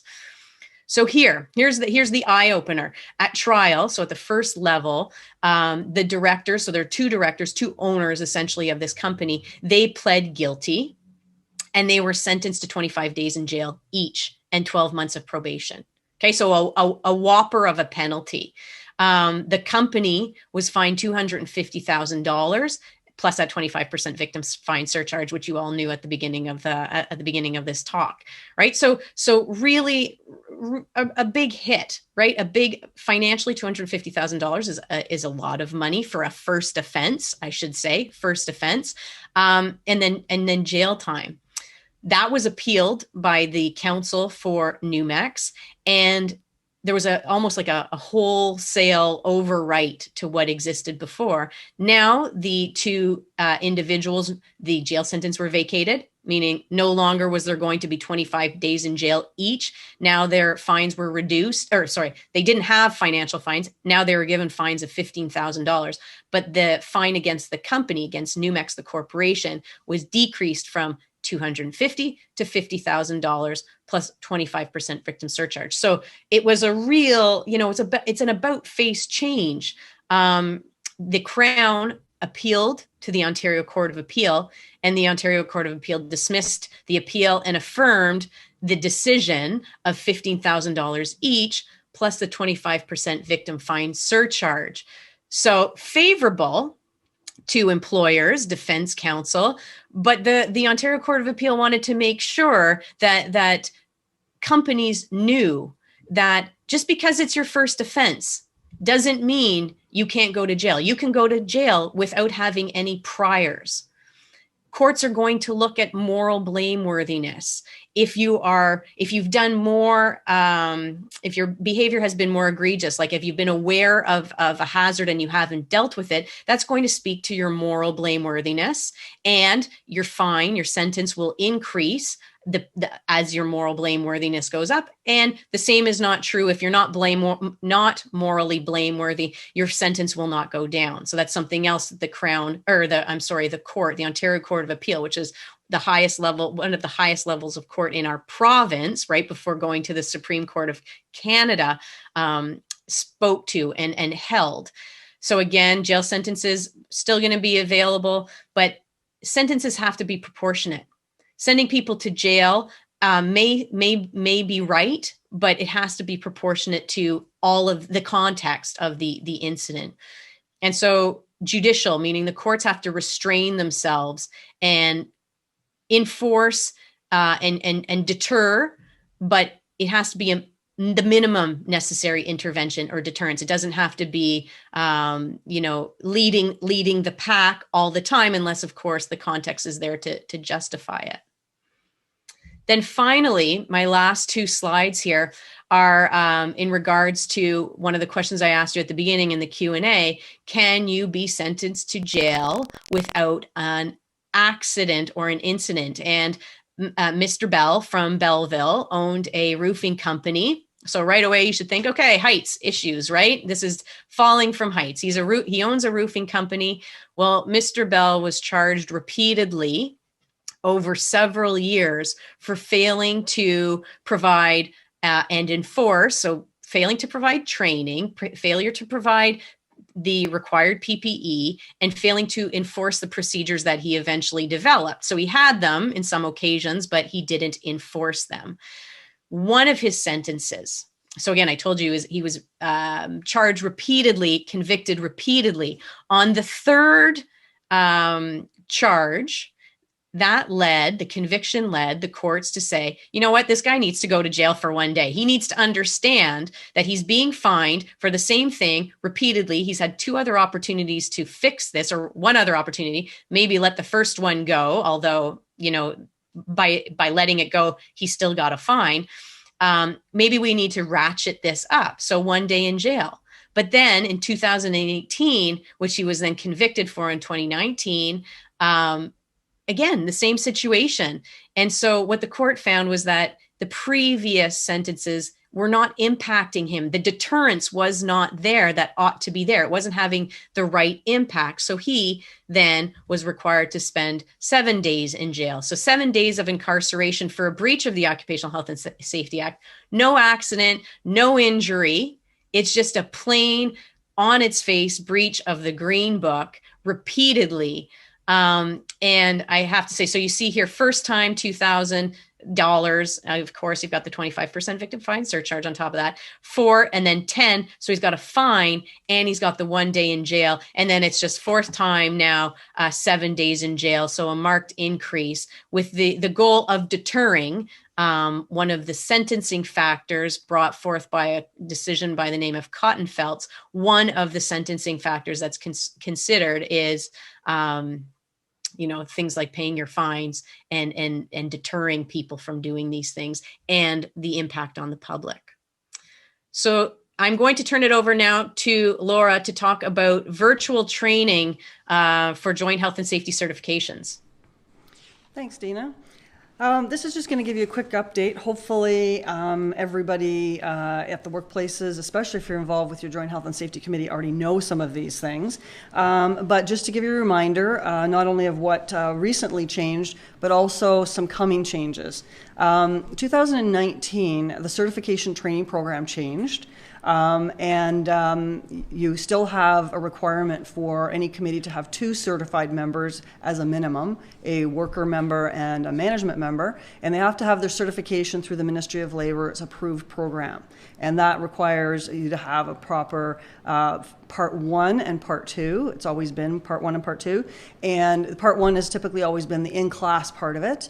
And Part 2 is usually historically was a worksite analysis, your own workplace. You go back, you do a review of a number of things, and you provide a report to complete your training. So Part 1 and Part 2 were always there, but in 2019, they got expanded. So Part 1 went to a 3-day in-class session, and you had to complete Part 2 within 6 months. And that was 2 more days. So they kind of tied that up a little bit rather than leaving you loose to go back to your workplaces without really any supervision or any timelines. So you have Part 1 is 3 days in class, Part 2 is 2 days. So it's a 5-day mandatory certification process in class with approved trainers. Some of which are the ministry, some of which are other approved safety trainers. So that was what we got in 2019. For anybody who already was certified under the older system, you were grandfathered in, but anybody who newly needed to be certified would be into the new program. For me professionally, I redid my certification because as part of my CRSP, I need educational components anyways, but I also thought it would be important for me to at least be up to date with what was in the program materials, over time. So it's not something maybe you thought about at the time. If you already had your certification, you thought, hey, I don't have to go back to this classroom training that's 3 days plus 2 days. But it's not a bad thing to think about renewing that, bringing yourself up to speed to make sure that you are competent to carry out the responsibilities of your certification with the Joint Health and Safety Committee for the better good of everybody, and also not to put yourself in a situation where you may not be up to date. So that's what happened in 2019, which is still the case today, but we are now moving towards some other changes. And the changes have 2 specific parts to it.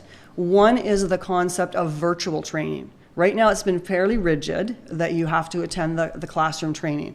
During COVID, they have switched the in-class to being online. but it's still the same format. You're basically stuck to your computer for the whole day while the presenter presents the core material as they normally would in the classroom.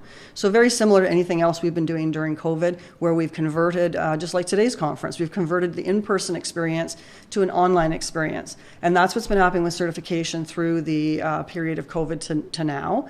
But there's always been that regimented personal attendance within that particular time frame to basically complete the component and also be considered to successfully pass that course.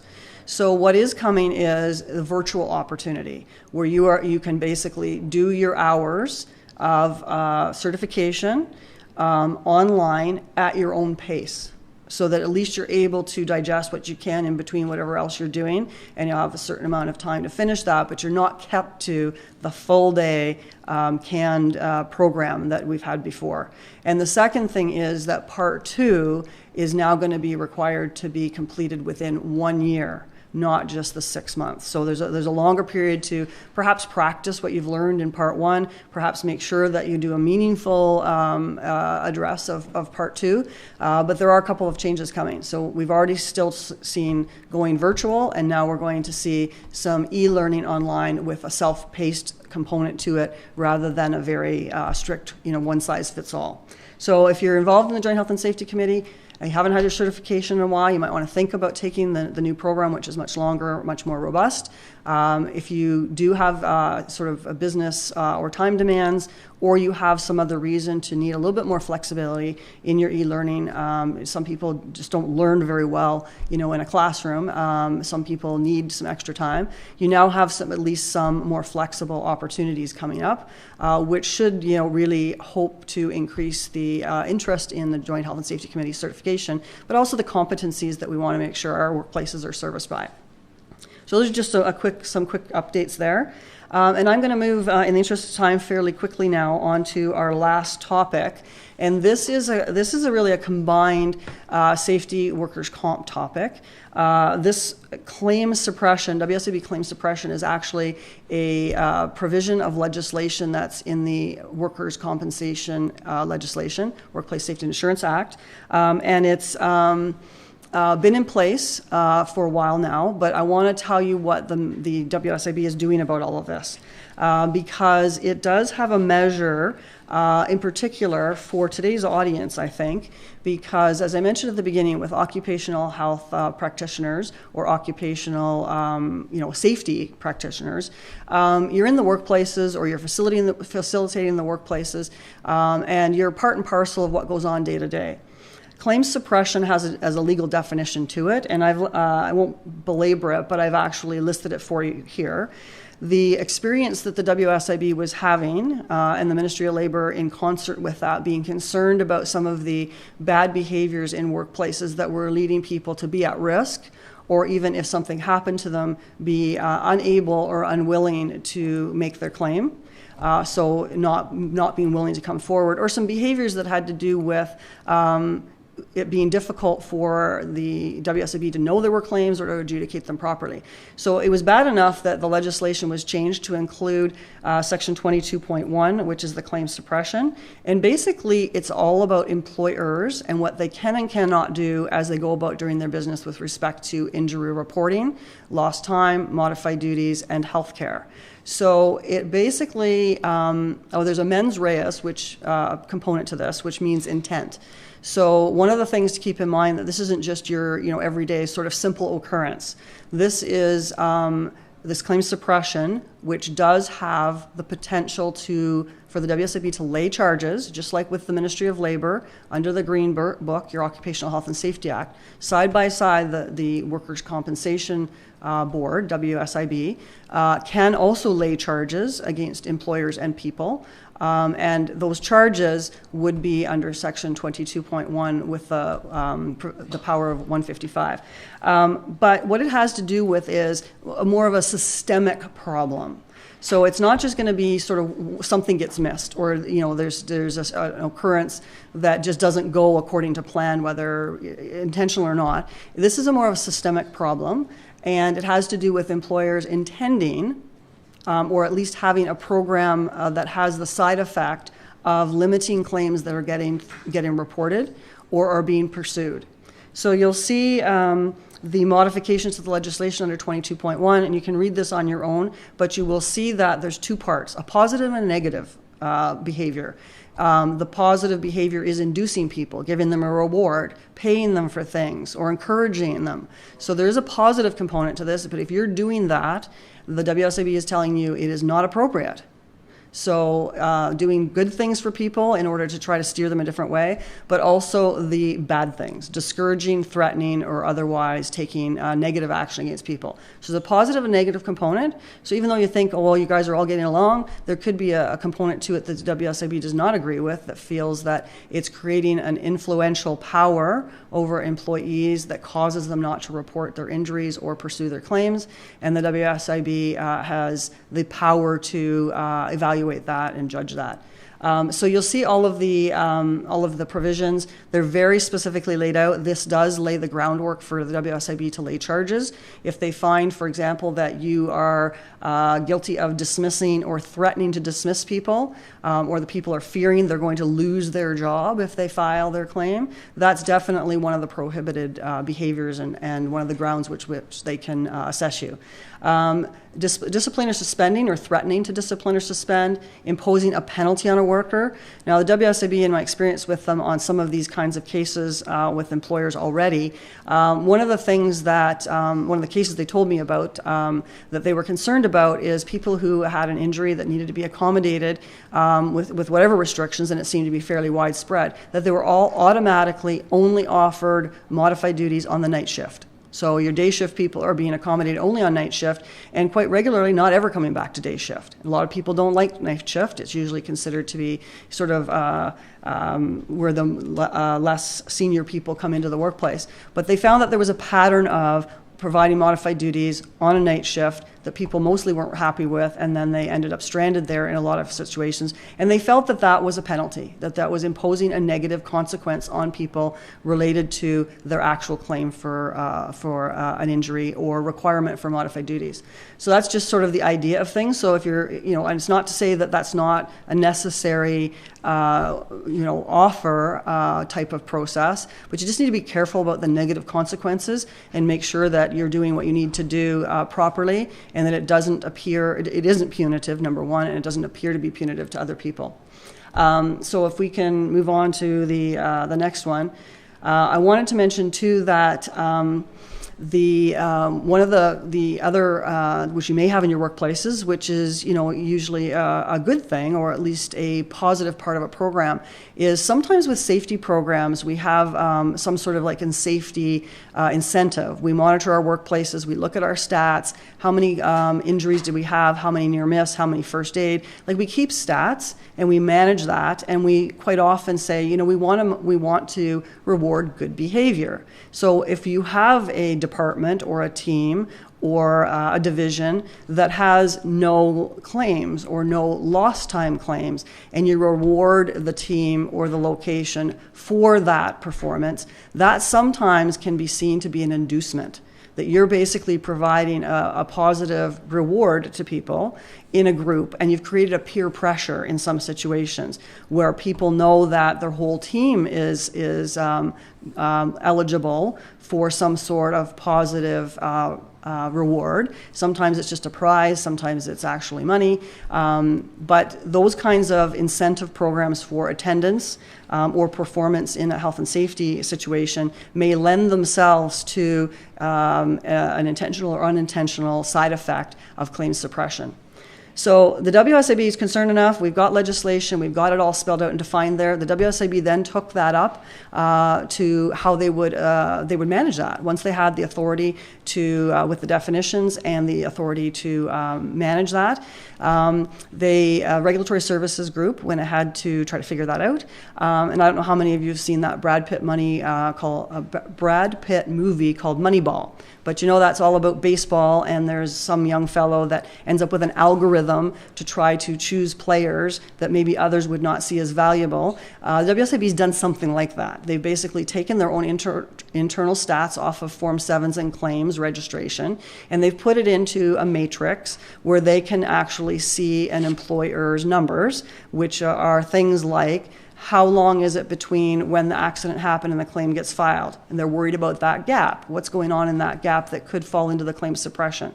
They're looking for how many claims get abandoned by workers. So they are being filed, but they're not being pursued. Again, the possibility that there's some influence on the worker to not pursue their claim. They're concerned about that. So anyways, they have this matrix. They ran some stats. In their first year of operation under this provision, they selected 30 employers and they asked them to volunteer for the claims suppression audit so that they could see whether or not their algorithm was giving them data that then turned out to be positive or negative on the results. So those companies did volunteer. They volunteered with the promise of no penalty, so that they were doing it in concert as a pilot. That was 2018. The matrix seemed to work. So 2019, the WSIB went live with their actual program. Now, what's important to know on claim suppression is it's a two-pronged process. So the WSIB does have the stream of administrative penalties, which is completely exclusive and separate from the prosecution side of things. So there is now a process where field auditors who come to your workplaces anyways on behalf of the WSIB to check your payroll and other things, they basically can come in, do their audit, which they are now doing, and if they find any instances of claim suppression, they can issue your fine, which is an administrative penalty. If you end up on the other side of it, where there is already an investigation commenced by regulatory services, you will never have both, and you will not have any of the data going back and forth between these two divisions. But if you have regulatory services, they do their traditional background investigation, and they come to some conclusions about whether or not they're going to prosecute you, which means lay charges and you go to court. The administrative penalties are financial, and they do form part of your account and your liability, but they do not require you to attend court and have to deal with those kinds of proceedings. So if we go to the next one, what you'll see is there's your penalties. So if the auditor comes in and wants to do their normal audit, and they need to, they find some instances of what they feel is claim suppression, the first three each cost $5,000, the next three each cost $7,500, and every one after that costs $10,000. So they will issue a report, they will levy each of those fines, and once you get up to $10,000, everything after that is $10,000 per. You don't reset the clock on those until you're clean for 5 years. So keep in mind, once you build a profile that you do have claim suppression, whether the administrative, once the administrative penalties start, you will be actually in jeopardy for the higher fines until your record is clean for 5 years. There is an educational component to this, and WSIB will sometimes give you some direction or some ideas or some recommendations about what they saw and what they didn't like, and so maybe you have the opportunity to remedy some of that. The other thing I would like to say about the prosecution penalties is keep in mind, so the next slide, if you would, Dina. The next slide has to do with if you end up on the prosecution side of things, which is separate and completely separate. It's going the way that Dina was talking about with the Green Book occupational health and safety orders.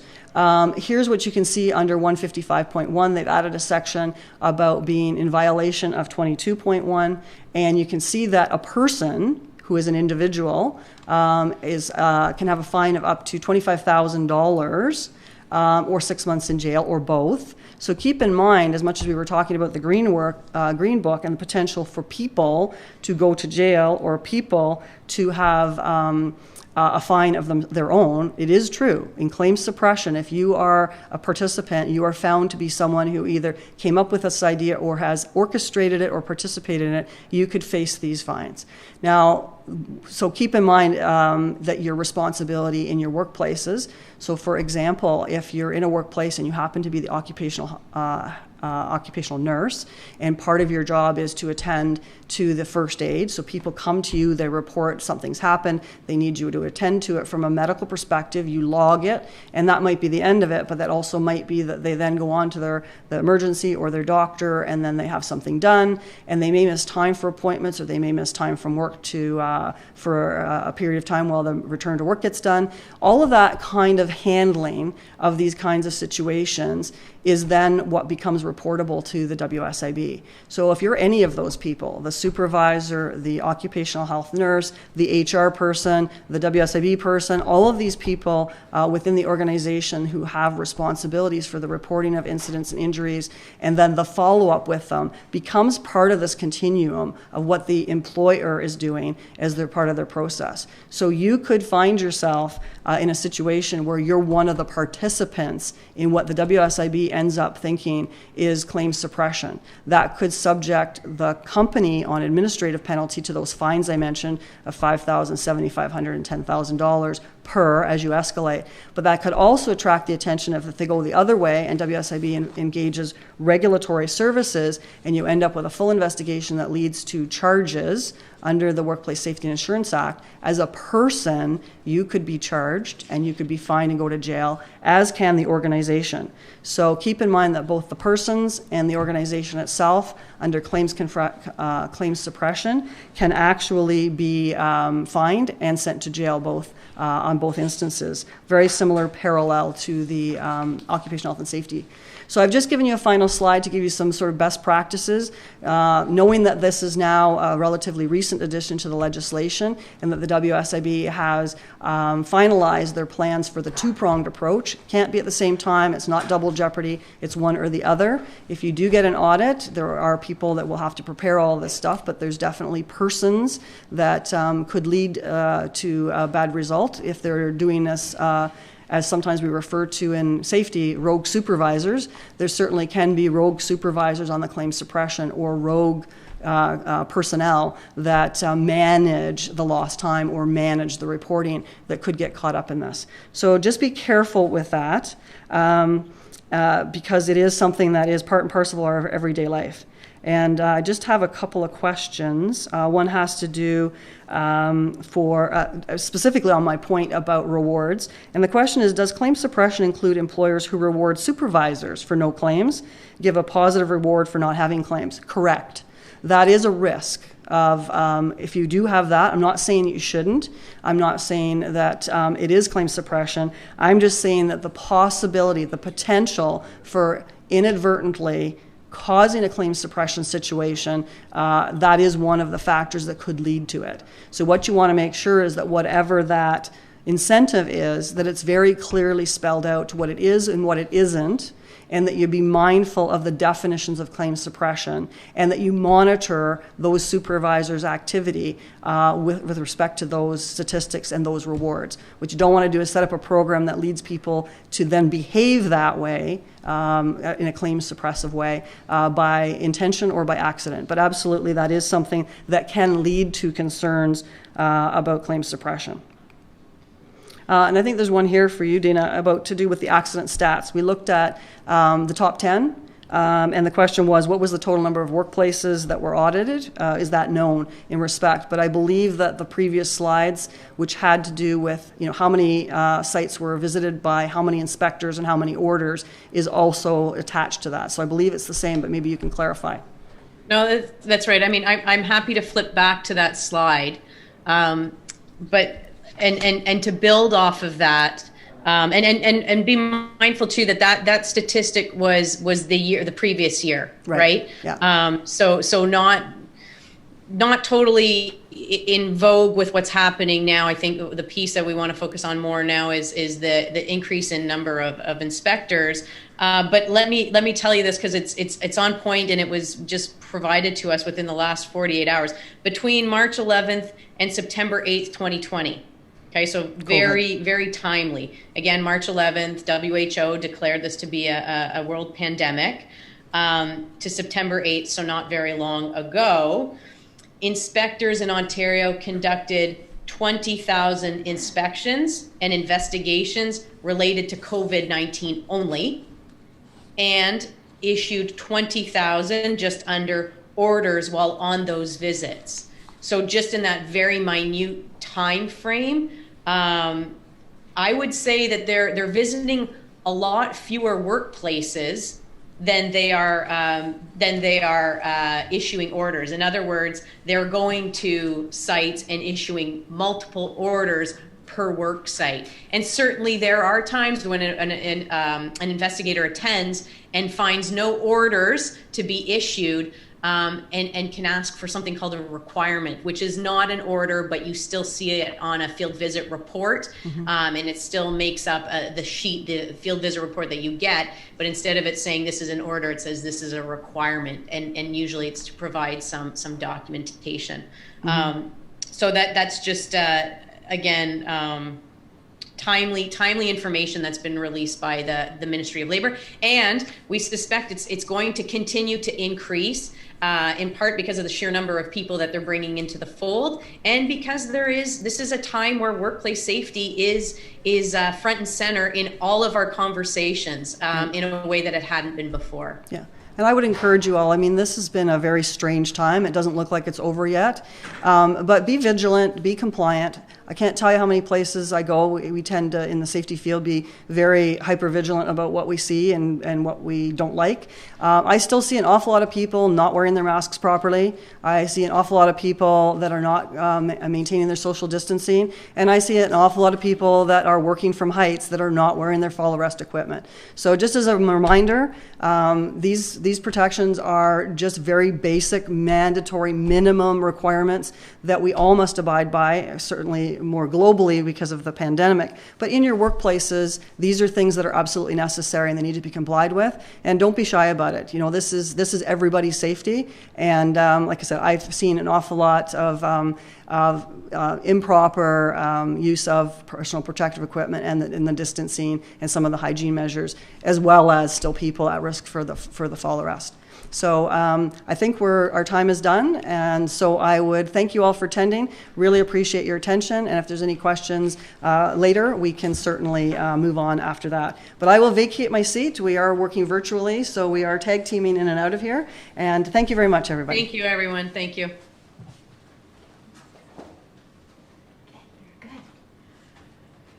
Thank you so much. Oh, I gotta take this off. Thank you so very, very much for the presentation. It was very informative. Thank you very much. Oh, sorry people. My mask got stuck in my glasses. Okay, so after this, our next speaker, we're going to be having a lunch break. And then we have more speakers this afternoon. And don't forget, we have our annual general meeting coming up this afternoon following the conference. So please ensure that you log on for that annual general conference. Also, don't forget to please respond to your to the administration. Administration at oona.on.ca with any of your questions, so our speakers will be able to answer your questions. Okay, so right now, I'm very pleased to introduce a longtime sponsor and supporter of the occupational health nurses and the OOHNA conference, Sarah McCarthy. Hello, everyone.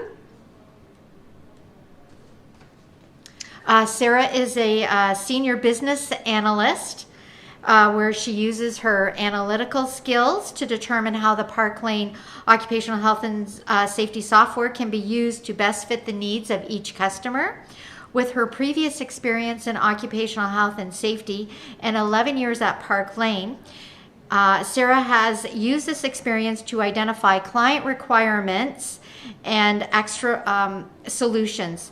As occupational health nurses enter flu season, I'm very interested in hearing what Sarah has to say about flu prevention and statistics. Thank you very much. I'm going to demonstrate today tracking your seasonal flu vaccinations using our Simon module in the Parklane system. This module lets you create your own online consent forms, so essentially going paperless. It eliminates any filing and it completes the data entry for you. So as you can see up on my screen here, I've got a number of different types of forms. You've probably heard of some people using Simon to track their COVID surveillance and as well as flu and N95s and whatnot. People have been using it to track that information because of the kind of functionality Simon has. But I'll go through the flu program, and I will try to get to the COVID surveillance if we have some time. I'm not sure we will, but if we don't have time, just follow up with me afterwards, and I'll be happy to arrange a demonstration for you of how people are using Simon to track COVID. Okay, so first we have my flu program form. So I'm going to click on that one. Now this form I created myself. It really doesn't take long. The system kind of walks you through each step in creating the online form. And once you fill in all the necessary fields, it will pop up and be an online form for you just like that. Okay, so as you can see here, I have a manual search of staff. Now, what this means is this form is connected to the Parklane Systems personal data module where we keep all our employees' demographics. And so it lets you go ahead and look up that person manually. We also have the ability to scan ID badges. So if you have a proximity scanner and the ability to get the information from your security or HRIS and have their badge IDs and corresponding employee IDs, we can load that into Parklane. And then when you scan, it'll throw the number in there and up will pop the person. So that's another time-saving element that this software has. But I'm going to go ahead and look up a person by manually. So I'm just going to pick Brad Pitt. So ideally, you're going to have a tablet in your hands and you're going to hand it over to the employee who's coming for their flu shot.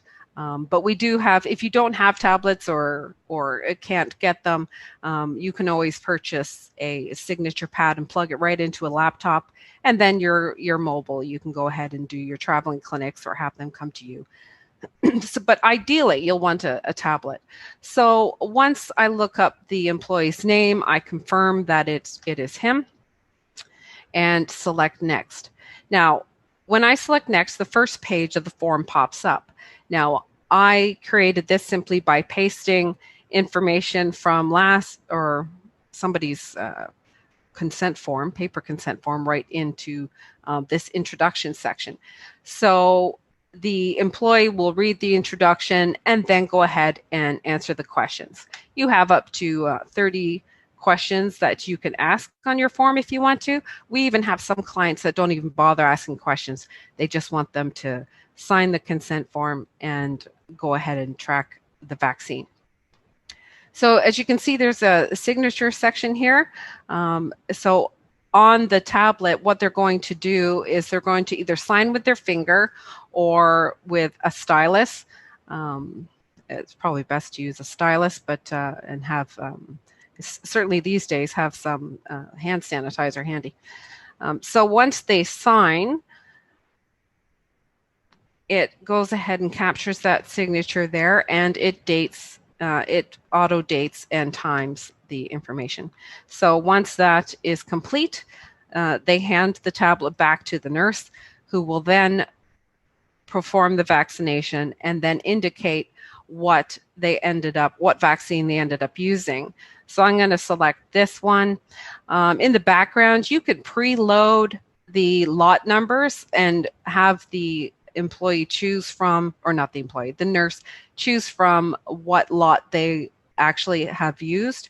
And so if you don't and you just want to add it manually, you can certainly add it manually just like that.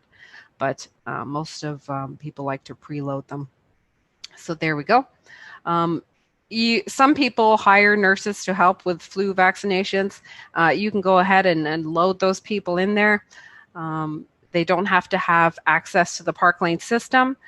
You can give them their own account just to use the Parklane form, the Simon form. I chose to add a comments box to this form. A lot of times nurses, of course, as you know, like to chart any unusual circumstances that happen, like hematomas, bruising, something like some kind of reaction. So they can go ahead and chart in that section there. Now, we also include the ability to add a signature for the nurse who's providing the vaccination. And some people don't use this, but some like to be able to sign it, so they can go ahead and sign as well. And it works the same way. It auto dates it and puts the time in, and then you hit next. And just like that, it's complete. It's been filed in the Parklane system on the person's record. So we'll have a look at Bradley's record in a moment. And it is now, you now have live stats that are happening that you can get to at any time. So I'm just going to start a new form here. A lot of clients also have some non-staff, and what that is to us is people that are not in your personal data module, so people that are not employees. So in the cases of hospitals, for instance, that would be a lot of physicians, students, volunteers, stuff like that, but they still get the flu shot and you want to be able to track them.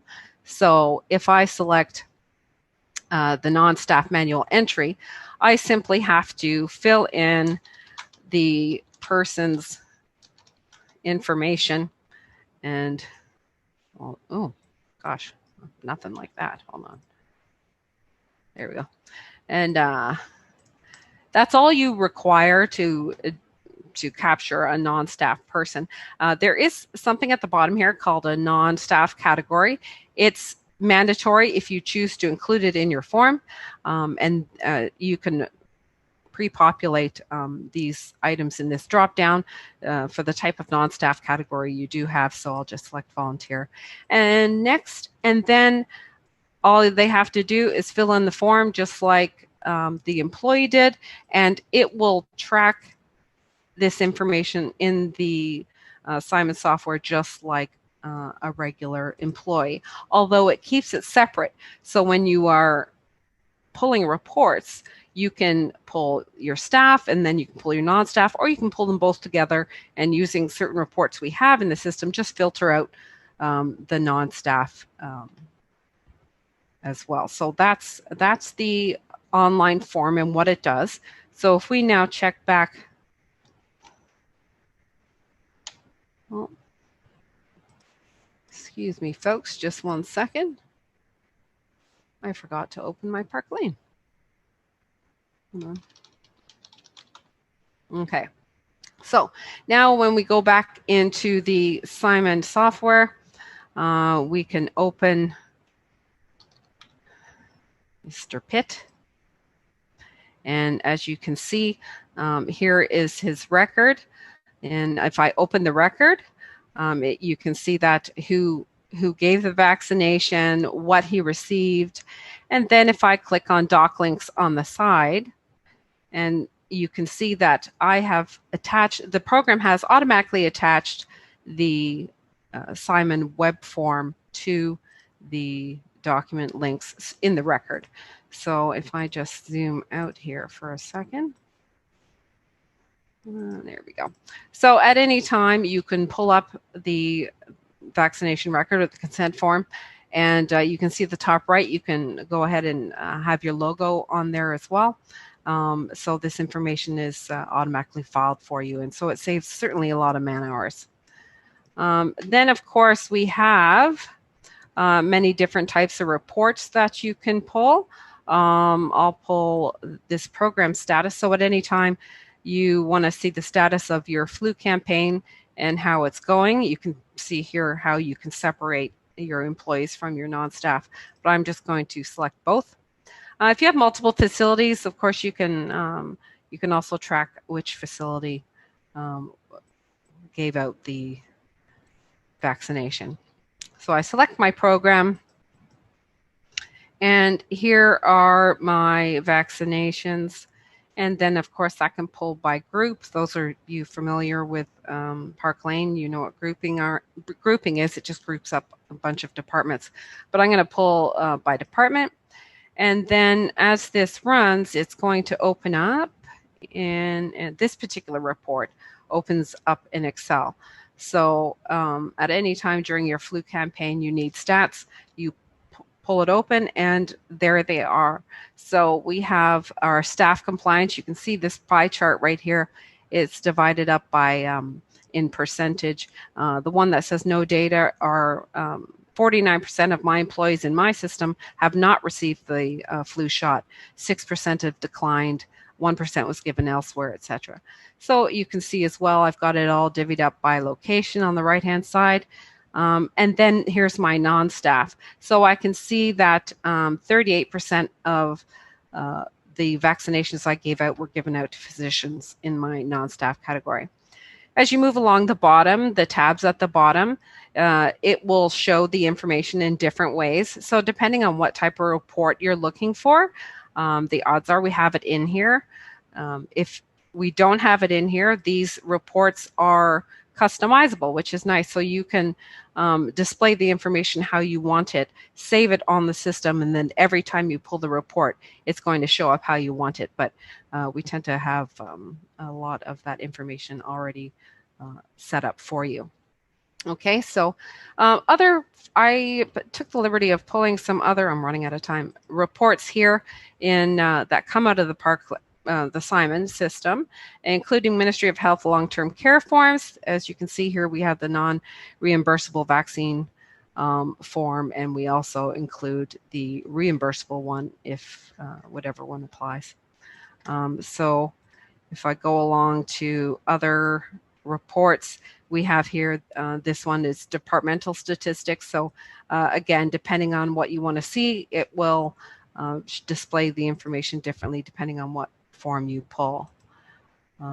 And there we go by facility as well. So if you have multiple facilities, you can see the distribution of the vaccinations by facility there as well. So I think I am out of time. Am I out of time? Yes. Okay. Yeah. I was trying to talk really quick. So I didn't get to the COVID stuff, but if you are interested in seeing that, how people have been tracking the COVID surveillance, feel free to get in contact with me after the conference. Great. Thank you so much, Sarah, for your presentation. You're welcome. So that concludes the morning presentations. I'd like to thank Driver Check for sponsoring the morning speakers. We will now take a lunch break and reconvene the conference at 13:15 hours. Enjoy your lunch.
Welcome back to the last half of the conference. I'd like to thank TSI Incorporated for sponsoring the afternoon speakers. I'd now like to introduce Dr. Ash Bender. Dr. Bender is an occupational psychiatrist and assistant professor with the Faculty of Medicine at the University of Toronto. At the Canadian Association for Mental Health, CAMH, he is a staff psychiatrist and former medical head of the Work, Stress, and Health Program, which is a multidisciplinary program specializing in the assessment, treatment, and research of occupational disability. Welcome, Dr. Bender. Thank you.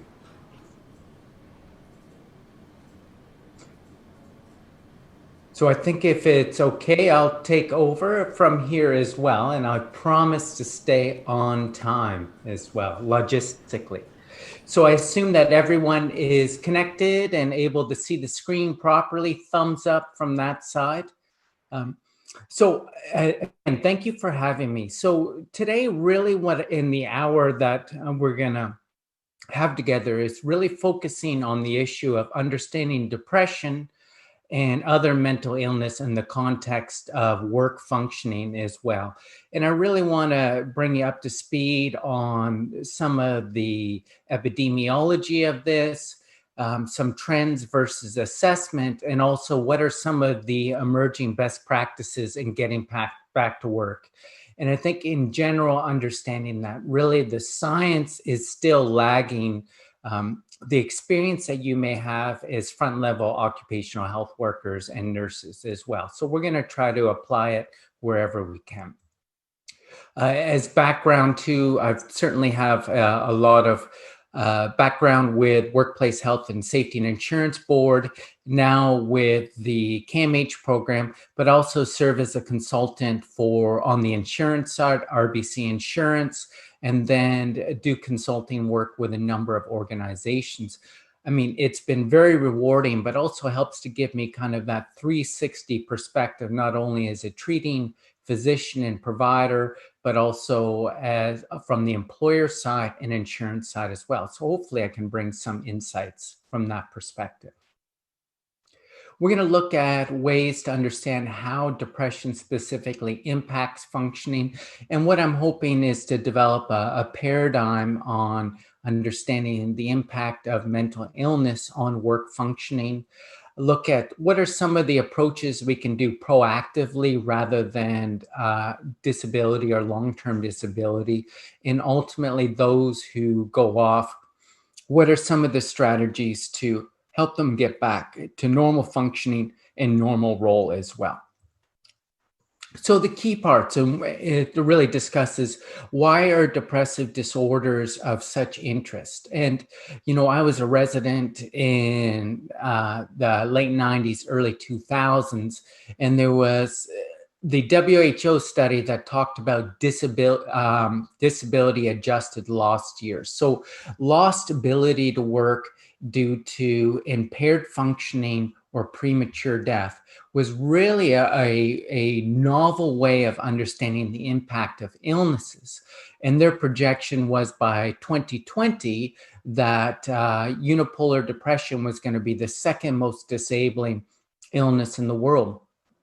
And it's actually, as we've seen this transition from a brawn to a brain economy, that it was in 2017 they officially identified as major depressive disorder, or unipolar depressive disorder, is the leading cause of disability. And I think this is increasingly relevant as we move towards digital or online interfaces for work, more technically demanding type work, and certainly the amount of education you need to be qualified for positions other than working on the line in manufacturing, or things that 20 or 30 years ago might have been a reliable and dependable job for individuals. So when we look at mental disorders in general, what you see is kind of like the three major ones here is you see a huge chunk is on depressive disorders, in the blue here. Then you've got anxiety disorders in the red as you're looking at around the 5 to 6 o'clock range. And then the remainder of that is really substance use disorders if you look in that 7 to 9 o'clock range on that pie chart there.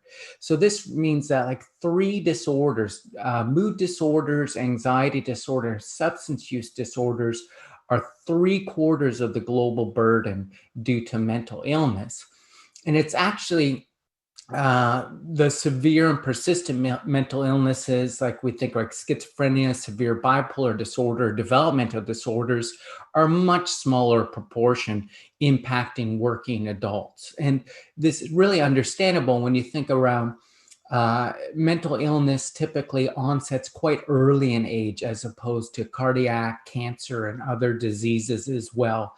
They generally persist over the course of an individual's working life as well and have an episodic or recurrent course over that period as well. So there's no surprise that mental disorders are at the top from a global burden of disease.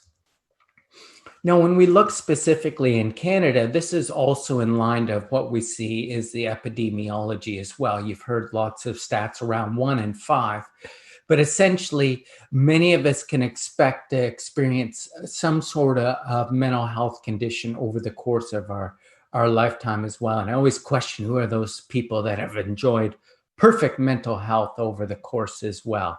Who knows? But again, I'll draw attention to the top that it's actually substance use disorders that are one of the most substantive prevalent disorders as well.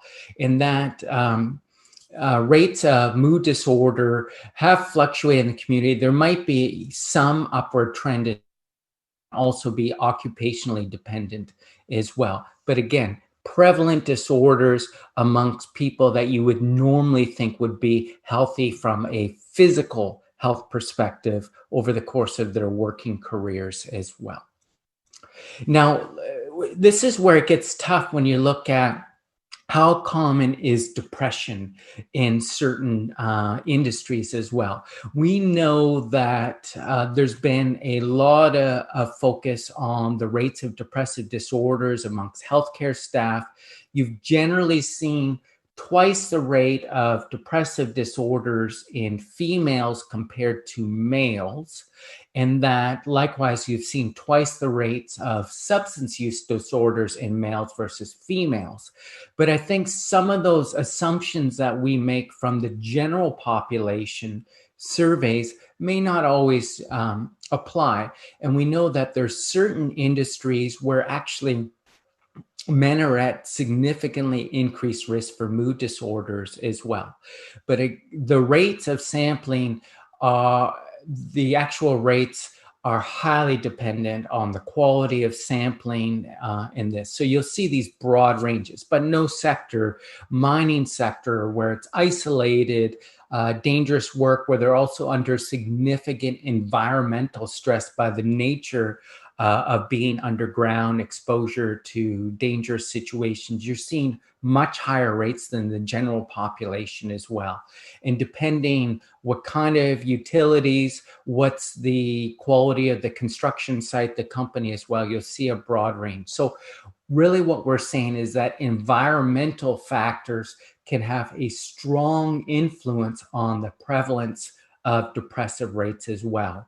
Solitary, irregular, the conditions, and we're seeing those themes come through. So as you're trying to translate this into your workplace as a occupational health professional, are there conditions in my workplace that actually put my workers at risk for mood disorders such as depressive disorders, substance use disorders, and other health-related disorders on top of just those typical numbers we see in the general population?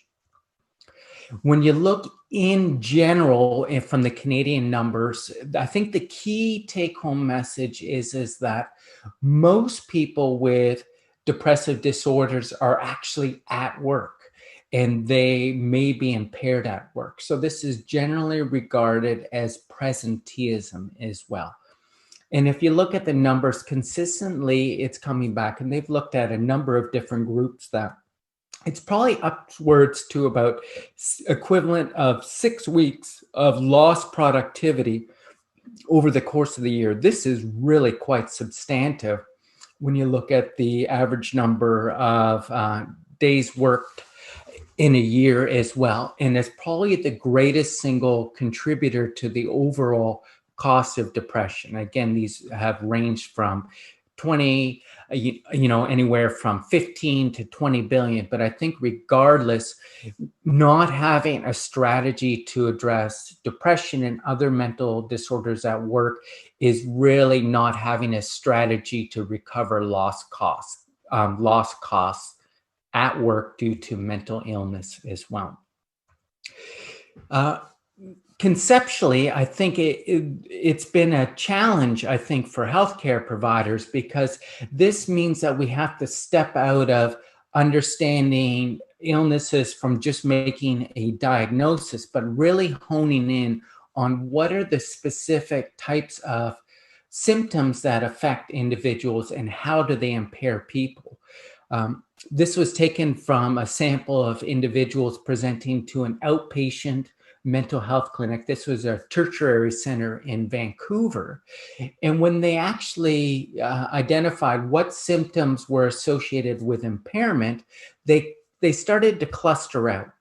And in this case, issues with emotional control were significantly impairing cognitive issues and physical issues. Now, the emotional aspects you start to understand, because if you look at stigma related to a mental illness, emotionality, if I were to start crying on this screen, which I'm going to do my best to contain it, somebody would be very concerned about that and would probably avoid the workplace or not be present.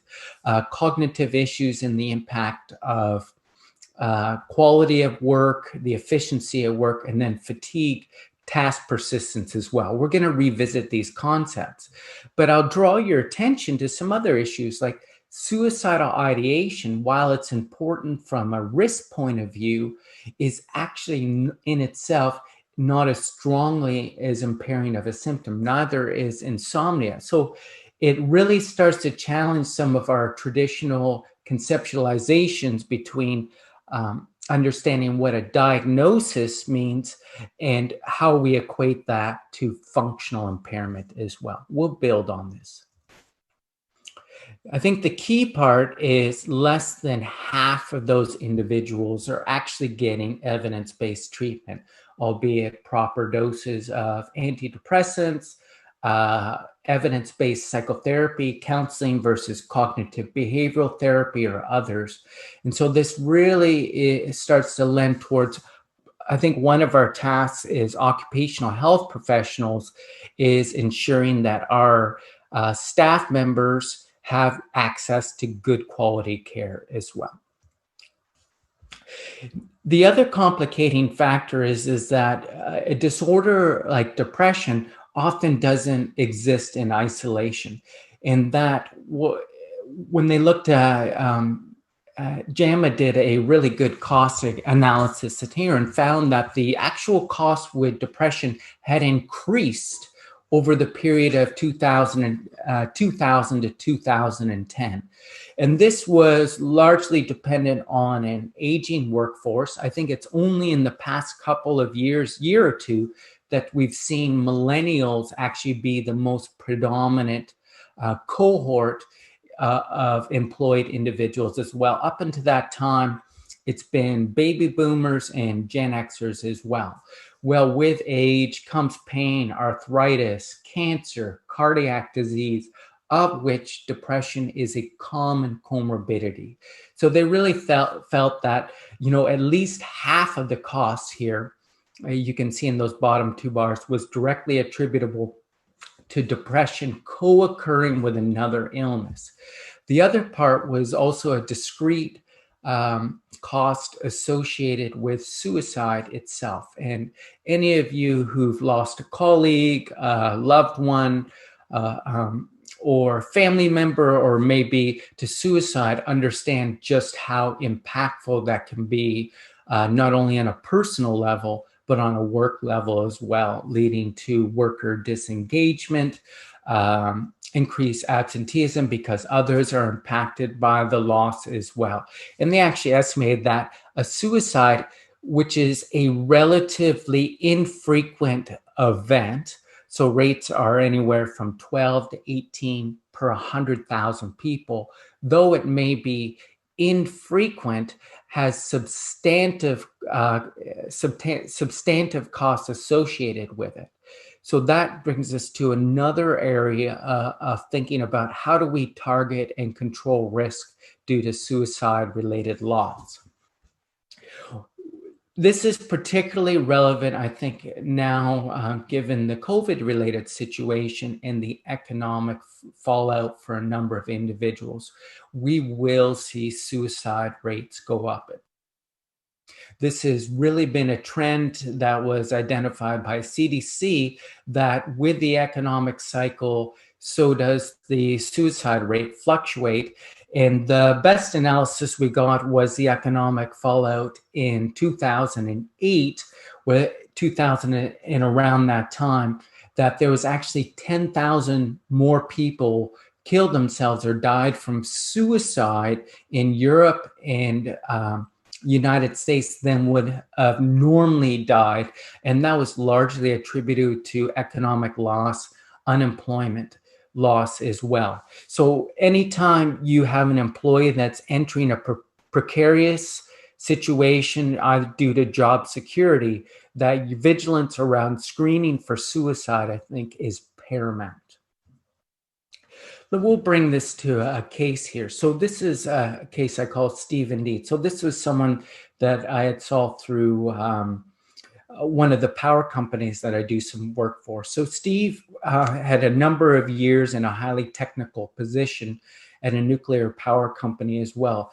What his employer didn't know is that there was a family history of bipolar disorder, which places an individual at increased risk for mood disorders in general, not just bipolar disorder.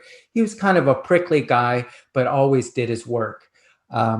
Because of changes in the nuclear industry, if you remember, there was plans for an acquisition and merger with a U.S. company. So there was a lot of oversight, and changes happening to processes at that time was a significant strain.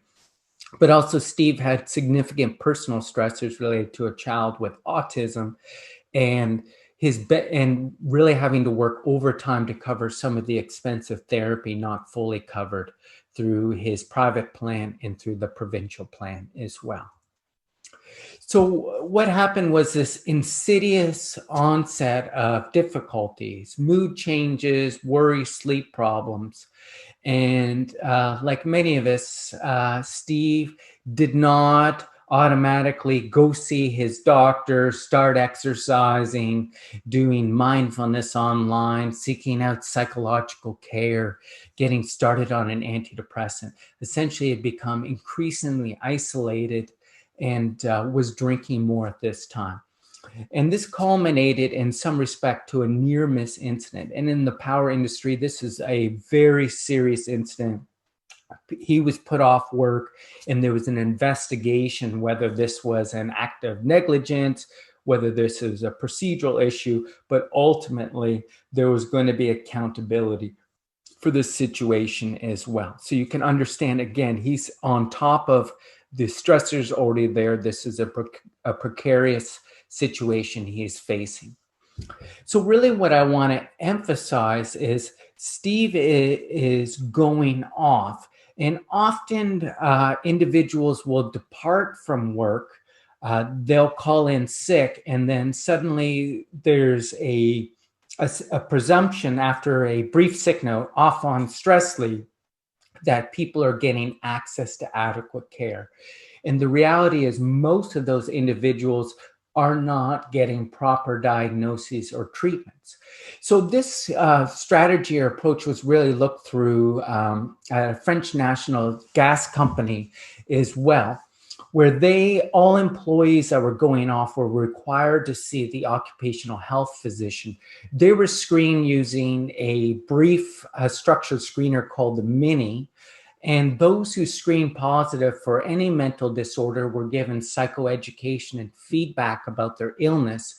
And the main intervention was a strong recommendations to seek care and treatment from an appropriate provider. And this kind of low cost type intervention actually increased the likelihood an individual is going to receive treatment and the likelihood they would get better and return to work as well.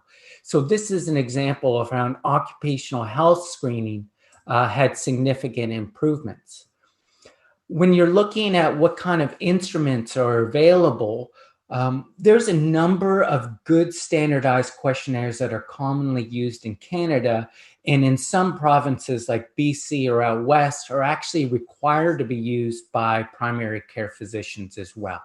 The PHQ-9, the DAS, the Generalized Anxiety Disorder 7, there's a number of examples, and I think I had provided those as a supplement if you had any questions. But I also want you to think, when you're having interactions with your employees who are at risk going off or clearly symptomatic, could you incorporate some of these structured self-report questionnaires into your assessment and recommendations to them around seeking treatment as well? There's also some work functioning questionnaires that can help you get a sense of their perceived levels of impairment as well. And this may be helpful in understanding the severity of illness, fitness to continue working, and also help to be a marker around accommodation and assist with you asking questions about accommodation as well. Bottom line, at any point inquiring around suicidal ideation, if that's something that was identified, substance use problems, and also what's going at home, because we really need to understand contextual factors as well, because even in the best and most well-intentioned workplace intervention may be ineffective without addressing personal problems as well. When we looked at some of the cost analysis, this was actually a more recent study that they used a similar strategy as the APRAN study here as well. And again, this was in a Dutch academic hospital where they screened individuals using standardized screener. They had developed their own screener as well, but essentially the same dimensions of difficulties: work-related stress, which was covered by the DAS, which I showed you on the last slide, trauma-related symptoms, depression, and substance use. When they kind of screened for mental health difficulties within that context, given personal feedback by the occupational health professional, they found that there was a measurable cost savings in absenteeism and presenteeism. And here, the return on investment was anywhere from $5 to $10 for every unit here, the euro. They found a recuperation of 5 to 11 euros back. This was over 6 months, whether that was realized over the duration. These are really low cost, but cost-effective interventions that could be implemented. And this was something we've done at one of the hospitals I consult to with the occupational health staff at sick kids around doing more vigorous screening using these types of questionnaires as well. And then the nurses and other staff like it because it helped them to really focus their assessment, and I think it improved their confidence with the recommendations given to their employees. So let's go back to Steve. So Steve essentially was slipping through the crack. His bottom line was fears around termination, hope, and we start to see more significant manifestations of either mental health issues, be it a risk for depressive disorder in the context of significant stressors, and perhaps substance-related problems as well. Was put on stress leave, which is a common quote-unquote intervention by the family doctor, but really was not connected with evidence-based treatment, some solution-focused counseling, but the absence of antidepressants or any intervention around substance use issues as well. And it was really only after he disclosed suicidal thoughts that there was recommendations for an urgent psychiatric consultation as well. So when we look at this idea around suicide intervention, I think we have work to do in this area. And what you're seeing is there's a lot of interest in developing tools for employers, particularly in higher rates. So construction have probably at least twice the rates of suicide compared to the general population as well. So I think what you're finding is a lot of interest in a couple of areas: developing platforms to improve early identification and help seeking. And then for individuals, for workers, the other approach is training managers to identify at-risk people as well. And one interesting caveat was in 2001, shortly after 9/11, there was a lot of increased concern around terrorist threat. So there was more training towards security and other supervisory personnel in identifying people who could be at risk for violence or terrorism. Well, lo and behold, unfortunately in Canada, there was there was not something catastrophic that happened in our country, but those who were trained were much more likely to identify people who are having mental health issues as well. And I think we've really seen on this improvement. Are you adequately trained as an occupational health professional on suicide screening? Our managers screen. So there's a couple of, there's the ASSIST program, 2-day workshop. Well, it's hard to have a 2-day in-person workshop at this time.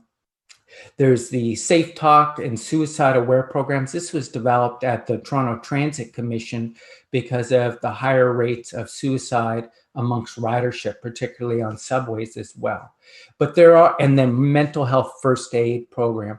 I think probably the mental health first aid is probably a key and foundational type program where you would want someone within your occupational health department, if not all, to have some sort of training in mental health first aid, and certainly managers or key supervisory personnel to be trained in mental health first aid so they can respond appropriately to crises as it may emerge and well amongst their staff. So Steve sees his family doctor well, and I think at that point he talks around desperation but denied suicide risk, and he was screened. But there was evidence that he was actually minimizing his symptoms to his family doctor as well. But the only kind of documentation that he's off for medical reasons and still waiting for this psychiatric assessment as well. I'm sure that sounds very familiar for any of the occupational nurses or claims managers there as well. A dearth of documentation and long waits for access to psychiatric professionals.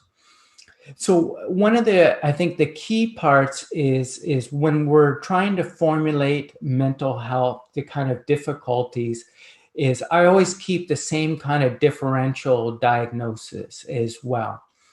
That is Steve experiencing a stressor-related difficulty, not only to personal-related stressors, or is this due to the more recent work-related issues? Could his difficulties have been accounted by substance use? And if you get a clearance from the family doctor or psychiatrist saying his mood's much better, but there's no actual history around the substance use, is that documentation going to be adequate for you? Is this personality related issues at baseline? And then is this someone where someone is not being forthcoming or has alternative gain?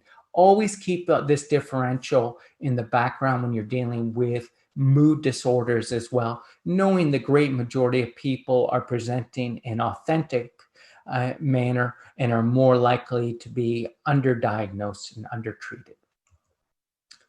So one of the ways to really try to understand the impact of their mood disorder, depressive disorder, other mental illness, is really trying to translate their depressive symptoms into functional impairment. And this is what makes it relevant to a workplace setting. So I try to think around it from a domains type perspective as well.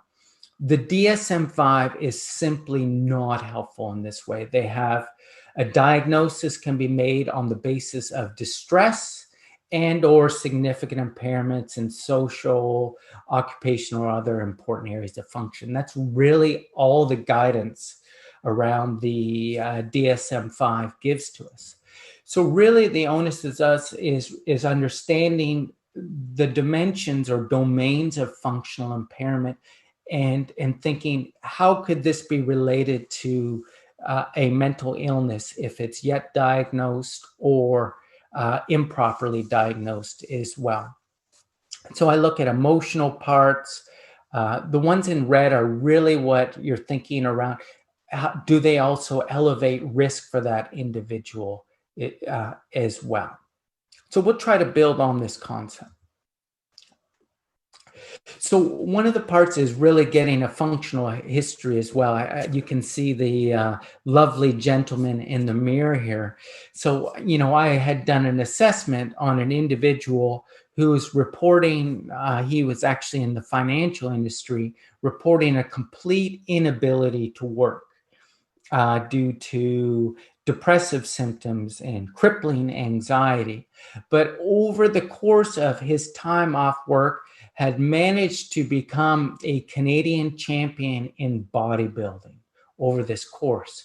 And then we're left, if you hadn't really inquired, and this was simply not fully documented by his family doctor. There was a mention around he was doing some weight training, but it wasn't until you start to directly inquire around the degree of functioning can you realize how severely impaired someone is, or where the impairment is, or maybe they've recovered and ready to return to work as well, despite documentation saying otherwise.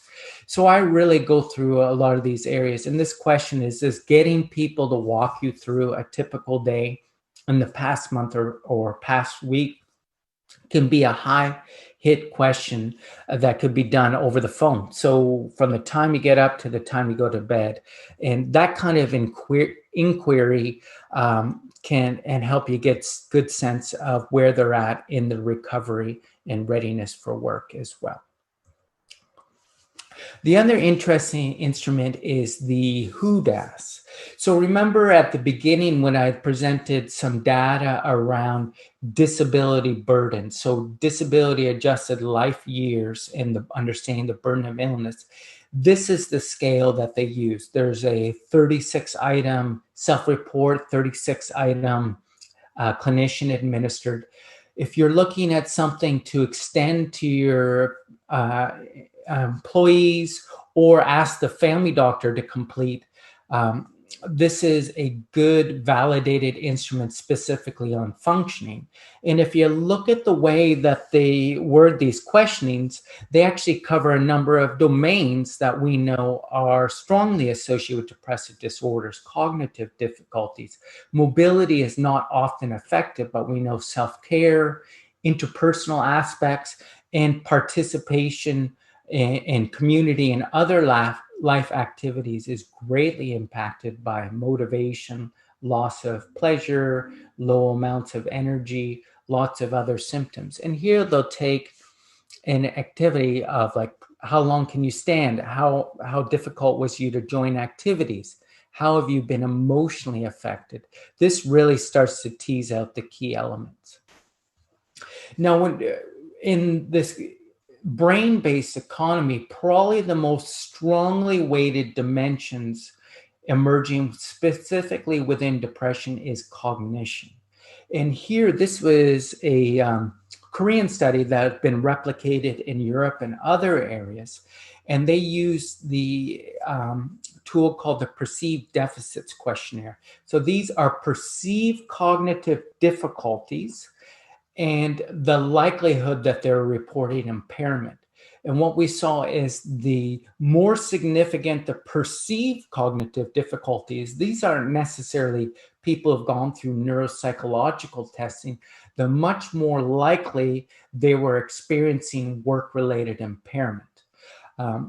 So individuals who are reporting inability to work or work impairment due to cognitive symptoms may have an undertreated depression, but are also more likely to have persistent impairment at work, even over the emotional and physical domains of depression as well. And I think this has been a new focus within psychiatry on how do we address this domain of depression that is traditionally been overlooked or not been adequately weighted from a functional point of view.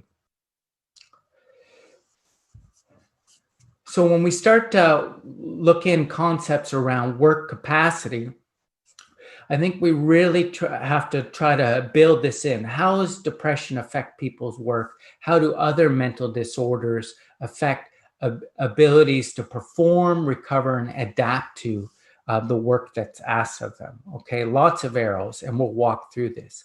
And the reason I want you to think around changes to someone's work capacity can also help you to understand the kind of difficulties. So if you're in a situation where an employee has a precipitous drop in work functioning as well, this is more likely to be in the context of an acute stressor-related illness, such as traumatic stress, personal stressors like loss or bereavement or changes. Bipolar illness tends to have much more rapid changes in mood states compared to a major depressive disorder, where it has a more insidious onset. And of course, there's changes to people's physical health as well. So those start to emerge on my differential approaching this. Now, what about the individuals that have this more gradual decline? That's often what we'll see with a major depressive episode, that individuals are hanging on as long as they can. They may start to have sporadic times of absenteeism, or in the last quarter, not meeting performance targets. And then you're asked, is there a health-related issue? Do they need accommodation as well? Aging population, we've had some cases with dementia as well. Or is this simply deterioration of a chronic comorbid condition, such as a physical health condition or substance use condition as well? Now, what about fluctuating levels of performance? This can emerge in the context of personality-related issues, interpersonal-related issues, maybe personal stressors. And, you know, I've seen a number of individuals who really struggle with a teenage child who has mental health problems, engaging in high-risk behavior, suicidation. Essentially, when their child's good, they're good. They're at work, they're engaged. But as soon as the personal stressor arises, they're distracted, they're not attending, they're underperforming. Substance use as well is much more likely to have these episodic changes. So having this background around their work capacity or work performance, how that changes over time, may make it more likely or less likely where you're going to suspect a mood disorder as the primary condition or others. And then the other one is, despite sometimes people aren't performing because of changes in the workplace. New management, everything was fine. New manager comes in and the individual is being performance managed, and suddenly they're being sent down to occupational health to determine, is this a health-related issue? Should I performance manage them or not? It may have been misperformance management that's happened for years. Sometimes I've seen where people are promoted and simply couldn't cope in that other area, or they've had a change in job tasks or duties where they're not able to compensate a pre-existing learning disorder or attentional disorder as well, task. So always think, is it a stable condition, and have there been changes in the workplace that have actually led to the performance issues? And here's the classic one. It's funny, I just saw a case like this where they ended up going off for a sustained period of time, but in the time before, they knew they were losing their job and had to train all the new people coming in to take over as well. Is that a depressive disorder, adjustment disorder? What is it? And I think these kind of complicated work situations do warrant more thorough investigation and sometimes independent evaluation to get the full story.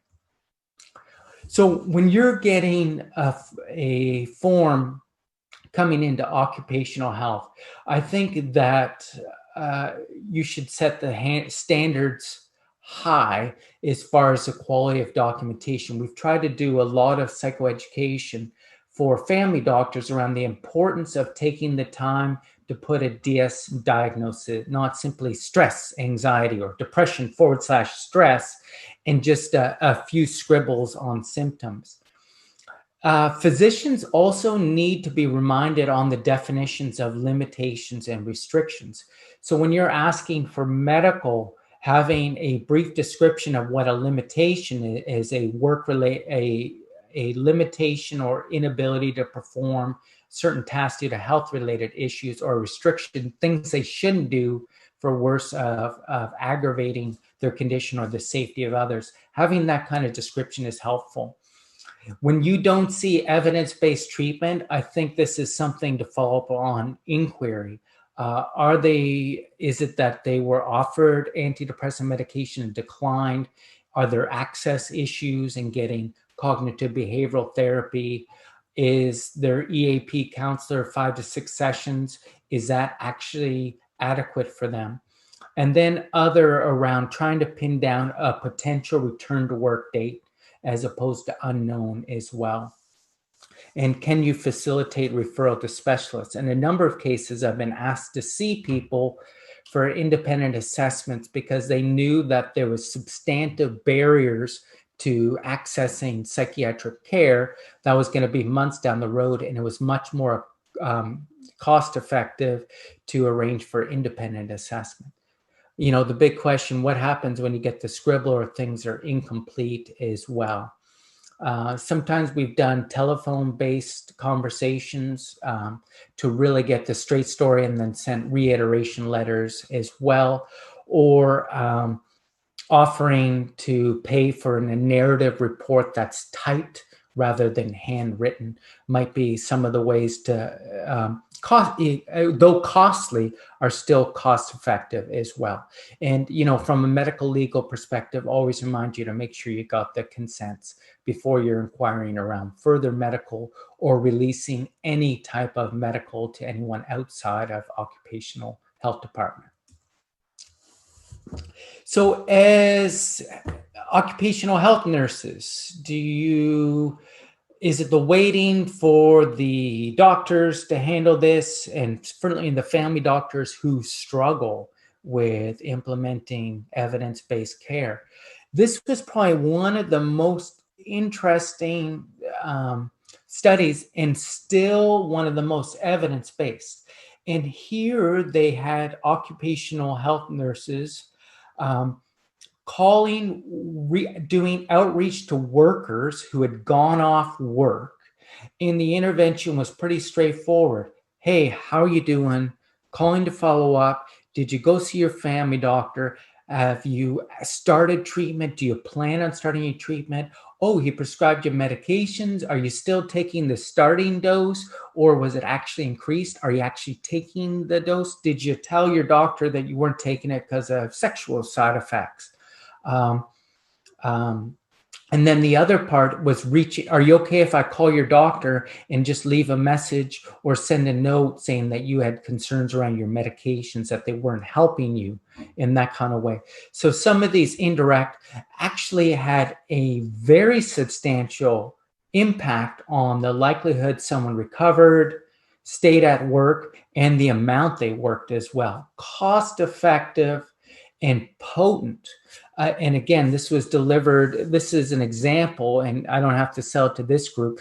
Good nursing care impacts overall health care. The doctors can make recommendations, but we know adherence to recommendations is generally low. And this intermediary role and oversight role that health nurses could play, I think could probably have the greatest impact on overall outcomes. This was captured, so within the Cochrane review is really the most rigorous database that looked at workplace interventions as well.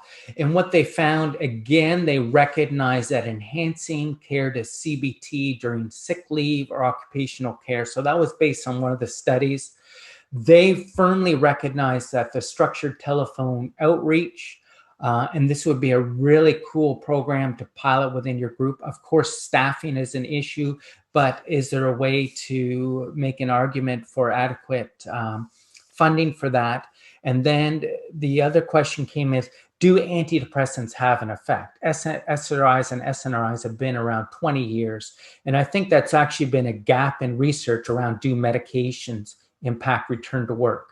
So one of the neatest studies was done in 2017, and the data came out in the last 2 years, was actually looking at the relationship between treating depression and the impact on work productivity. They had a significant interest in the cognitive dimensions, and that's why you're seeing the PDQ, Perceived Deficit Questionnaire. Here they used a molecule, this is vortioxetine Trintellix, which is a multimodal antidepressant. It's the newest antidepressant in the Canadian market. You know, the criteria is very standard criteria that they use in almost all Health Canada and National Institute for Mental Health studies as well.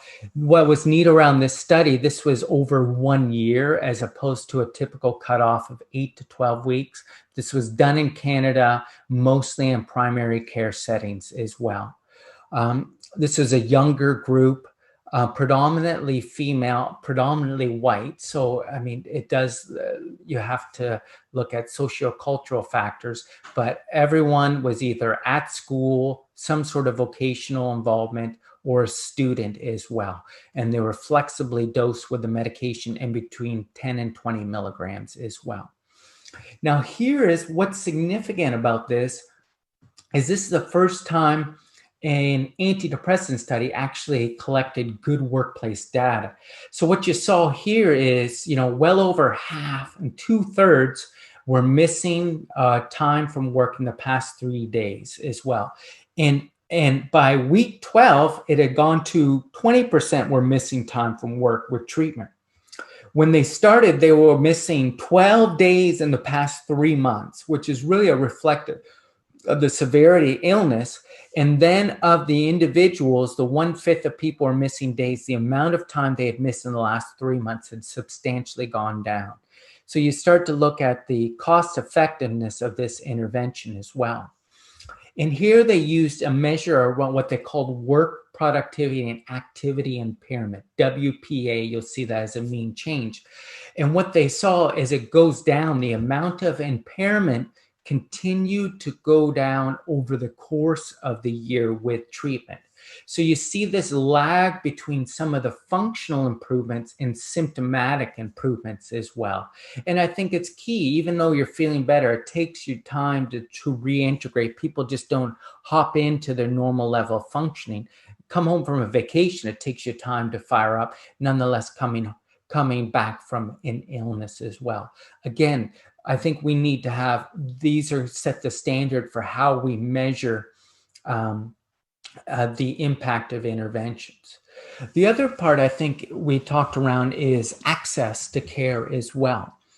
And I think as occupational health professionals, strongly advocating for access to good quality psychological care that might extend beyond the 5 or 6 sessions with EAP is key. This was Australian data when they funded healthcare, psychotherapy under their public healthcare system. The rates of psychotherapy went up dramatically, and they showed a 50% reduction in those on long-term disability over that course as well.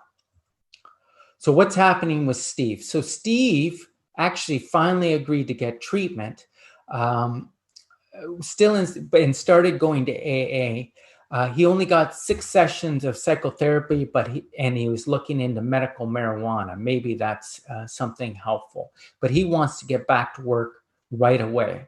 So I think this brings us to the last leg in our time together, is understanding that some individuals, we need to have concerns around fitness and understanding how a depressive disorder, other mental illness can affect fitness. It's actually quite complex, and there's a number of dimensions or psychological factors that impact job performance just beyond cognition. And, reliability comes up. Great worker when they're here, but I can't have someone on my team who's taking off, 1 or 2 days a week. Or the work is precise, but they're not up to pace, or they're getting their volume done, but making mistakes, or they're just not getting along with the team. They're not engaging as well. If we're looking at cognitive dimensions, I think what you may recognize, someone can still get back to work even though they're not 100% better from depression. So a couple approaches of returning people to safety sensitive type work is sometimes a gradual return can have a cognitive hardening approach. Looking at them, are there tools that they can use, memory aids, reminders? Is there software or their calendar that can give cues in their place? Partnering someone to oversee and ensure that they're performing their duties safely and correctly can often improve confidence in employees and the supervisors, and someone coming back who's having perceived cognitive deficits that performing better. And if in doubt, do temporary restrictions from operation of certain equipment and put them through some sort of retraining and certification. And if they get through that hoop, we've done this with motor vehicles or operating other very complex equipment. If they pass their certification, I think everyone feels they're more confident, and actually can be a key part in their recovery is actually getting back to work as well. So just because someone's subjectively reporting cognitive impairment and concerns around safety doesn't mean they have to stay at home. So what happened with Steve is he agreed to structured urine screening. He indeed was absent. And then we enhanced his access to psychological treatment. And the disciplinary issues were addressed. He wasn't found responsible for the near miss incident from a disciplinary point of view. And once he addressed that main stressor, they moved him over to working with a buddy on a new station that had some fail-safe software on it, where that near miss incident was going to happen as well. And this part, in order to agree back, he had to have regular check-ins with occupational health and have open consents with his healthcare providers. And he was able to get back. He was highly motivated in this case, and this was probably key to his recovery. And I just want to, before I end here, is remind people that, the principles of return to work can matter as much for individuals with depressive disorders as they do with back pain and other physical issues as well. Sticking to these principles and being committed to the safety, ensuring they have supports, and that the individuals going back understand what are the key risk factors for relapse. But the emphasis here is on confidentiality with individuals coming back as well, because often return to work strategies fail when the rumor mill starts as well. But coordinated return to work is evidence-based for individuals coming back from mood disorders. And I'll just end here because I understand there's time for chat or for some questions as well. Thank you.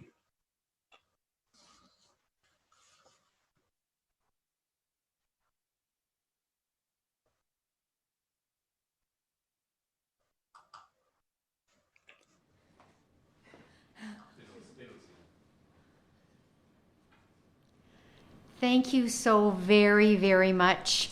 I do have a couple of questions, Dr. Bender. Yes. So the first question is, practitioners, for the most part, do not want to engage you in these types of conversations and get defensive or resubmit the same information.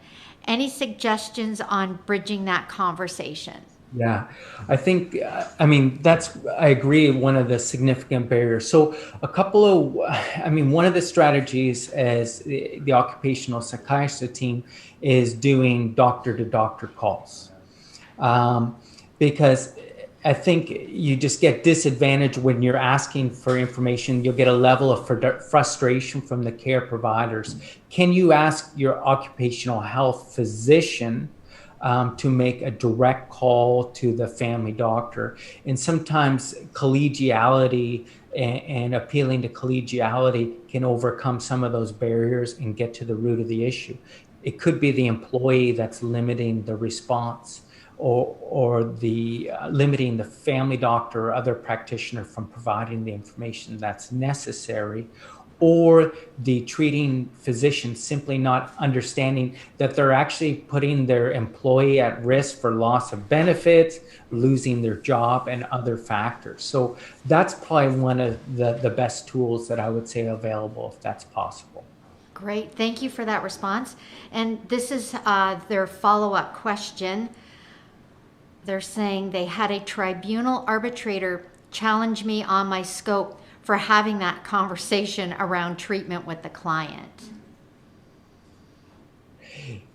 This was a workplace safety and insurance tribunal. My position would be, I fulsomely disagree that a nurse, qualified occupational health professional nurse, could not give appropriate advice. You're not necessarily, the scope of advice would be around adherence, following up with their family doctor around concerns or side effects, inquiring around, are you taking an adequate dose and the right kind of dose? That is 100% within the scope as well. And that kind of advice is the evidence-based piece. And I think that that's firmly within the scope of an occupational health nurse. Great. Just to clarify, so this person does say, in context, it was around documentation reviewed that stated stress and anxiety. Yeah, so whether you were providing an opinion, what there was more is going on. The reality is I think as much as you might not put in a firm diagnosis as well, there's nothing stops of noting a number of symptoms that could be suggestive of a more significant mental health disorder, like a depressive disorder, and making recommendations for further assessment and review of the current treatment plan. Great. Well, Dr. Bender, I don't see that we have any more questions, so thank you very much for that informative presentation and for taking the time today to chat with us at our conference. Okay, it was my pleasure, and best wishes to everyone, and stay safe. Okay, thank you so very much. Bye now.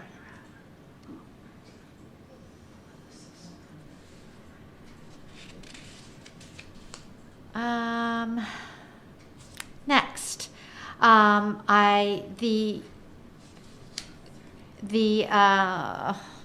on, got some technical, there we go. The COVID-19 pandemic has had an unprecedented impact on every aspect of our lives. Canadian workplaces are navigating through uncharted territory, looking for safe and effective ways to manage the impact of the virus in the workplace. Our next speaker, Dr. Melissa Snider-Adler, will shed some light on this uncharted territory.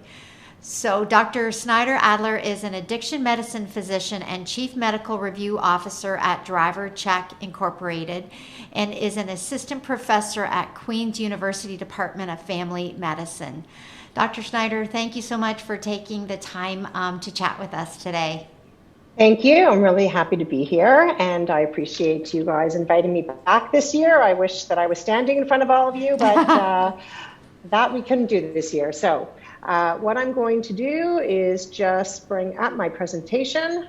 Hang on a moment. No problem.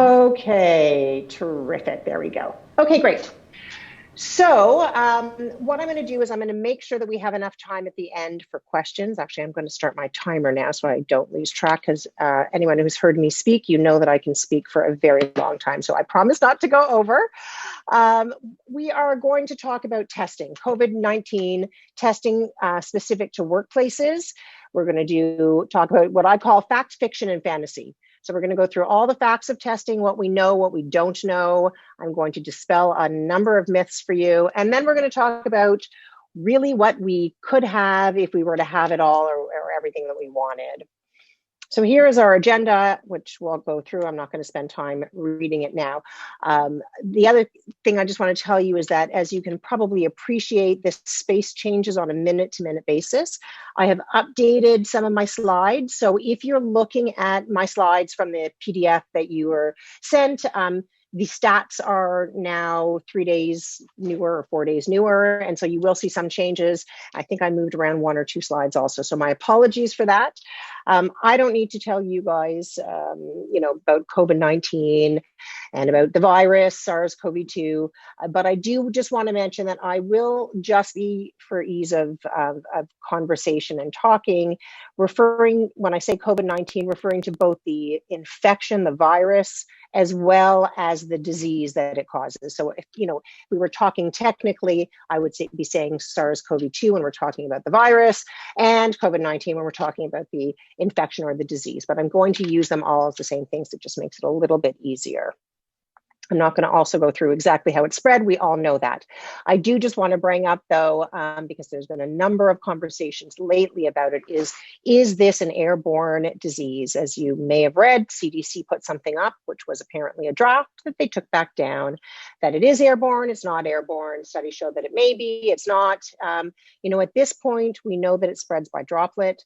There are certain studies, certainly a number of studies that show that it can be airborne, maybe a little different than some other airborne illnesses, but there doesn't seem to be, any doubt that there is probably some airborne spread in a short surface area. So, not across a whole, football field perhaps, but certainly, especially in indoor areas with less or poor ventilation or not ideal ventilation. So let's talk about where we're at right now. And again, this is where things change minute to minute, literally. We are almost at 150,000 cases in Canada. If we look at Ontario specifically, we're at about 48,000 cases and counting. This is as of last night. They update this page every night, I believe at 7 p.m. I could be off on the timing, but sometime in the evening. So this is the most accurate information as of right now. Just to look at it in a little bit more detail, and the reason why I want to do this will become clear in a moment, but we are just over 9,200 deaths in Canada.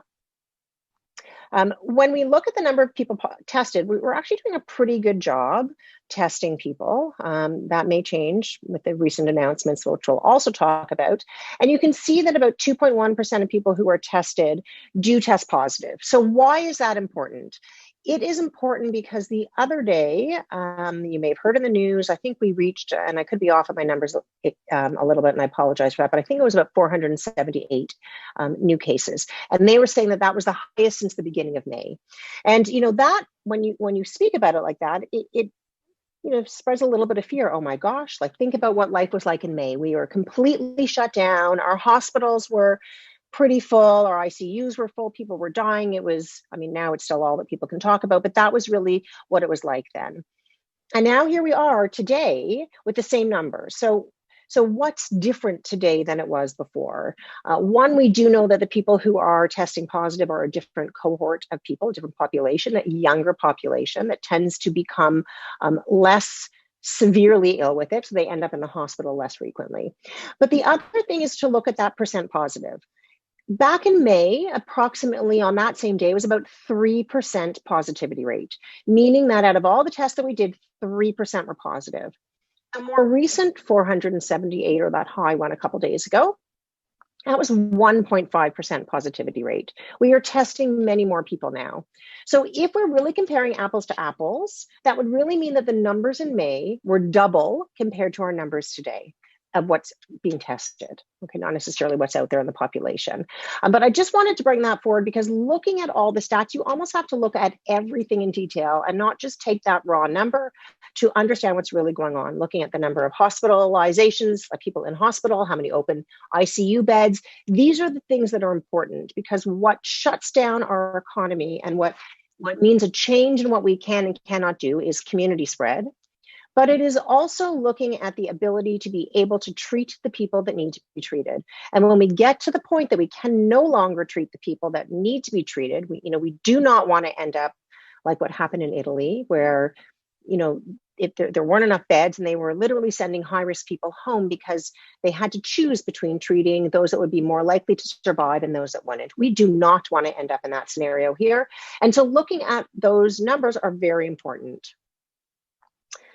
Just to sort of compare, these are the global stats: over 32 million, over 980,000 deaths, and recently the US just surpassed 200,000 deaths. Even when we compare that to our population and the numbers that we have, which again was just over 9,200, and the numbers that the US has, we are doing far better, not a big surprise, than the US is, even though they are not all that far from us. So let's switch for a moment now to the workplace. So who are we talking about here when we're talking about testing? We're talking about symptomatic people. And what I would say is that the symptomatic person is probably the easiest one. And I'm not going to focus on symptomatic. And the reason is that a person who's having symptoms, when they go to most workplaces, will be screened. So we have screeners that we ask about symptoms, we ask about temperature, we may or may not take temperature. Those symptomatic people, and I think everyone's, at the point right now where we know that when you have symptoms, you probably shouldn't go to work. But we need to be talking about, and when we're talking about COVID testing, pre-symptomatic and asymptomatic. So what do we mean by pre-symptomatic? Pre-symptomatic means the person who is shedding the virus with viral spread in those few days before they become symptomatic. So they have no idea that they're about to get sick. It would be really nice if we all knew and we had a ball and we can look, okay, I'm going to be sick in 3 days, so I'm going to stay home. We don't have that luxury. So the pre-symptomatic person. And it's also the asymptomatic person. We know that there's a large percent of our population, or a large percent of people who end up having the virus, who are asymptomatic. And what do we mean by that? They have minimal to no symptoms or nothing that they define as COVID-19 symptoms, and yet they are spreading the virus because they are still shedding the virus and spreading it to other people who may not be so lucky as to be asymptomatic. So those are the two groups when we're talking about testing that we really are focusing on. And those are the two groups that we want to pinpoint and ensure that we know who they are, because without knowing who they are, that is where spread happens very quickly. So why are we talking about testing when we've done so many other things that we know work? So things like wearing a mask, keeping our distance, wiping everything down, hand sanitizer. In Canada and Ontario, you can't go very far without finding hand sanitizer. In every store you go into, grocery store, everywhere you go, people are pretty good here about wearing masks. We're doing really, really well. However, despite doing all of these things, wearing the mask, even having PPE, we are still having some situations from a workplace perspective where we cannot put all of that into place. We can certainly clean. We can distance as much as we can, but there are certain essential workplaces that it is almost impossible to put all of those into place. We cannot always distance. There may be issues with ventilation. We may not be able to open up all the windows or go outside. even PPE may not be available or may not be appropriate to be worn. It may be a safety issue. It could be a ventilation or a breathing issue, etc. So there's a number of workplaces where we cannot put everything in place. And those are what I call sort of high-risk workplaces. These are the ones that we should be focusing on when it comes to testing. Because with these places, they're at higher risk. They're essential services. They need to be open. They're doing everything they can. They put in like lots of different things, most of them, to be able to deal with this.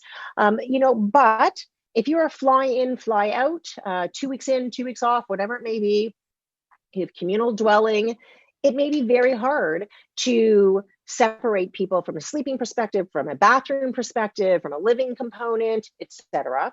And you may not have a lot of other choices. So, we may be talking about places like mines,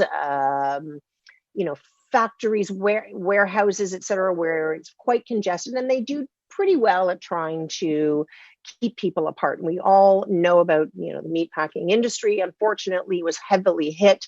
And although they may be able to wear masks now, it's just sometimes not all of those things can be put in place. And testing really does help when it comes to determining who is asymptomatic, and who is pre-symptomatic. So when it comes to testing, things have changed, truthfully, since I actually first made my very first version of this last week. And the OMA came out with guidance basically on the heels of the fact that we had such long lineups at our testing and assessment centers. And it was taking a little bit longer to get the results back than we were comfortable with. So we've been doing pretty well in Canada, I have to say, or at least in Ontario, with the turnaround time for results, but the labs are absolutely getting congested now with the number of tests that we're doing and having a hard time keeping up. So the OMA had suggested that we should only be focusing testing on priority populations. Well, priority populations would not be the asymptomatic or the pre-symptomatic. And in the workplace, those are the ones that we are worried about. Certainly symptomatic, meaning I've sent you home and I want you to go for a test. And if you don't have COVID, and you're feeling better, you can come back and you don't have to wait the 14 days. So that's important as well. Don't get me wrong, from the workplace, but the other ones from the spread within the workplace are very important. Now, up until yesterday, we were able to send everybody to an assessment center who wanted to get tested. That has now changed slightly. Our assessment centers are now in Ontario only open to patients with symptoms of COVID-19. Those who have been exposed to somebody with COVID-19. So I know that my, friend who I was out with yesterday, or not yesterday, wouldn't have been yesterday, but let's just say a few days ago, now has symptoms and been tested positive, and I now need to get tested. If you work or you live in a setting that has an outbreak, then you can get tested. And certainly if you're part of a testing initiative, that's not a problem that was set out by Ministry of Health. However, that doesn't mean that asymptomatic or even, the pre-symptomatic who don't know that they're pre-symptomatic can't get tested. They can. That is now limited to the pharmacies and the select pharmacies who are going to be testing. It's not going to be easy to get testing and to find testing if you don't have any symptoms and you just want to get tested. So why is that a bit of an issue? You may have seen this. This was in the papers and over the news when they were talking about the outbreak at the University of Western Ontario. So I am putting this up not because I want to go through that particular outbreak, and I think there are some differences, obviously, between our young teenagers or young adults and the activities that they are engaging in, and some of our workers. Although having said that, many workplaces have younger people working who may still be doing all of these same things. So let's just go through a little bit. And really what I want to focus on here is that you can sort of see each day at that top where it says episode date. That is when they were either exposed or tested positive. And you can see for all of those days there, if these individuals were not tested, and you can look at everywhere they've been, and then and imagine the number of other individuals who are also at that place that would be exposed and have no idea. And so, the point of this is to say that within our daily lives, if you look, if I develop symptoms today and I need to look back in the last let's say 3 days, to be able to determine where I was, who I was with, and contact tracing, it becomes challenging. Now, maybe not as challenging for me because I work from home and I live at home and I stay at home most of the time, other than my walks for exercise or runs. But for many people, even doing the things that we are allowed and should still be doing, maybe going to a grocery store, going to work, not driving with anyone, not doing anything high risk, you can still see the number of people that we're exposing. And so the less testing we do, the more people who are exposed that don't realize they are exposed, and the more spread that they are then in turn spreading. And so testing is a real important thing. It is a little bit unfortunate, although I do understand why they've had to put limitations. We want the people to get tested who need to be tested. We don't want those lines filling up with people who don't need to be tested, meaning that those who do won't get tested. But at the same time, we want to be able to expand our capacity and capabilities for testing so that we can catch all of those pre-symptomatic and asymptomatic, especially in a workplace. So let's look at what we're able to do. So to begin, when it comes to any testing in Canada, we can only test using a Health Canada approved device or test. And so right now we have 35, sorry, I'm just looking at my timer, 35 approved tests. That was as of today. 26 are nucleic acid or PCR testing, and 9 of them are serological testing or antibody testing. Now, when we look at tests, we can also look at the ones that are for lab or lab-based, and the ones that are point of care. So what you could basically use at site in a workplace. You can see that there are now 3, this changed as of last night, 3 point of care tests available. They are all nucleic acid, not antibody, but nucleic acid PCR tests that are POCT. Actually, there's 2 that can be used at a workplace. One is still only now approved for research purposes. So essentially, we really only have 2 that we can use. And then 32 others are lab-based testing. Having said that, there are some lab-based tests that are portable and can be used outside of a lab if they're run by a lab tech, supervised by a physician, etc. So there are some sort of caveats to that, but essentially we are limited in the number of ones that we can use at the workplace. And so our health minister had stated, this is about a week ago now, about a week ago, that we are not ready to deploy these rapid COVID-19 tests. So they're just not up to standards. They, give us a false sense of security. They don't satisfy, the criteria, really what we want to look at with respect to sensitivity and specificity. They are not ready to put their stamp of approval on it. And they basically feel that by approving these quick tests that are not as accurate or don't have such a high sensitivity or specificity, that it will endanger Canadians' lives. While I do not disagree with that, and we're going to talk a little bit more about them, there are a lot of tests that we have and that we use as healthcare professionals that don't have high sensitivity, but we look at the results knowing that information. When you look at around the world, when we look at testing, we look at what they're doing everywhere. And, we're kind of tipped like this right now with the US and with us. They approved all of these things very, very quickly through their emergency use. With us, we're not as quick to get those approved. There are benefits to the way we are doing it because they are vigorous. And, what we know is that anything that is approved has been shown to be very accurate. And in the US, it's not so much, and they had to call back some and sort of take steps back. But nonetheless, I think there is a happy balance between the two. We're going to get back to the different types of tests that are available and what they're used for, and then the ones that are up and coming. But I first want to talk a little bit about specimen collection. So when we come to tests, we know we have right now on the market what's Health Canada approved. We said we're antibody testing and PCR or nucleic acid testing. And we know that there's the on-site and the lab, so POCT and lab-based.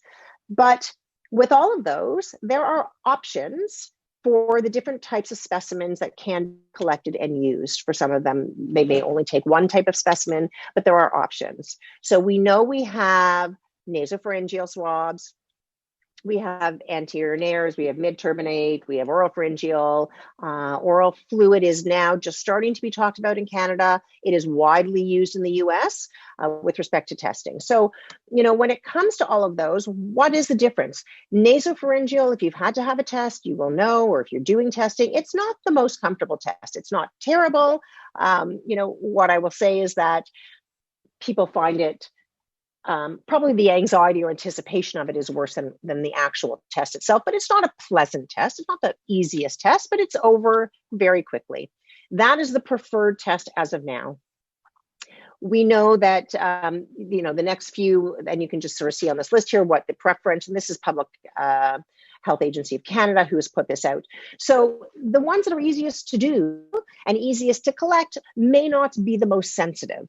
And oral fluid is not even on here, but you know, I think we have to still look a little bit more into some of those oral fluid tests when it comes to sensitivity and specificity. So when it comes to what does our future look like, where are we going, what is available out there that we will likely see approved, I'm going to go through all of this. So at-home testing. When I think about home testing, I think you know, like a pregnancy test. I can go and I can buy it, I can collect it at home and look at the results at home. And while I think that may end up coming at some point to us, it's not here yet. Any of the POCT testing when it comes to the nucleic acid testing that is Health Canada approved, it's POCT, meaning it's portable. It's not POCT that you could use it at home. They are still complicated to use, and we'll go over that. But the other side of home testing is to collect the test at home and then send it into a lab to be tested. And in the US, at the universities and colleges, they're doing a lot of that. So they will do an oral fluid collection where it's either a swab or you spit into a collection vial, and there's a label on it, and then you put it in a stamped envelope, essentially, and you ship it to the lab to be tested. Now that's great because you don't need a collection center, you don't need to stand in line for collection, you don't need to put yourself at risk with all those people who may be ill, even though you're supposed to be keeping 6 feet of distance, etc. The turnaround time, once it gets to the lab, would be no different, but then there's the shipping it to the lab. It's probably faster from a collection site when we are shipping it there by a courier. So that, you know, there is a little bit of turnaround time, but it's actually a great system. I have 3 university-age children, one who's in the US right now at a school. And, you know, at first I was so nervous for him to go there, being in the States with all of the cases, et cetera. I have to say they're doing an unbelievable job because they are on top of it from a testing perspective. They are doing sewage testing at every residence and every building in frat houses and sorority houses, et cetera, where there's congregate living. If any of that is positive, each person there then gets tested. They're doing pooled testing, which we'll talk about in a minute. But essentially, pooled testing is you take a group of individuals, let's say 30 people living in a fraternity house, and they take a sample from all of them, whether it's a swab or an oral fluid. They take a little bit out of each of them. They combine it into one test. So they're running now one test at a lab. If that test is negative, then everybody's negative. There's no viral particles there. If that test is positive, they then go back to the individual 30 tests. They test each of those individual 30 tests, and they see who is positive and who is negative. In the meantime, they tell everybody there to isolate, you know, not leave the place, essentially quarantine until we get all the results back, which is a great way of doing it. It's a great way to do it, as I said, in those communal living, the camps, et cetera, in workplaces, oil fields, et cetera, where there may be people living. It may be a good way to test one section of a workplace. It's inexpensive because we are expecting, we look at our positivity rate, you know, even at the average of 2.1% now, even if it was up to 3% where it was before, 97% of tests are going to be negative. And a negative pool test means that everybody who tested is negative at that day. Not that they don't ever have it or they can't get it or they're not harboring it, but essentially they're negative at that day. And if they're not, then you test everybody. So it becomes less expensive. It's a great way to do that. That will be coming. We are now, I just heard as of the other day, allowed to do pool testing. I believe the labs are doing validation studies. I reached out to the lab today, but I did not hear anything back. So I apologize for not having more information on the ability to do that. But I do believe that it is, we are able to do it. It's just a matter of whether the labs feel like they have validated the procedure to be able to do it. So you may have heard the gargle, swish, and spit test from BC, not Health Canada approved, but it will probably get there. It's just an easier way of testing, especially children, as opposed to a swab. And saliva direct. There was a lot of information in the news. I just want to tell you a little bit about it because it's interesting. It is something that we could be doing here, but I haven't heard anyone yet doing it. It is not a kit. It's not a testing device. It's not a kit. It is a protocol that was developed at Yale. So we don't need swabs for this, which is why it's, I think, wonderful. You don't need any preservatives that are in the collection kit. So you can just use an oral fluid saliva test and you spit into a container and you send that container for testing. It is being tested on PCR devices that are already Health Canada approved. It's less expensive because we don't need swabs, we don't need collectors, and we don't need preservatives. Also, it's faster because although this is a PCR test, there's no nucleic acid extraction. So it is a protocol. It would, in theory, be Health Canada approved. I don't know of any labs that are doing it, but certainly something to look out for. We would get a much faster turnaround of samples, much easier to do, obviously easier to collect. So it's just something that I wanted to bring up. Oops, sorry, hang on, I'm not sure what happened there. Okay. Before we talk about, before we talk about the actual test, what I want to do is do a reminder of sensitivity and specificity. So here is, we all think that we do know this, and we do, but I do want to just do a reminder because it can get confusing.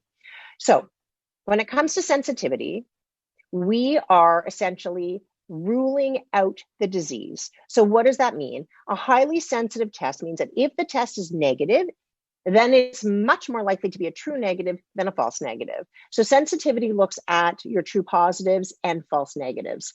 And if it's highly, highly, highly sensitive, then we're going to have very few false negatives. So we're going to, if you have a negative test, you know that this is a real negative and not a false negative. So this is important when we talk about diagnostic testing for COVID-19. We want a very sensitive or highly sensitive test because what we don't want is there to be a false negative. If you were to go get a test and you actually have COVID-19 and you can then spread it to other people, but you are told you don't have the virus, you're negative, that assumption means, oh, I'm clear, I'm fine, I'm good to go. When there's a lot of false negatives, that person then goes out and they may not take the same precautions that they should be taking with respect to social distancing and masks, et cetera. We all should be, but sometimes that happens that you just think, oh, I'm fine, I don't have it. And all the people that you were with and will continue to be with would then be at risk. So we definitely want something that is highly sensitive. When it comes to specificity, this is the ability to rule in the disease. If the test is positive, do we know for sure that it is a real positive as opposed to, or a true positive as opposed to a false positive? And there we're looking at true negatives and false positives. So that's sort of to calculate the specificity. When it comes to looking at antibodies, what people have called like an immunity test, and we'll talk a little more about that, but we really want it to be highly specific. Meaning we don't want people to have a positive test that is a false positive, because if you have a false positive antibody test, people think, oh my goodness, I've had SARS-CoV-2, I've had the infection, I'm immune, I can't get it again. And what happens, they don't continue to take the precautions they need. We'll talk about the fact that we're not sure what immunity means anyways, but we'll go through that. But the idea then is thinking, oh, I'm good, I'm protected, I don't need to wear a mask, keep social distance, etc. I can't get it again, which again is a bit of a myth, but that's the thinking there. Compare that to the diagnostic test. If the diagnostic test said that you were false positive, from a workplace perspective, it's not great. A person does have to go home and they need to have another test, let's say to verify it. If this was a screening test beforehand, let's just say, and they can't go to work. But the truth is, from a community health perspective and a public health perspective, they're not spreading the disease because they think they have it, but they don't, and they're at home isolating. And so, when it comes to the diagnostic test, we really would like it ideally to be highly sensitive. The specificity would be nice, but if we had to give a little, that's where we would want to give. If you get a false positive, just you isolate, you have another test, and we're all good. So that's, where we're at right now. So what are we allowed to do? Nucleic acid testing, which is PCR testing, as we talked about the lab-based ones, there really are only 2 point of care available right now. As I said, they are not like a dipstick, or they're not like a pregnancy test or even a rapid strep test. These come with little machines. They're like mini, they're PCR testing. They're like miniature little machines that you still have to run, and you have to prep the sample, and it's not easy. Not all of us is going to own one, do our own test at home. It would be something that would be used at the workplace, and you can run, I think the latest one is 9 samples in 60 minutes, although don't quote me on that. That's the newest one that was just approved last night. So it's portable, it's convenient, it would be great for the workplace. PCR testing is absolutely the gold standard. These, from a sensitivity and specificity, are both fantastic, absolutely compare to lab-based testing, so it's great. But what I will say is that even PCR, gold standard of diagnostic testing for SARS-CoV-2, is not 100% sensitive and specific. So we do have false negatives. Why do we have false negatives? Most of it is not actually the test itself, because the test itself is good. When you look at spiked samples, these fare very, very, very well. Meaning, if I take a swab and I know for sure it has the virus on it, is the test going to test it? And most of them are, we'll say we have 100% sensitivity and specificity. That's with spiked samples. The issue, though, comes with the collection and the swabs that you're using. So if you're using a nasopharyngeal swab, but the collector didn't get a great sample, or there's not enough virus there to be detected, but the virus is there, you can have a false negative. You can test negative today, develop even more severe symptoms that night, and then the next day test positive because there's more virus there, or even be very sick for a couple of days, have a couple tests, and one is negative and one is positive because the sensitivity of the type of test that was done was not great, or the amount of virus that was on there. So there are other things that lead to sensitivity that don't have anything to do with the actual test itself, but to do with collection and just where you're at in the stage of that. So it is really important to know, even when it's gold standard of PCR testing, you want to know what the sensitivity and specificity is. You want to know what kind of swab was done. If somebody has all the symptoms of COVID-19 in the workplace and they're really sick, but they tell you they had a test that was negative, I wouldn't rely on that negative test. I would tell them to go for another test. If they have 2 negative tests, then it would be highly unlikely for it to be SARS-CoV-2, that it probably is a different virus or a different illness. But one negative test in the face of symptoms does not always mean negative, because some of these can have a 30% false negative rate. Okay, so it's really important to know what we're dealing with, and not just to say, oh, you're fine, you can come back to work even though you're really, really sick. We don't want people at work if they're sick, regardless of what the virus may be. So serological testing, antibody testing. Antibody testing is something that I thought, I'm sorry, I'm just looking at my timer again, that I really thought was going to be the be all and end all. At the very beginning, we're talking about March here, when I was reading about all of these tests, in my mind, the way, knowing how things work from an immunology perspective, we know that when you develop antibodies generally to a virus, and you have those antibodies, that you should be protected against the virus, and those last for a period of time. They can last for months, or they can last for a year. When we compare it to SARS, like the actual, like not SARS-CoV-2, but SARS that we had, we know that it was about a year or so that they were testing, and you still had immunity against that virus. This appears to be different. We still don't have all the answers, but what we know is this. We know that most people do develop IgG and IgM antibodies and other antibodies that are neutralizing, mean that a neutralizing antibody would be the one that would protect you against the virus if you were to be faced with the virus again, that they are neutralizing for the most part. What it appears, though, is that we have a significant decline in the antibodies over a period of time, which appears to be months and not years. We don't have all the answers, though. The other question is that there are mutations in the virus. Now, when we talk about that, it becomes scary because HIV, for example, we know mutates very frequently, and that's part of the reason why we have not been able to come up with a vaccine.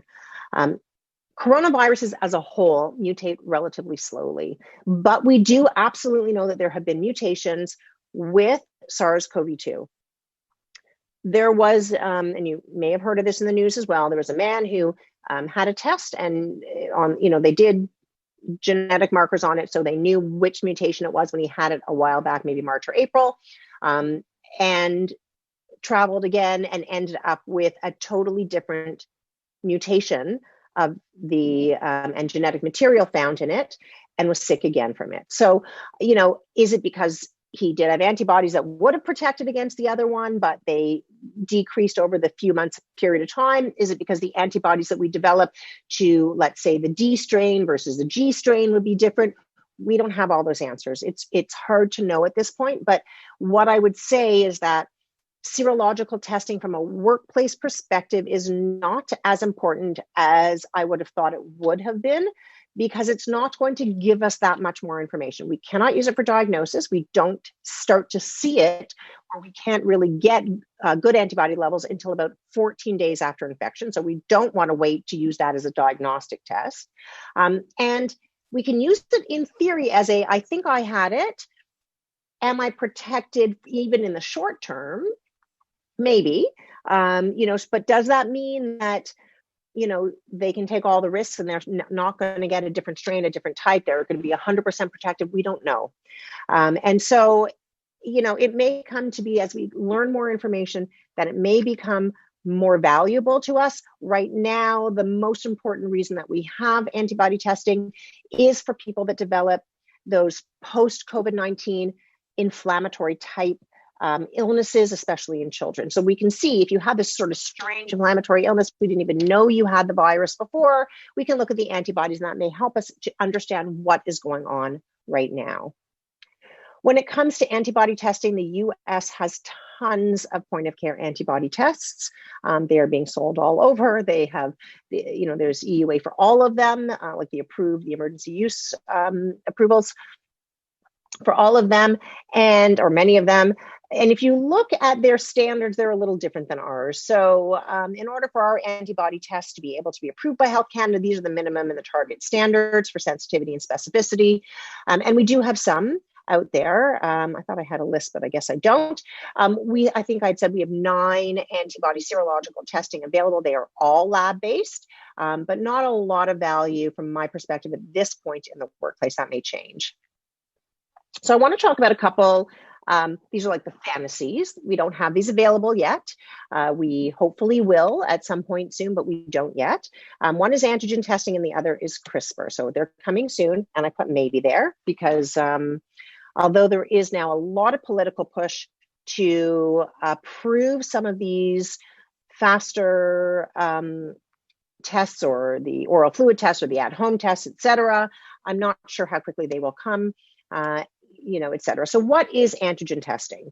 Rapid strep is a really good example of an antigen test, the flu, as well as another one. When I think about rapid strep test, it's used in a doctor's or, healthcare provider's office. It's used knowing that the sensitivity and specificity are not great. So if you have a positive test, it probably is strep. If you have a negative test and you have all the symptoms of strep, it doesn't rule it out. So you still need to do a swab and send it to the lab, but you get a result right away. And so understanding the test and understanding the limitations of the test, it can still be quite useful. Antigen tests are very, very inexpensive. You have results within 15 to 30 minutes. It will when it comes to SARS-CoV-2, it detects the proteins on the virus. So that's, and it looks like a, well, here's a picture of it, like a pregnancy test or like a rapid strep test, basically. In the US, it is authorized for symptomatic people who've had symptoms for 5 to 7 days. So again, it's not even approved for asymptomatic or pre-symptomatic individuals. That's not to say that it wouldn't work on them, but that's not what it is authorized for. And the sensitivity is when the viral load is the highest, which is right at the beginning of the disease when it comes to the upper respiratory tract. So, when we look US versus Canada, and again, I apologize, this one I didn't update. So this is still as of September 21st. I probably should have, but I didn't remember to do that. So my apologies, there may be a couple more now. But we do have a number that are under review, not Health Canada approved, but under review by Health Canada, that are antigen tests. These tests all still require a nasal swab, whether it's nasopharyngeal, anterior nares, mid-turbinate, etc. Oropharyngeal, they all require a swab. So this is not an at-home test. It's not meant to be an at-home test. It is meant to be use it in the workplace, use it at schools, use it at universities, use it at workplaces to determine whether or not somebody would be positive or not. Now, a negative test, as I said, from a sensitivity perspective, it may not definitely be negative. So I would say if they had symptoms and a negative antigen test, that's when you send them for a PCR test. If they're asymptomatic and they have a negative test, there's a likelihood that it's negative. If they're asymptomatic and they have a positive test, they're pretty good about picking it up. When we see that it's positive, the likelihood of it not being SARS-CoV-2 is very, very low. So it's good from that perspective. It's quick, it's easy, it's cheap. It's something that we can use to screen on-site at places. And I do think that it will be approved at some point with caveats to it, meaning, you need to understand the test, but truthfully, we have to understand all of our tests. It is not a good idea to get a result. Even a PCR test, if you have a negative test, we have to understand what that negative test means. And so, these things are all really important to be able to understand. The CRISPR, we don't actually even have any that are under review at Health Canada that I could find. Sometimes it takes them a little bit longer. Somebody will tell me they have something. Oh, yes, I've sent it into Health Canada for review and approval, and I don't see it listed yet, but then it comes a few days later. But as of last time I looked, I couldn't find any CRISPR. So what is CRISPR? CRISPR stands for Clustered Regularly Interspaced Short Palindromic Repeats. CRISPR for short. It looks at part of the genetic sequence of the virus. And so it's looking for the virus. It's a diagnostic test. How is it different than the PCR test that we're doing? It's qualitative. It takes a very short period of time to run, about an hour or less. So it's very quick from a turnaround time perspective. It is lab-based. There will likely be a point of care availability. There are other CRISPR tests that are point of care, not for COVID-19 or not for SARS-CoV-2, but they are there. From a sensitivity and specificity, they will tell you it's 100% sensitive and 100% specific. What I will say is it's an excellent, excellent test. It absolutely meets or exceeds the standards of PCR. But when they're talking about 100% sensitivity and specificity, that's of spiked samples, not of individuals going to a collection site, having a collection done, and then testing it. Because again, if the virus is there, this test will absolutely 100% pick it up. But if the collection wasn't great, or if there wasn't enough virus to be detected on that swab, then it's going to test negative. It's not because the test is bad, it's just because of the nature of the virus and the amount of viral particles that are needed, which for this is actually very, very low. So it's a great test. And I'm actually surprised that we don't have any under review for Health Canada. As I said, it's a lab-based test, but that's okay, because if we can increase our lab capacity for testing with a test that runs in an hour and we have a result, you can imagine how many we could process with this. So it would still be very, very, very helpful. So in our fantasy world, what can we hope for? Sorry, I'm just again looking at my time. What can we hope for? What is our fantasy? What would change the way we are doing things in the workplace? So essentially, what we need for the workplace is this. We need the ability to screen people quickly. So airports are now talking about screening individuals who are boarding a long haul flight, so let's say to Europe or Asia or et cetera, screening everybody first. Well, you can't do that if you have to send it to a lab and wait and get the result. I mean, we're not going to bring people to an airport and keep them waiting for 2 or 3 days until they can then board a flight. That's not going to happen. So we need a test for that, for example, where it is reliable, it's fast, and it's inexpensive. Workplaces need the same thing. I've had many workplaces come and say to me, okay, I want to be able to, when people come in the morning, screen them, not by questions, but by an actual test, have the results right then and there, and then decide whether they can go in. Again, this is mostly for workplaces that are in that category that I talked about before, where they're essential workers and they find it very difficult due to the type of work there to be able to space people out, wear masks, clean in between everything, et cetera, et cetera, et cetera. Cleaning is done, but maybe it can't be done for every single touch point at all times, you know, all of these types of things. Maybe the ventilation system is old or they're not happy with that. You know, I would say if your workplace has proper ventilation, everyone's wearing PPE, you're able to keep at least 6 feet distance, there's no shared touch points, you know, your workspace is your workspace.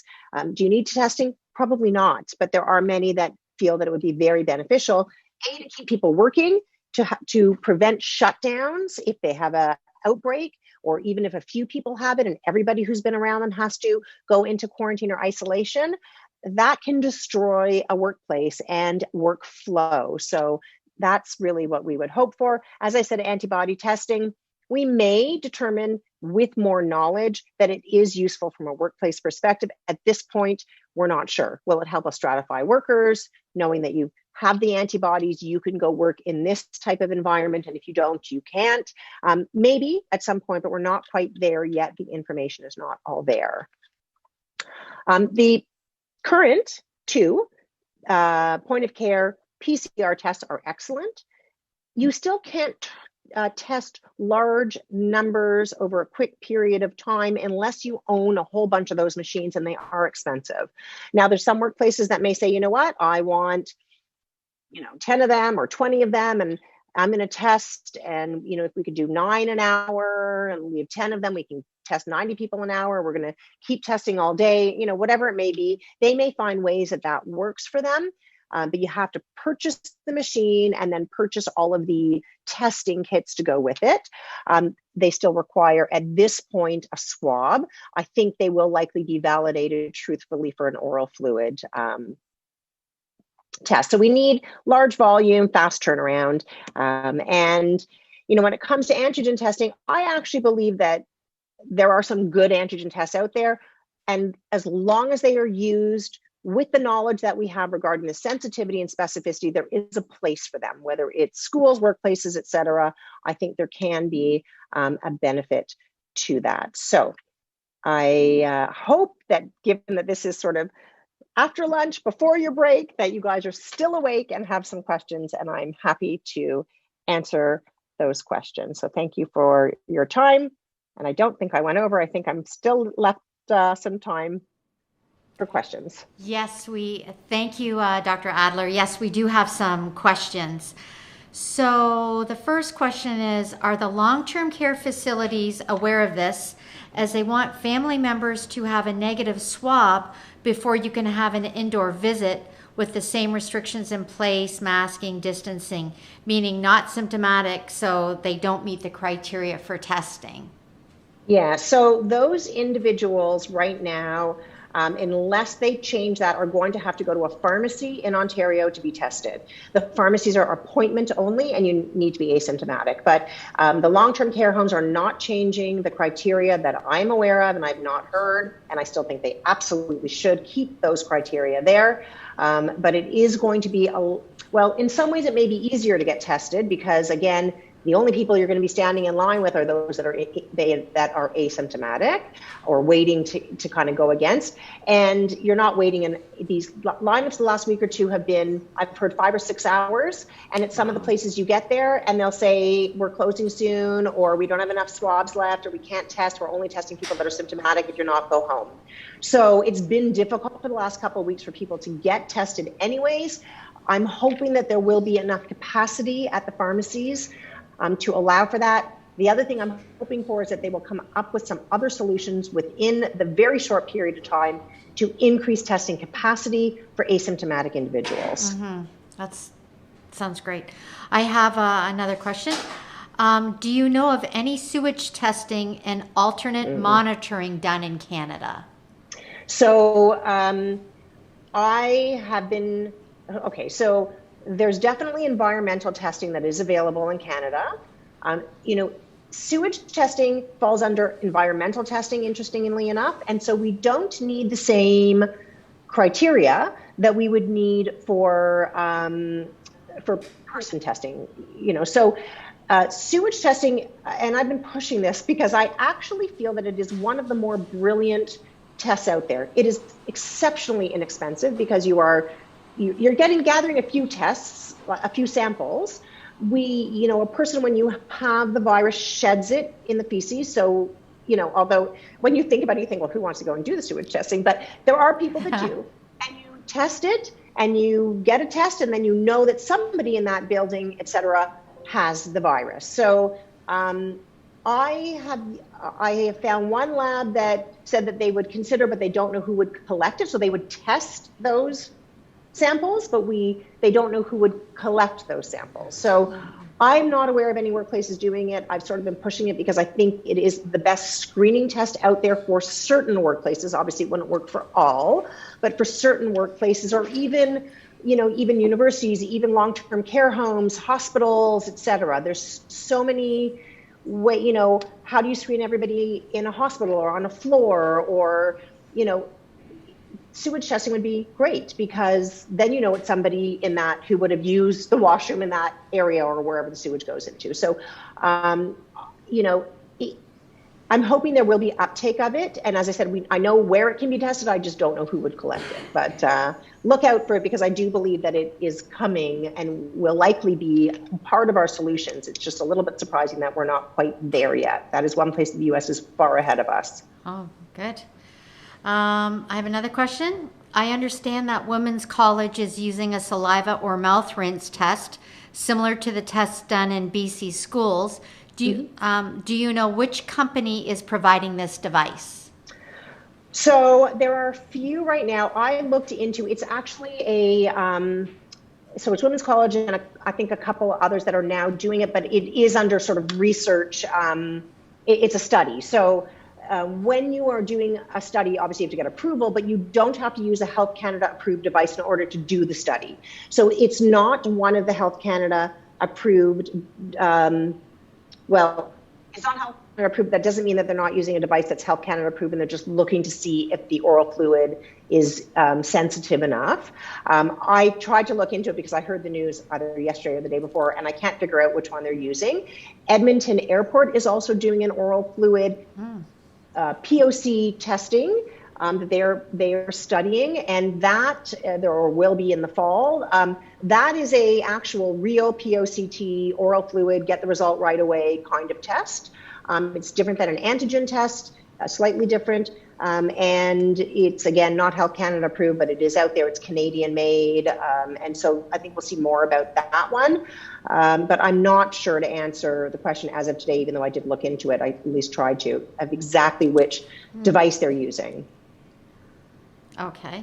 I do think it's lab-based though, as opposed to a POCT. Like I don't think Women's College, I think, are trying to sort of to validate oral fluid as a sample going to lab. That was my understanding, at least, versus a immediate result. But I could be wrong about that. Okay, thank you. Another question: Is there a contact you can recommend should we want to purchase a testing device for the workplace? Okay, so there are two companies right now. One is Cepheid, so it's CEPHEID, and the other is Hyris is the name, like HYRIS. Purity IQ is the company that is, I think, selling those particular ones. Those are the only two that are available in Canada right now. Spartan was the other one. A lot of people purchased it. It actually was approved for POC use, and then it was taken back, and now it's still only approved for research reasons. for various reasons. It still has not been approved back for POCT testing. So you can purchase those through the companies. Truthfully, if you want to contact DriverCheck, they can help get you set up with that, because I know that they have done that. The Cepheid one, there is a delay, a long delay, like 3 to 6 months in getting getting the actual product, like the tester. But and again, I think they were also looking at, and I think Purity IQ is the same. They're looking at need. So if you are let's say a hospital in Northern Ontario with limited ability to get the test to a lab that needs to go to, you may take priority over a workplace in Toronto. And so I know they were doing a little bit of that, but it's up. It's not easy to get your hands on it at this point, but it is also not impossible. So great, thank you. Those are the two. I have another question.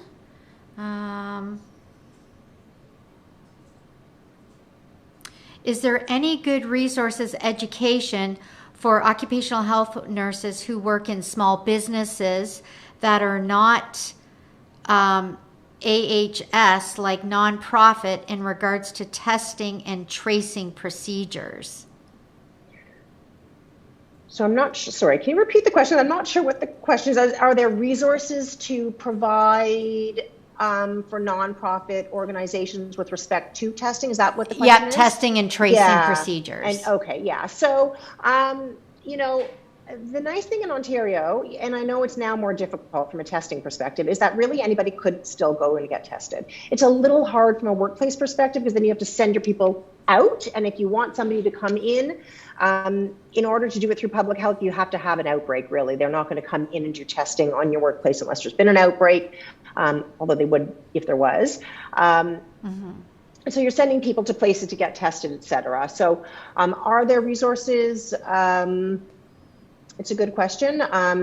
From a contact tracing perspective, there are lots of different apps out there that people have been using. There are assessment tools that people are using. I know that DriverCheck has a number as well, and I would just sort of say contact DriverCheck. They can help to sort of see if there's anything out there. But from a testing perspective, it's hard because the tests are expensive, the machines are expensive. They won't be at some point when we have more inexpensive ones, but from nonprofit, it's just best to go through public health. From a tracing perspective, or an assessment perspective, there are things that are out there that are, reasonable, if not free.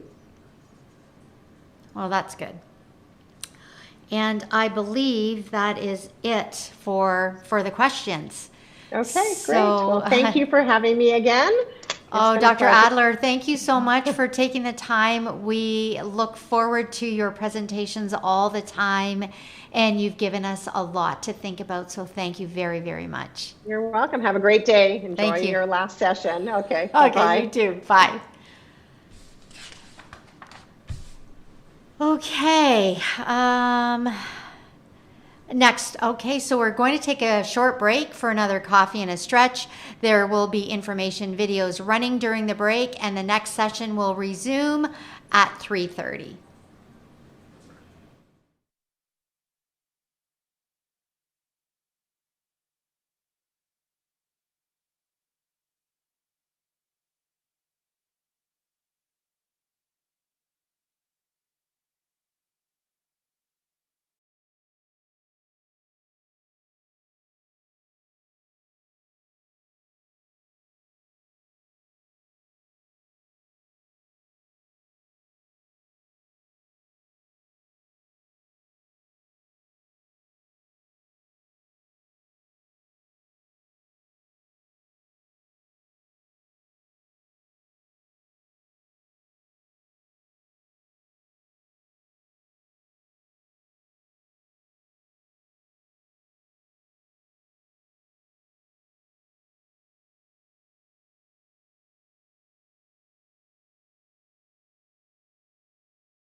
Reporting tool.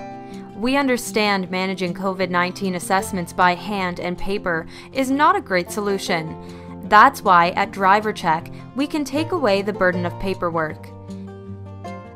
DC Access is a lightweight solution with no downloading necessary. Simply bookmark the link and access it when you need it.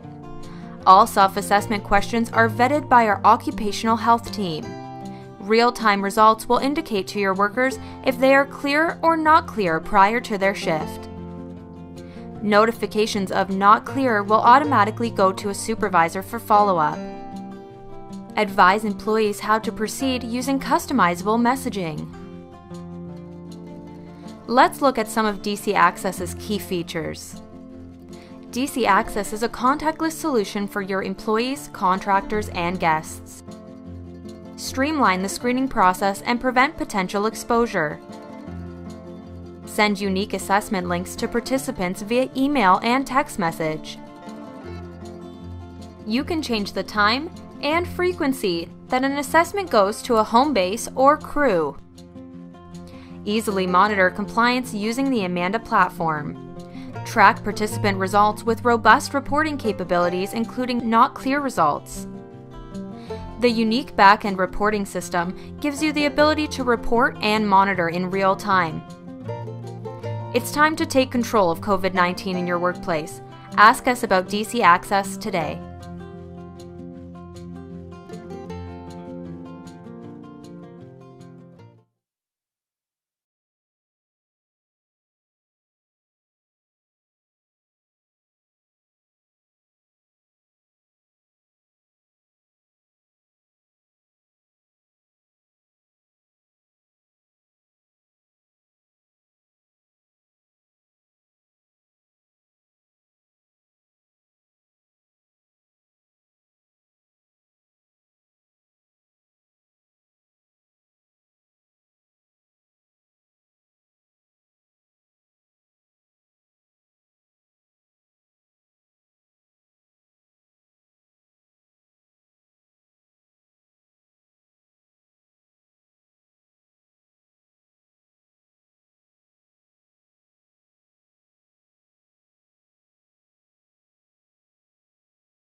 Hi everyone, Michael Boonstra here on behalf of TSI.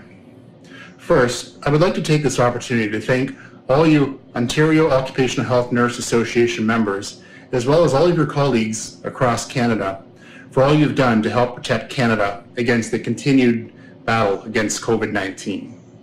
TSI does feel honored to be able to supply some of our safety solutions that help to keep you safe. Like many conferences and trade shows this year, your conference is going virtual, and I would like to personally invite you to attend our virtual booth at your conference. I would also like to encourage you to take a close look at the newest model of porta count that we have available. It has always been the true gold standard in respiratory fit testing, especially with respect to N95 respirators. And I would encourage you to have a look at the increased efficiencies and better compliance measures that are in place with our new fit testing system. If you do have any questions about the porta count respiratory fit tester or any other instrument from TSI under request, please let me know. You can contact us at tsi.com or contact me personally at michael.boonstra@tsi.com, and I'd be happy to help. So thanks again for your time here today. Thank you for you and all what your profession does to help Canadians stay safe. So I hope you'll continue to be well, be safe, and enjoy your 2020 conference.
Welcome back. Our last session focuses on another need-to-know topic identified by OOHNA conference attendees. Here to expand our knowledge on the law and challenges in disability management and accommodation are Scott Williams and Mateen Fazilpour from the firm of Hicks, Morley, LLP. Mateen is a data security and privacy lawyer who advises clients on information management, privacy, cybersecurity protocols, and incident response, and labor and employment matters. And Scott is a labor, employment, and privacy lawyer. He advises on a wide range of issues related to labor and employment and information and privacy matters in both unionized and non-unionized settings. Welcome to both of you. Thank you very much. We feel a little bit of trepidation being the last presentation at 3:30 on a Friday afternoon, but we'll try and keep it light and entertaining and still provide you with a fair amount of substantive information as well. We're looking forward to it. Thank you. So Mateen and I have sort of split this up, and we'll sort of bounce back and forth between both. So I'll start in just to introduce some of the subtopics that we'll be talking about today. Okay, so if you bear with me here for a second, we'll start with an overview of the privacy legislation. I'm assuming that most of you know which statutes may apply and regulate the collection, use, and disclosure of personal health information, but we'll go through a sort of a brief overview of those statutes. Then key to this, and this is an issue that's being debated all the time. Scott, can you start your slideshow? Oh, is it not? Sorry, I'm is it not not seeing it. Okay. Just actually start playing the slide. Just start playing the slideshow. Okay, hold on. Give me 1 second here. From beginning. From the beginning. beginning. Okay, there we go. Is that on? Yep. Yeah. Okay. All right. So we'll start with the statutes that apply to individuals, and then we'll go into the big debated issue, which is, are you a health information custodian? There's lots of case law coming out in this area. It's I've got a case going ahead in about 6 weeks on this as far as it goes. And the cases are very divided, but we'll sort of take you through where we think they break down and what you should be looking at in terms of analyzing whether you think you fall in the custodian category or not. Talk about even if you are a custodian, the exemptions under PIPEDA and the cases. Mateen will talk about the elements that are regulated with respect to the privacy legislation, in particular PHIPAA. We'll talk about where these issues are coming up. So, you know, our arbitrations and other different fora. We'll talk about the collection of medical information. This is also an area of healthy litigation. What can OC health departments ask for on behalf of employers in different scenarios, including to qualify for benefits or to trigger or when the duty to accommodate is potentially triggered. And then lastly, Mateen will take us through some of the liability pieces. So we'll start over to you, Mateen, if you want to start with the legislation. Thanks, Scott. So we're primarily going to be focusing on two pieces of legislation with a focus on PHIPAA. One of the first things you're going to want to do is kind of determine whether you fall under the provincial or federal legislation. And really what we're going to be focusing on today is PHIPAA, because that's going to be the primary focus for most of the people attending. So as Scott mentioned, you know, one of the key issues that we're going to dive into when assessing whether you do fall under that provincial health legislation is whether or not you fall under the statutory definition of a health information custodian. So at the onset of every one of these kind of issues, any one of these tough cases that you have before you, the first question is, well, what is the applicable law? So in Ontario, if you're provincially regulated and you do handle personal health information, the primary question is going to be whether or not you qualify as a health information custodian and are therefore regulated by PHIPAA. The other kind of thing to consider that often gets forgotten is that some employers are actually going to be regulated by the Federal Act, PIPEDA, the Personal Information Protection and Electronic Documents Act. But this piece of legislation only applies in respect of federal employers. So are you engaged in a federal work, undertaking, or business? And when we talk about federal works, we're really talking about like telecommunications, aviation, kind of national or cross-provincial transportation, those kind of like very clearly federally regulated sectors. One of the interesting pieces here is that there's a little bit of overlap between these two pieces of legislation, such that even if you are federally regulated, if you do meet the definition of a HIC, of a health information custodian in Ontario, you may actually be subject to the provincial law. But if you are engaged by a federal employer and you go through the analysis that Scott's going to cover with us about whether or not you're a HIC, and you find that you're not a health information custodian, then you may find yourself still nonetheless governed by privacy legislation, but under the federal side of things. So like I said, we're going to be focusing on PHIPA today. And the essence of PHIPA is establishing rules that govern the collection, use, retention, which is often forgotten, and disclosure of personal health information that's in the custody of a health information custodian. This comes right from the Act. So you kind of have a clear and outright scope that it only applies to those organizations that or individuals that qualify as a HIC, which is why it's so important to kind of carefully consider the analysis that Scott's going to provide for you a little bit later.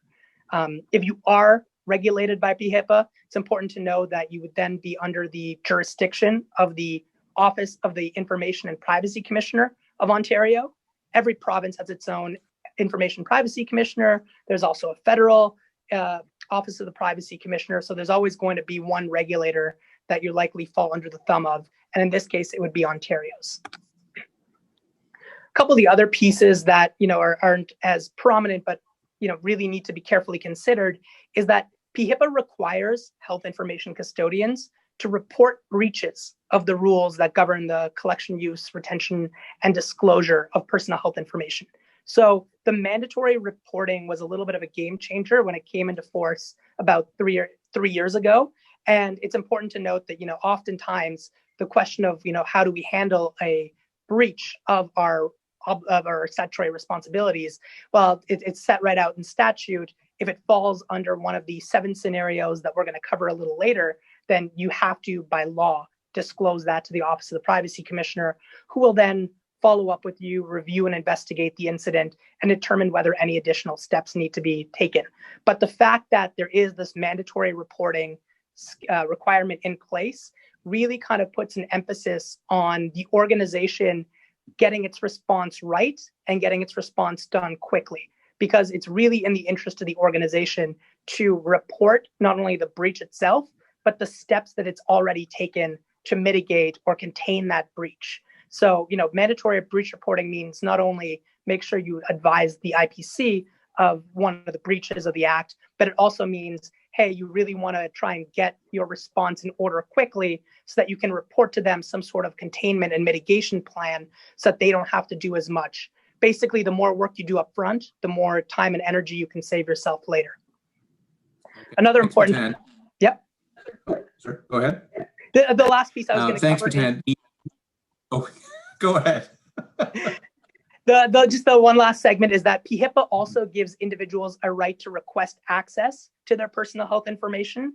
And the statute actually says that the response to that request has to come within 30 days. And this is something that's often forgotten, is that, the statutory right of access can be triggered by anyone who submits a request in writing.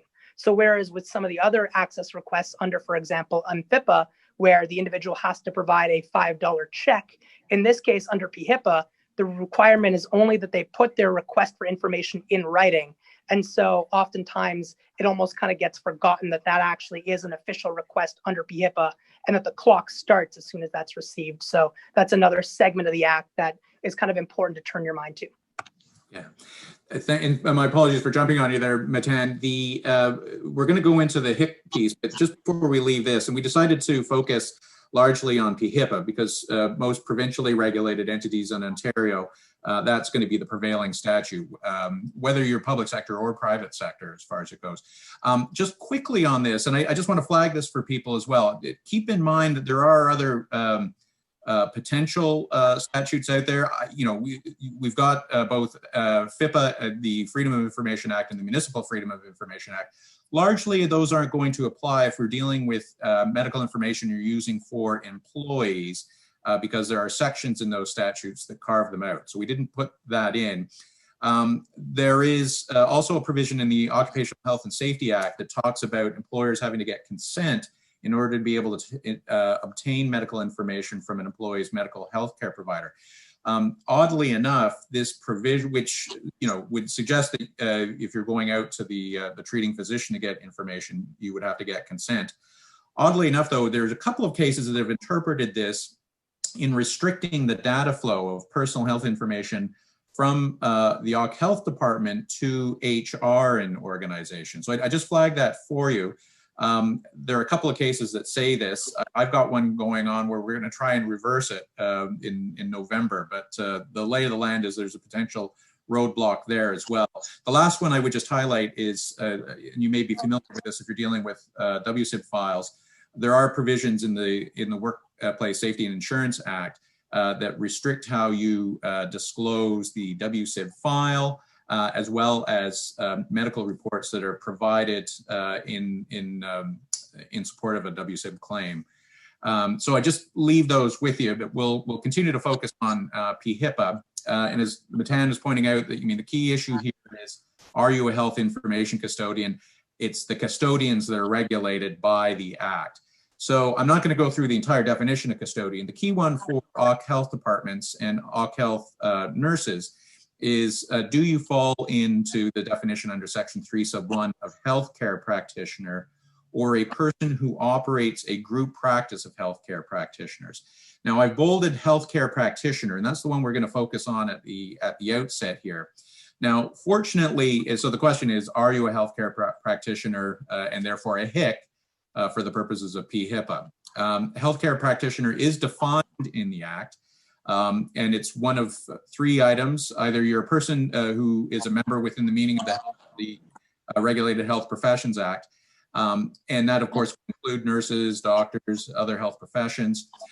And it's a twofold test. You also have to be providing healthcare. So it's not just that you are a nurse, doctor, or other regulated health profession. You have to be providing healthcare. Same thing with social workers. Just because you're a member of that college doesn't mean you're a custodian unless you're providing healthcare.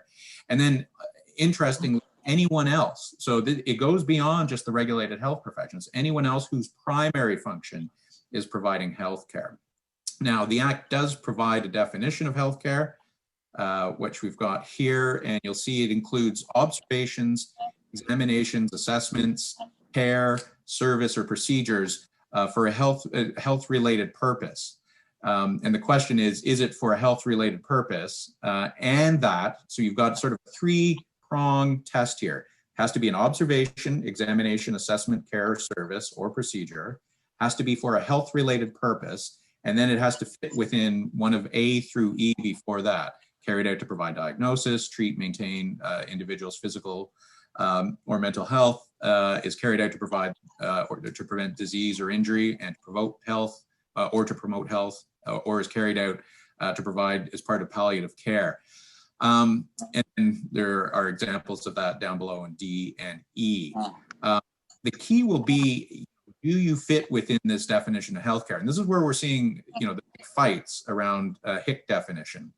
So there are exemptions under the Act. Healthcare practitioners acting as agents of Hicks are not health information custodians themselves. So if you're working, for example, at a hospital, and the hospital is defined as a health information custodian under the Act, you as a nurse would be an agent to the health information custodian. Now, in addition to that, though, you may be working at entities that aren't health information custodians, a municipality, a school board. Persons acting for non-health information custodians are not custodians if they are not providing healthcare, and that's explicit in Section 2. So that's going to be the big fight, is healthcare being provided? Now, I should flag for you that even if you're found to be a custodian, that doesn't mean that your files and all the personal health information or personal information contained in there is personal health information. So this gets a little confusing, but just because you're a health information custodian, your files may not contain personal health information. And the key exemption here, we've got information that relates to one or more employees or agents of the employer, and the record is maintained primarily for a purpose other than providing healthcare or assistance in providing healthcare. So for example, if you're working for an health department and the primary purpose is to make determinations on benefits or return to work issues, there are a bunch of cases that would suggest that that may not be enough to have those records determined to be personal health information. So even if you're a custodian, your records may not be personal health information and therefore not subject to the Act. So it's sort of a twofold test. Now, I want to go on and actually just review how this has been addressed in some of the cases. So one of the ones that gets trotted out quite recently or quite frequently and is one of the earliest ones was a divisional court case. This is where the College of Nurses investigator had sought a nurse's file from an OC Health department. Now, the court held that the OC Health department was a health information custodian. They went through the facts, and you'll see this in the decision. Note that the records in question included assessments by an OC Health physician and observations by other members of the department. And the court finds that there are, as we saw in the language of the definition of HIC, observations and assessments for health-related purposes. That in this case, the nurse in question, Hooper, who they were seeking to get the information about, there was evaluations of her physical and medical condition to determine whether she could safely return to work. The court distinguished between records held by Human Resources and an OC Health department, and they relied on what's known as a mixed record provision in the Act. It basically says if you've got records that have both personal health information and non-personal health information, it's all treated as personal health information for the purposes of the Act. So that's where it started, and that case has been followed. And one of the most recent cases was London Health Sciences Centre. This was a labor arbitration, and arbitrator Slotnick did follow the Hooper case. The issue was the Occupational Health Department a health information custodian? And again, he went through this analysis of looking at the functions of the department. And he enumerates these in the decision. They were there to ensure that there was no communicable diseases, to provide first aid. So that means, once you start providing care, I think you're moving into meeting the definition.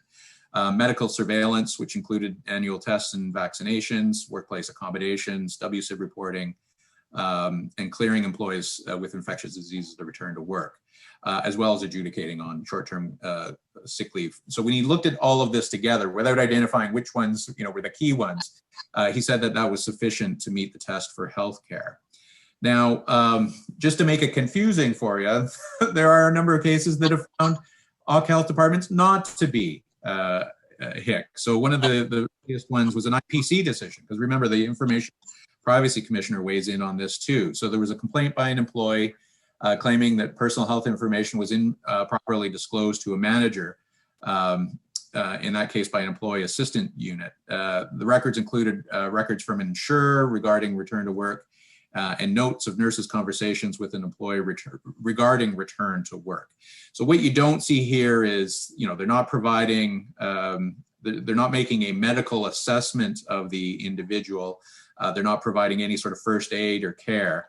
The functions of employee assistance were really around developing and implementing return to work plans. So the IPC in that case found that the records were not being used for health-related purpose, but to facilitate return to work. So they make a distinction between those two purposes. So, quite query whether or not that's consistent with Hooper, but that's where it breaks down. One of the more recent cases is, and again, this is an arbitration, OPSU versus Treasury Board. And the union grieved the employer for collecting and using employee information. The arbitrator finds it's not necessary to determine if the employer is a health information custodian. So rather than that first initial assessment of whether you're HIC, the arbitrator went directly to, are the records exempt under the PA, the health information exemption? And he found that the exemption did apply in this case. He reviewed Hooper and London Health Sciences. There's actually two cases, but I've just given you one for a sense of what the cases say. In Treasury Board case, the health information was used to justify sick leave, benefits entitlement, personnel planning, disability accommodation. So he finds those are all employment-related issues or employment-related purposes rather than healthcare purposes. And he says that it's not personal health information. So he finds that PHIPA did not regulate how the information could be disclosed by the OC Health Department in that case. Just quickly, I've given you as well, just to see that the same sort of thing is happening outside of OC Health Departments. This is another decision of the IPC, and the correction request was made under PHIPA involving a child access assessment. Requester is one of the parents in this case, so they actually wanted to correct a report that had been done. The IPC finds that the psychologist who prepares the report is not a health information custodian. On the facts, purpose of the report was found to be to assist the parents in the court with a parenting plan to serve the best interests of the child. So it's very similar sort of an analysis or approach as you see with employment-related documents. And they rely on, there's a couple of arguments that they rely on. They find that the Hicks determination in Hooper was what is known as obiter. In other words, Hooper didn't need to find that in order to come to the conclusion that it did. I'm not so sure about that, but they basically did dances around to say that Hooper would not apply in this case. Bottom line here, the case law is still somewhat unsettled. You sort of see a trend in here. If the services you're providing to the employer lean more towards using your medical judgment to make medical assessments or to provide care, you're probably going to look like a Hick. But if you're simply gathering information to determine whether somebody is, has justified a request to be off work on a medical leave, to request benefits, or to request accommodation, there's probably a reasonable argument that you are not a Hick. And again, it gets a little cloudy in there, but that's sort of the general parameters that you would be looking at. Now, aside from that, there's an interesting issue around who is the Hick, individual versus institution. So I've reprinted again the initial definition I gave, or partial definition I gave of a health information custodian. So remember, it includes a healthcare practitioner or a person who operates a group practice of healthcare practitioners. Well, what the heck is a person who operates a group practice of healthcare practitioners? If I'm a school board and I've got an OC Health department and I've employed a bunch of OC Health nurses and physicians in that department, am I operating a group practice of healthcare practitioners? Difficult to say, and I'll take you to what the IPC has said in some of its materials as far as it goes. The other thing to keep in mind, Section 2, and we talked about this before, agents. If you are working with a health information custodian, this is really going to become a non-issue. So if you're working for a hospital, you're working for an EMS service, any of the other institutional entities that are also defined as health information custodians,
Okay, go ahead. Okay. Yeah. So my apologies for where we got cut off, but suffice to say, if you're an agent under the Act, then you are not also a health information custodian. So where this really comes up is if you're working for a non-custodian. Now, the IPC has published a number of guidelines that touch upon this issue of, well, you know, what is it? If I'm working for a school board, is the school board the custodian?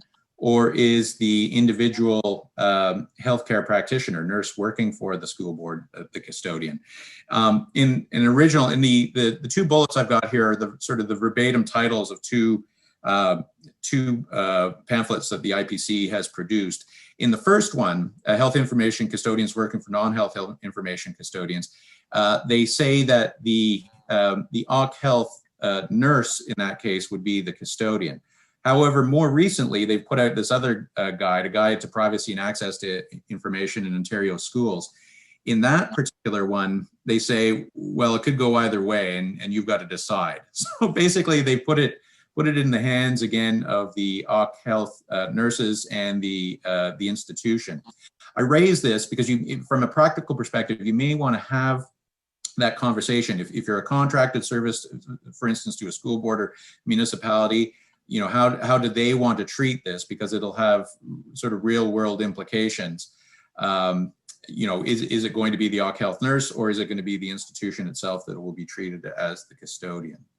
And I know from personal experience, particularly dealing with the school boards, that there's been a blend, and I say a mixture. Some school boards are happy to say the OC Health department has got custodians in it. They're the Hicks.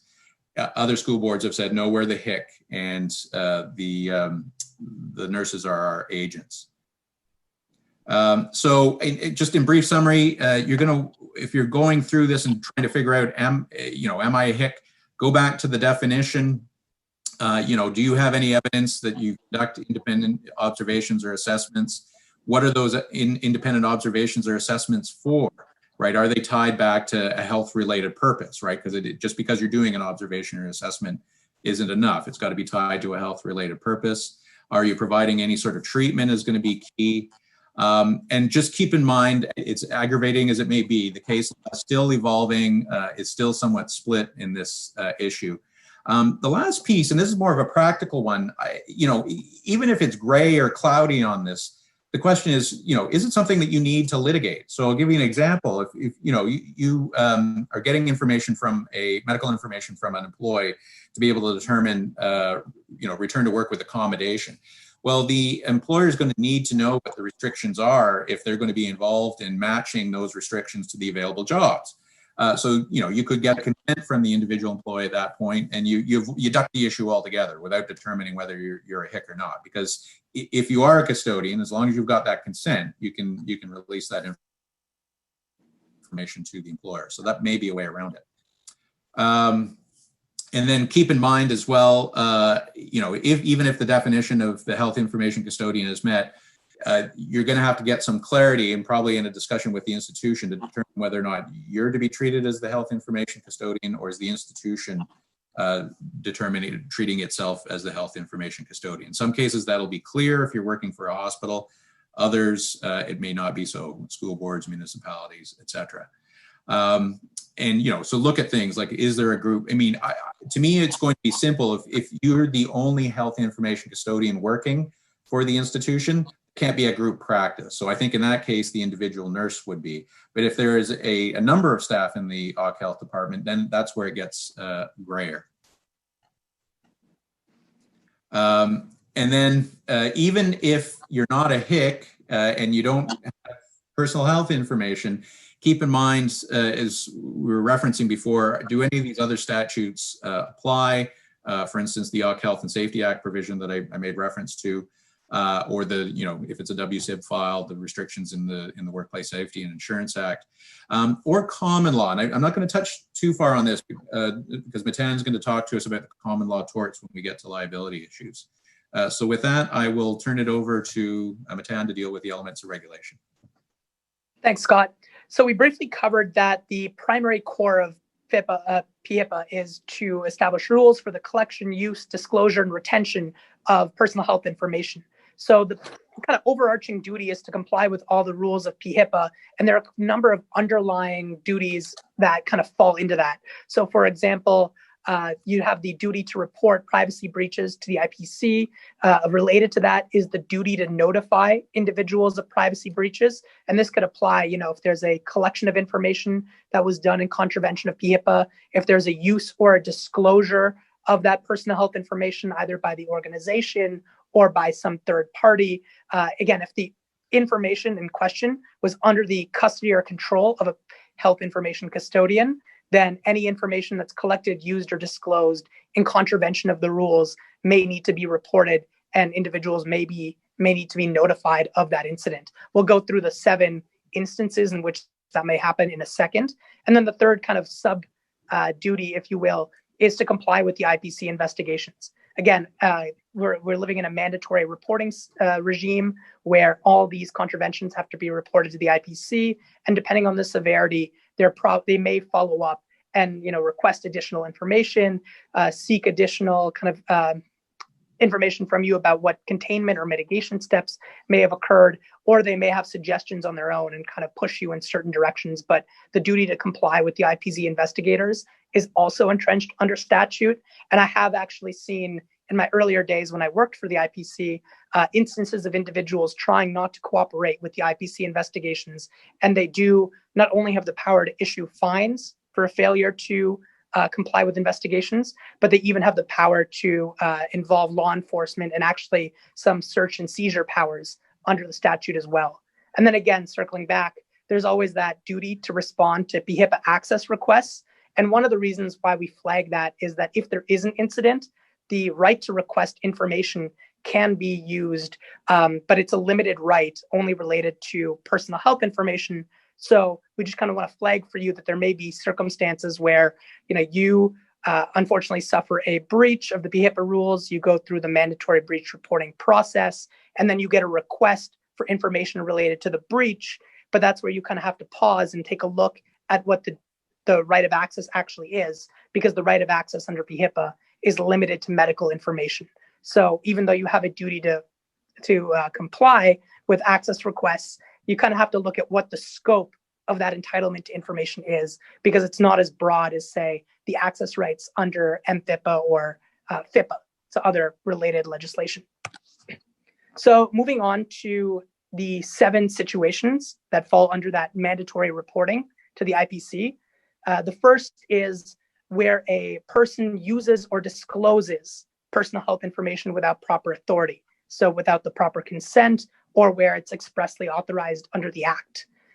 You'll notice that collection of information doesn't fall in here, but that any use or disclosure that kind of doesn't fall within the 4 corners of consent that you received, or that isn't expressly authorized by the statute, that's going to be a contravention of the rules that would trigger reporting to the IPC.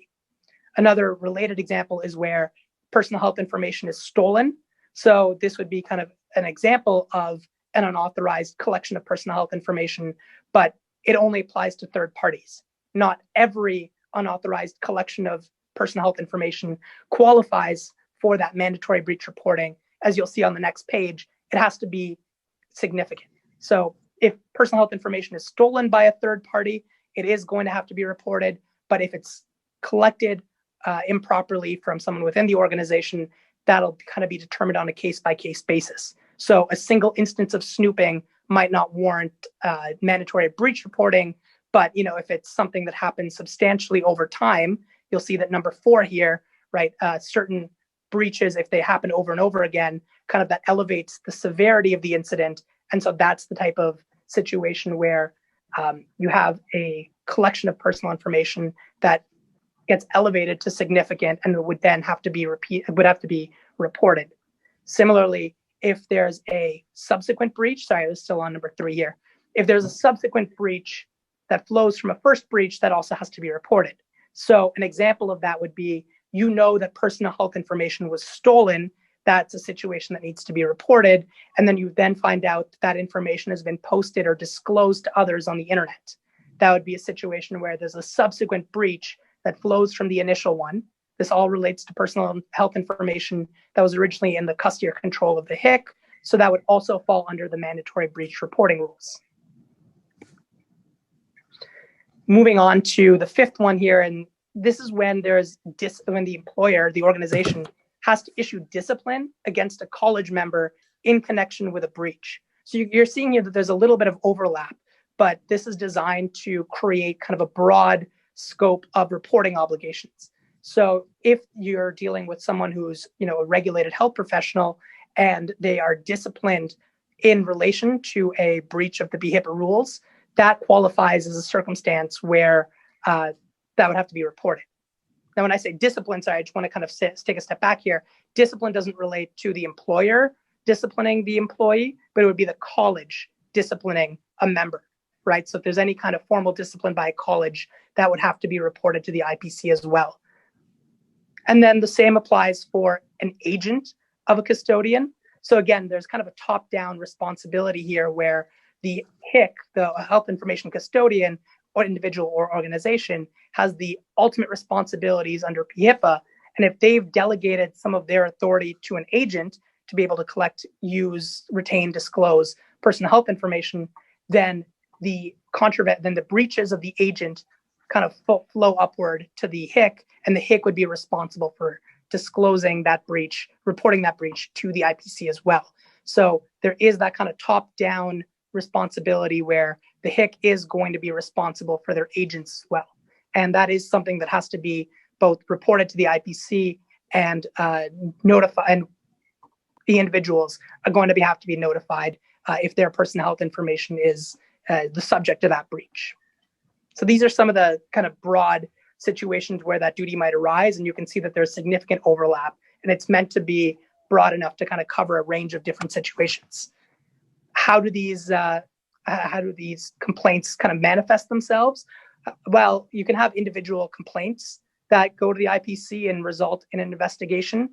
And the IPC may choose to investigate as a result of mandatory breach reporting. So they may follow up on incidents and conduct their own investigation to ensure that the breach is suitably contained and mitigated. And the IPC also has the discretion to initiate its own investigations. So this might happen where something is newsworthy and it's reported or is generally just in the public, and the IPC catches wind of it. They do regularly kind of check for these things. So if it's in the public, it will come to the attention of the IPC. Some of the typical causes, we kind of mentioned a little bit some of the situations where a breach is mandatorily reported, but we also kind of have, misdirected information, for example. We still see a lot of personal health information faxed around, and improper the improper inputting of fax numbers has led to a lot of different unauthorized disclosures. We also have kind of insecure storage or the destruction of records, situations where, a HIC will think that the records are actually secure, they've been securely retained, or they've been securely destroyed, but that's not the case, and other individuals get access to them. And so that's kind of a frequent situation where PHI breaches occur. And then the last one is loss or theft of devices, which again is actually exceedingly common. So if you have a kind of a device where personal health information might be contained on it, if that device is lost, that in and of itself might be a breach because you failed to kind of retain it with the appropriate safeguards in place. Okay, thanks, Matan. Go just very quickly through, where are these issues arising? Matan's pointed out, obviously, it can come to the attention of the IPC, obviously, who's got a mandate under their legislation to be able to address it. We're seeing it quite frequently in arbitration, so arbitrators are dealing with this. You saw that when we were looking at the health information custodian cases. A lot of these are coming out in unionized workplaces. Key also to keep in mind, I raised the arbitration one only because, we've been focusing in on, the legislative restrictions. There may be things in a particular collective agreement. So it's always helpful to know, are there any limitations on the flow of personal health information that are set out in the collective agreement? It's not typical, but it can be there. And I think you want to be aware if there are any limitations in there, and that may mean a discussion with labor relations. I won't touch on the IPC because we've dealt with that as well. The courts, it's coming up. I'm just going to touch on this very briefly. There's a case called Forensi out there. This is one that really deals with admissibility issues. So, you know, if there's a claimed breach of one of these privacy statutes, in that case it was PIPEDA, the one that Matan mentioned before, does the breach itself, in terms of the collecting of personal information, mean you can't use that information in court down the line? And Forensi says, no, those two are different issues. If it was collected improperly under a privacy statute, go get your remedy under the privacy statute, but we're going to allow the evidence in the court. Courts are also dealing with privacy torts. I'm not going to go through those because Matan's going to deal with the privacy torts, but suffice to say, even if legislation doesn't regulate, there may be a liability, a tort liability or common law liability. And then, of course, PIPEDA breaches, and those go rather than not to the IPC, but rather to can go to the federal court for damages. So let's talk about what you can. We're talking a lot about how you're regulated, how you're restricted. Want to talk a bit more about what you can collect. And let me put a focus here. This isn't so much on the legislation itself, and this assumes that you can get consent. The question is, what are you allowed to collect from employees? And I've broken out into sort of two main categories. You know, when you're making benefits or absence decisions, and then when you're dealing with requests to accommodate. With respect to the benefits decision, one of the key cases is this Health and Health Sciences case. It's very frequently cited from 2007. And I would underline, these are always going to be dependent on the language of your collective agreement. So that you mean the more information you've got in your the collective agreement you're dealing with, you know, the more rights you may have, or the less rights you may have, depending on what the collective agreement says about collection for benefits claims. So I've put sort of the general rules in, and again, it will always be subject to the collective agreement. Normally, what the arbitrator said, there's going to be a limit to asking for this from the treating physician or the treating expert. So you can't sort of go far afield with respect to it. And that you have to have separate consents for each of these physicians when you're going to do the collection. Arbitrator then goes on to say he rejects references to requesting from second insurers or from the WSIB. He's saying you should be getting the stuff directly from the treating physicians. You can't ask for, you can't have a request form for all information and documents. This comes up frequently because employers will get documents prepared by insurers, which are these huge data request forms. If they're covered by the collective agreement, if the insurance plan is outside the collective agreement, that might be fine and dandy. But if we're dealing with benefits that are regulated by the collective agreement, there may be restrictions. So there's a lot of cases out there where those types of forms have been tweaked, I shall say, limited in terms of what they can ask for. In fact, that's what the Hamilton case was about. Employees should always be in the loop in terms of giving consents if there's going to be discussions with the healthcare provider, so that they know, what's it for, and that it falls within the scope of what you can ask for. You can't ask for consent for more than you're entitled to.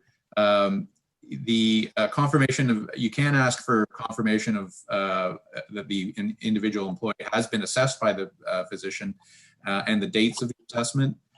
You can get a statement, and this is, again, these are general principles. You can get a statement usually of the general nature of the illness, but not the actual specific diagnosis. Sometimes those are one and the same, but often there's a distinction. A lot of times you can get a statement that the employee is under active or ongoing care by the healthcare provider, a very general description of the treatment prescribed. And again, it'll be dependent on collective agreement. When the disabling illness or injury began, the date the employee was first seen, whether the illness and injury was work-related. You're not usually entitled to symptoms, general symptoms, medical history. It's got to be tied back to the purpose here, which is to make a determination on whether they're entitled to benefits. Some of the other cases, there's a Columbia Forest Products case that adds to this, saying where the condition or treatment plan prevents the condition or treatment plan prevents the employee from performing the essential functions of the job, that's fine. So you can have, this isn't getting into the details of the treatment plan, but whether or not the treatment plan, which may create its own side effects, is limiting the assessment of the job. You're entitled to know that. When an employee can return to work with accommodation, provides any medical related to disabling medical condition that gives rise to benefit claims. You may ask the employee to volunteer other information, but you have to make it clear that he or she is not obliged. So some employers do that, and if they shut it down, then you're out of luck. And this is sort of the first request at the first stage. If you've got reasonable cause to suspect the accuracy of the information or the bona fides of the information, you may be able to go back to the well to get further. But you're going to have to establish to an arbitrator, what are your grounds to suspect it? And it can't just be speculation. On the accommodation side, complex services, I just very briefly on this, the only observation I make here is that you can often get much more information when you're dealing with accommodation.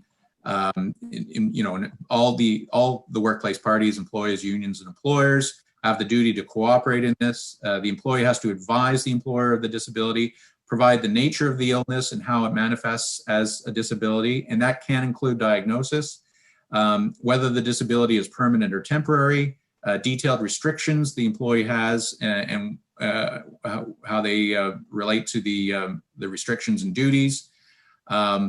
Basis for the medical, this is going beyond what you get for benefits decisions, basis for the medical conclusions, and as well as information around exams or tests performed, but not necessarily the results. Treatment, including medication and the possible side effects that may have. So you can certainly get more if you're dealing with that. So the first thing you're going to have to ask yourself is, what's the purpose of the collection? So I sort of rushed through that quickly so we could just talk briefly about the liability, and if we've got a minute or two for questions, we'll try and accommodate those as well. So on to Matan. Thank you, Scott. So we're quickly going to focus on two forms of liability: the statutory liability under PHIPA, and then the tort liability. So the liability for things that could arise in a civil lawsuit against you for privacy violation. So under PHIPA, the maximum penalties were actually recently raised as of March 25, 2020, and have a maximum offense of $200,000 for an individual or $1 million for an organization. But this is the highest end of the spectrum for damages. So this would be kind of reserved for abnormal and kind of special circumstances. The scope of liability is generally focused on the actual HIC, the organization or the individual in charge, but it can also extend downwards to officers, members, employees, or agents. But if there's if they knowingly authorize an offense or knowingly refrain from using their authority to prevent an offense from occurring. So at the kind of lower level, the liability is more associated with, did you know that X was going to be a breach of PHIPA, or that X was a breach of PHIPA and that you didn't stop it? So when we go a step lower into kind of the agent level liability, if you will, that's kind of more reserved for offenses where they know a contravention of PHIPA to be occurring or to occur. So an example of statutory liability under PHIPA would be this 2017 decision where a student at a health practitioner's clinic pled guilty to willfully accessing the personal information of 5 individuals known to the student, and that through the course of trying to access those 5 individuals' information, they also accessed the personal health information of 139 other individuals, also without authorization.